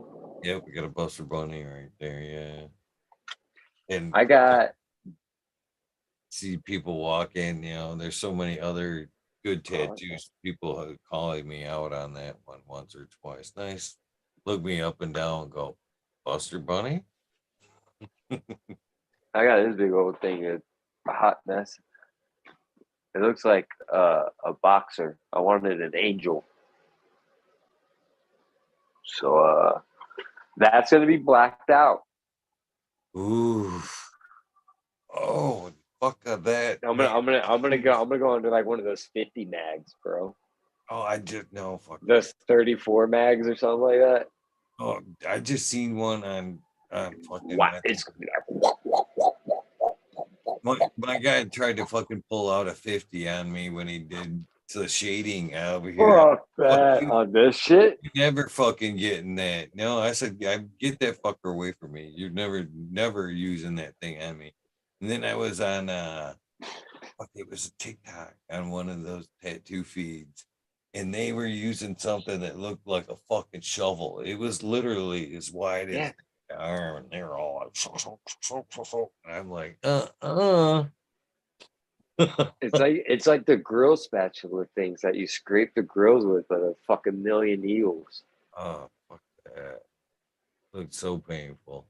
And it may have And you, been less painful, less passes or whatever, but it looks like fucking a some of hamburger. those guys don't look like it's fucking that painless. Yeah, it didn't. It looked incredibly painful. That'd be some trauma. uh, yeah. Then you're going Like over I still scar got tissue painful anyway. spots. I gotta get my feet done. I gotta get my throat done. I gotta get my other rib cage done.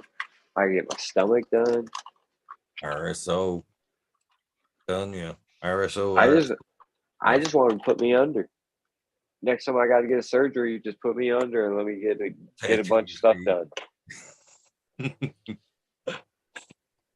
And I But think I that got RSO, it helps with the pain. You I think if focus you use really some well. CBD and stuff too, yeah. I think it helps with the recovery, the heal up 100%. Use some anti-inflammatory stuff for sure. Well, yeah, yeah. I wash like every 4 hours, and then Have you seen that new stuff that they're putting over it, like that yeah, transparent yeah. film? Not a That's fan. wild. Not a fan. It was Do you see all the liquid bubble in there and stuff? It's gross. it's yeah, and I'm completely against that. Yeah, me Actually too. got my tattoo guy not to do that because I've seen plasma buzzles. I had one on my one of my You have an ingrown hair or something happen? and it was the plasma bubble was bad. It actually kind of ended up like making a bad spot in the tattoo. Kind of I've got a ate. couple of them. Yeah. You get Yeah. these little spots that kind of scar over and stuff, and I don't want to like, especially with like an ingrown hair or something. If that shit happens and you have that on there for a couple days, and it's just bad bacteria in there or whatever. I don't know. I just wouldn't want that. Yeah. I Maybe I should talk to Jeff Lowenfield. I found that it's better to let it go for that first until it stops bleeding, then wash the plasma off and then apply it. And You get that goop. Once you get that goop, it's good to. Yeah. I woke up stuck to the mattress once or twice.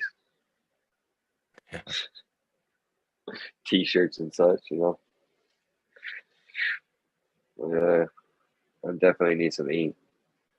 what you gonna get? What are you just thinking of like cover ups I there? need to, Something.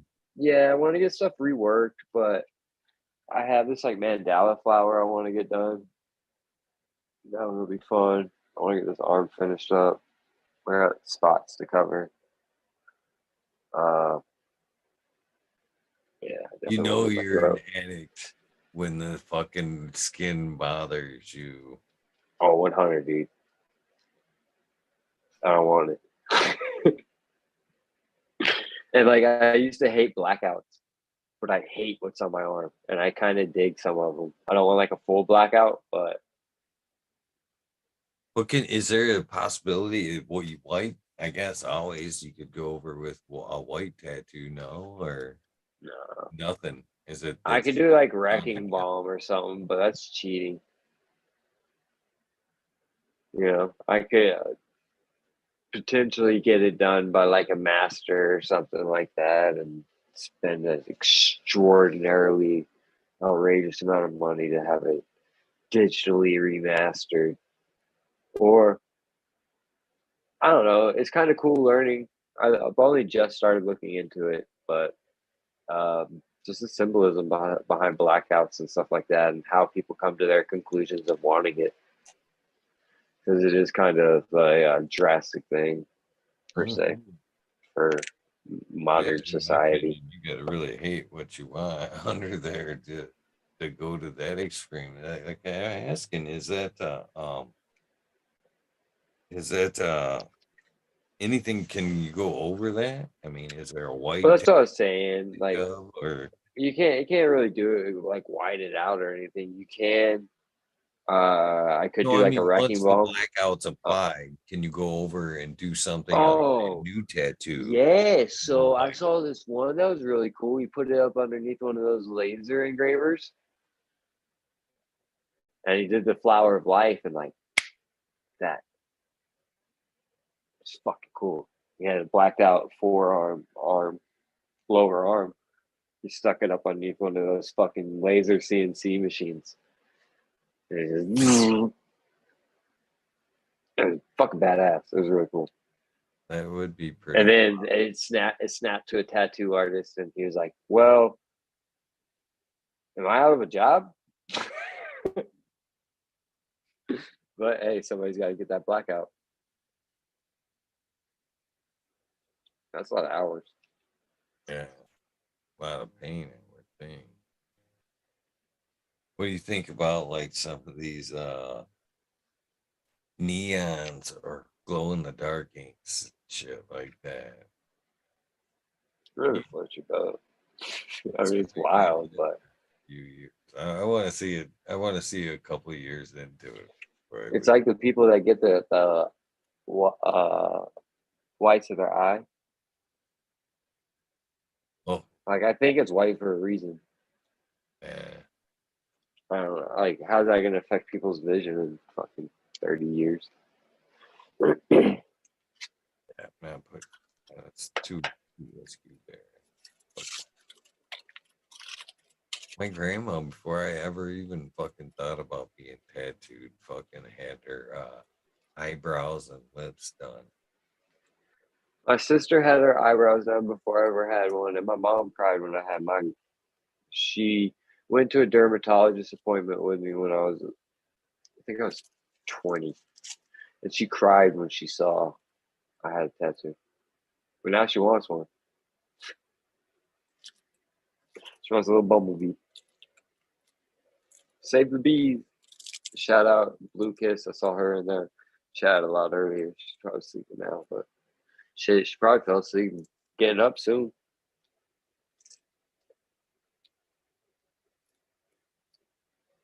She's a good woman. She is. She actually, when my grandson was born, offered to send me some baby clothes for him. Oh, Had little fisherman emblems on. Grateful. very, very cool. That's the best thing. Oh, I think we all know my stance on like selling shit, whatever. Even trying to take anything. I'm kind of like, I may duck you a few DMs before I actually let you send me something. Uh, and it's just, I'm, but those things when people take the time out and send something they picked out, that shit has fucking value to me, man. Even if it's something silly, man. I have. If anybody's ever sent me anything, I have it. I have it to this day, and I've been yelled at by a few people. Uh, Detroit River Rat, awesome dude, Cheers. He is a good cat. sent me a fucking green skull dab rig, and I loved it. I said I still love it, cherish it. He was like, use that motherfucker, and I'm like, no, I don't ever why? dab. He's like, that's what it's for. And so he turned around and he fucking sent me another one. Like, if you want to collect it or you want to here, save this one, Use this one. smoke out of one of them. Damn, enjoy that Right. shit. But I like that, man. I got That shit You has like your hash? How you like your hash, man? Ain't nothing wrong with it. Hell yeah. I want. I'll tell you what I want. I want a good temple ball. I've never experienced a true temple ball, so that'd be nice. I'll make my own one of these days coming up, and I like to see how it cures out and stuff. That's exciting to me. changes a lot in that process, at least in the Frenchy process that I've learned of rolling it out with a hot water bottle. You know, that process to me is that tells me when to start the ball. Because as like you put your dry sift in or your hash and it's a lighter color, as you work it with the bottle, you'll see it brindle on you, and it'll go from like a nice lighter color to a browner to a dark brown, and a brindle where you see the two. And as you take your hot water bottle over it, you push it out to the edges of your baggie, and then throw it in the freezer, pop it, hold it in on itself till it's a ball again. You work that fucking bottle out until back to the edges. But when you see it get to that consistent final dark brown, the brindle's gone. That's the time you take it out of the bag and then begin your temple ball because it's now all uniform. And yeah, it's a beautiful start to a temple ball. And once you get it at that point, you can now fold it in and start giving it spin, spin. That process, just the water ball and the roll out there isn't like, no, it's not like a minute, 5 minutes. You're gonna have like an hour and a half, 2 hours actually just getting it I attempted to, consistent. but Yeah. it wasn't good quality stuff that I tried it with. My buddy just it wasn't dried properly. So, but I think it's a very interesting process to me. Yeah. I've been hearing a lot of Mila speak lately, so She's saw nuts. that. I missed her here in Chicago. She came down with she's doing like a little Frenchy tour, I guess. Jabadoo. Probably. Yeah, so um, I wanted to go, but I wasn't able to make it. I was kind of upset. She was here in Chicago. Got a signed copy of her book. It was Hell awesome. yeah. Selling me. We've had a lot of really interesting guests. That's for sure. That's what I said, man. This thing's a blessing. You know, it's the payment all I'd be your this. 420. Oh, we are. Oh, I got a square lit up. Oh, I got a square. I got a joint lit up. I haven't smoked cigarettes since 2016. Good on you, brother. Yep. I smoked my whole life too. From smoked first one at 14, but I smoked every day on from 16. I was smoking pretty heavily at 15, but not every day. That's not a tough demon to give up, man. Not at all, bro. Seriously, everybody happy 420. But if you're over there in the Michigan time zone, Toast. there's a little canvas I was working on, a little wake and bake one. Nice. I gotta do the lettering up there and stuff. It'll be cute. I'm gonna do a rosin rope around the county. It has the donut, the rosin thing in the middle. That's what they call a donut. So it'll be a joint with a rosin rope in the middle of it, and it burns like with a little hole in the middle of it like that. Called a donut. Let's see. I got a lot of little ones. This one's kind of cool. I like this. I got some prints of this one. It says "Eat more pussy and don't forget the acid." This one that I am working for the costume winner of the Kareem competition. So that'll be fun when I finish it. I'll do that one tomorrow. is what I'm working on.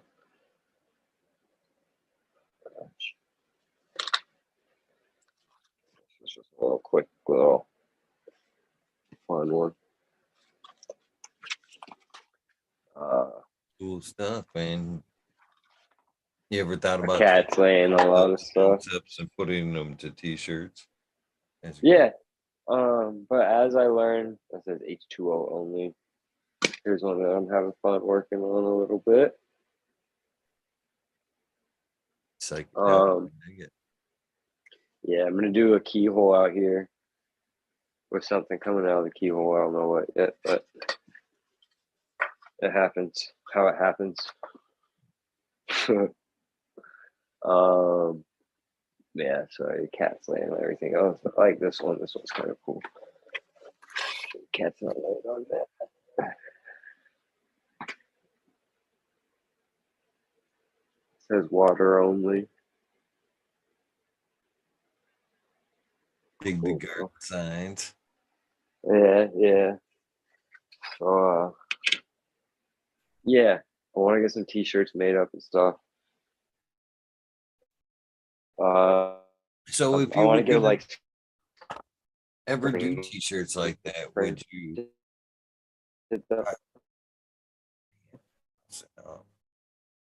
like how Kazoo did yours? yeah, well my question is would you do them in like limited prints? Or how would you go about that? Well, if I do a screen print, you'll have access to the solid image of that print for however long they hold on to it. If you do a digital file, you can have that digital file for however long. So you always have the access to go back. But yeah, that's pretty much how it'd be. Just come up with a cool t-shirt idea and boom, do it, you know? I guess I could have like your basic Saturday's Middle Breakdown shirt, right? With like a logo here and have a one on the back or something, you know, for some merch or something. But I want to do the stickers I just got made. I want to do that into a dab mat. I think that'd be a cool dab mat shape, you know. I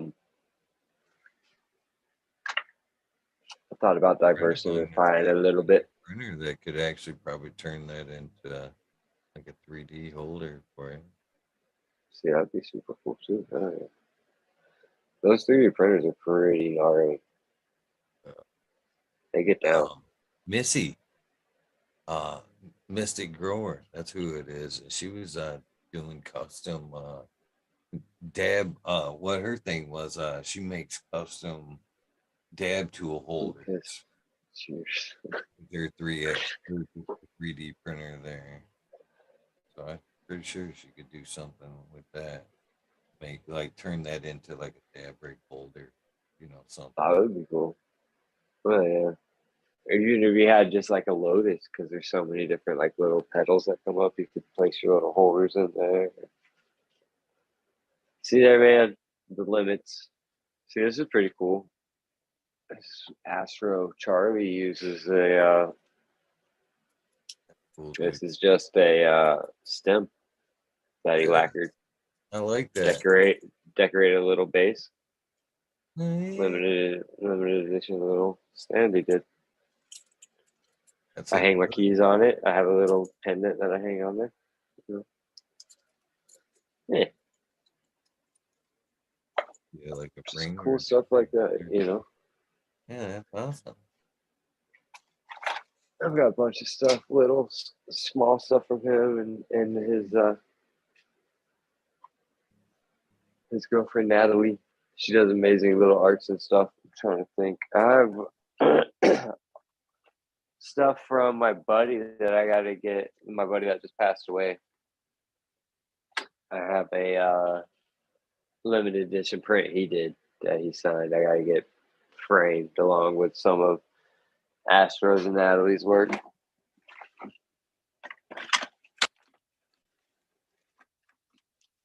See, they almost got bees freaking sex tested. I don't think you can read it, but it says feminized seeds. I would have been happy with the results, eh? Yeah, that's kind of stoner. So that's stoner funny right there.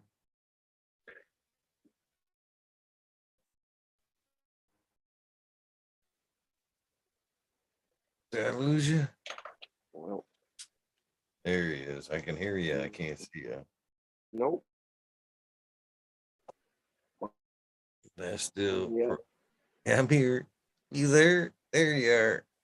Where are you going? There you are.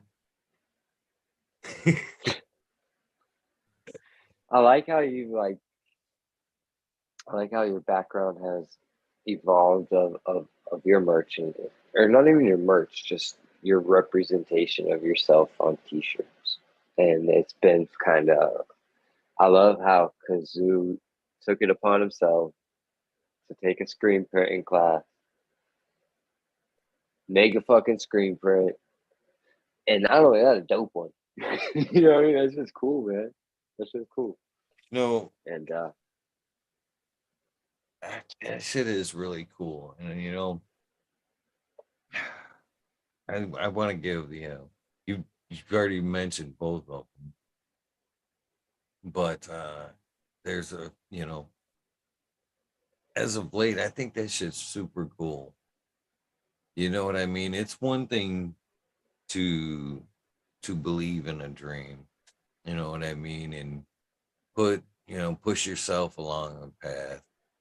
But it's been amazing to see people like Jack, Smiley, and a bunch of other great people lately, Kazoo and Truth, taking it upon themselves to, do the shirts, stickers, and help make, almost like a street team effort to help spread the fucking, awareness for the show and shit. And I think that's amazingly awesome. That's all like speechless awesome to me, that somebody would, take it upon themselves and, do that type of shit. I mean, what did you say to that? That's just fucking amazing. Amazing people do that kind of shit. You know what I mean? And absolutely. yeah, it's cool when I honestly don't. When I it suits made me smile because he sent me the print and then the shirts and stuff, and then I started seeing them pop up. He had started mailing them to people, and I was like, "Oh, that shit's super cool." So shout out to Kazoo, True 420, Smiley, Jack, all you guys that's taking the time to fucking That shit is dope. uh, love you, we nerds. And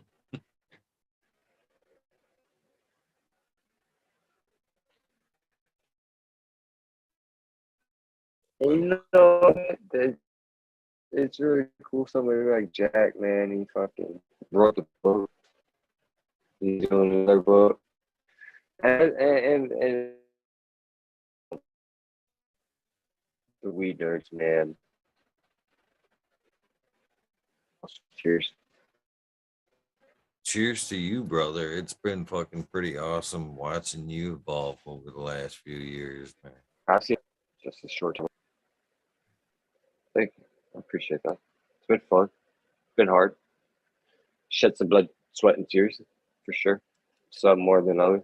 You know what I mean? But I was always that motherfucker that learned better by hitting his head, experiencing it. So now I know why not to do a lot of things, what to stay away from, what I want around me. That's the most important thing right there. Keeping your circle, who you have in your circle, knowing them.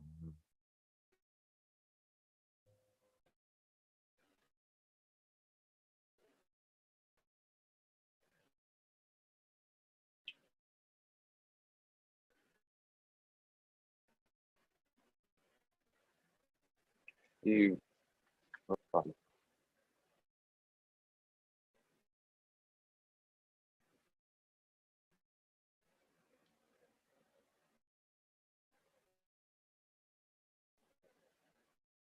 You there, brother? Am I back?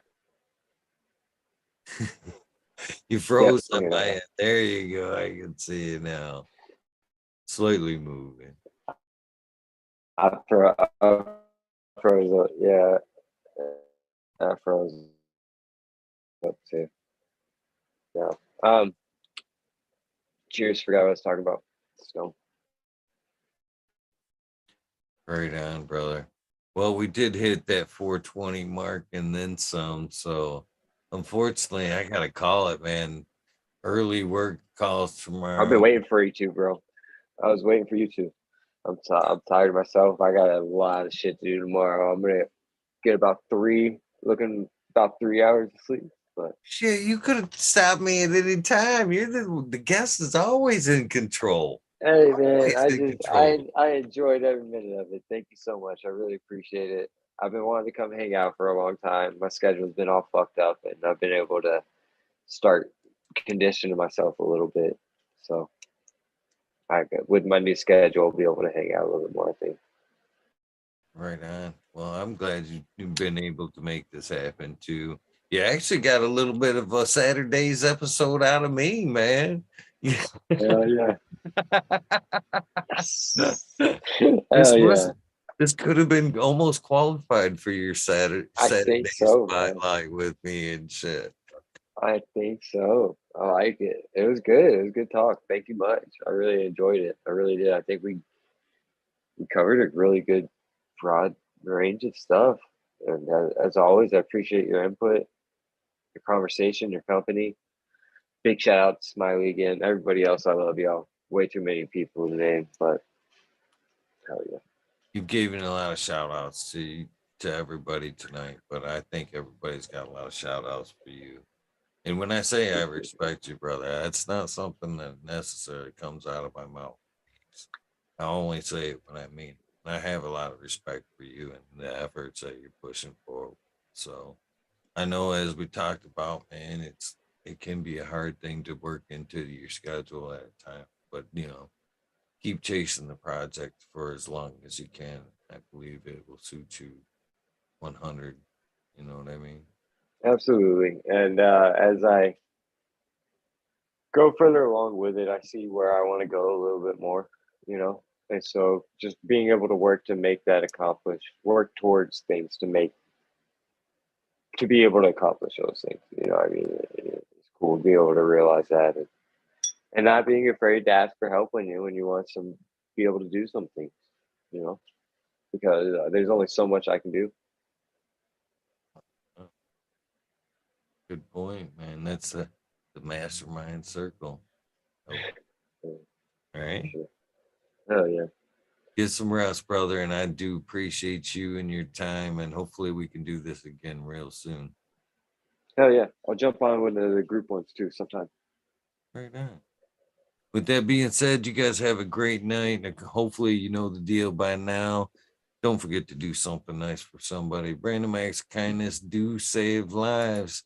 With that being said, we are out of here. You guys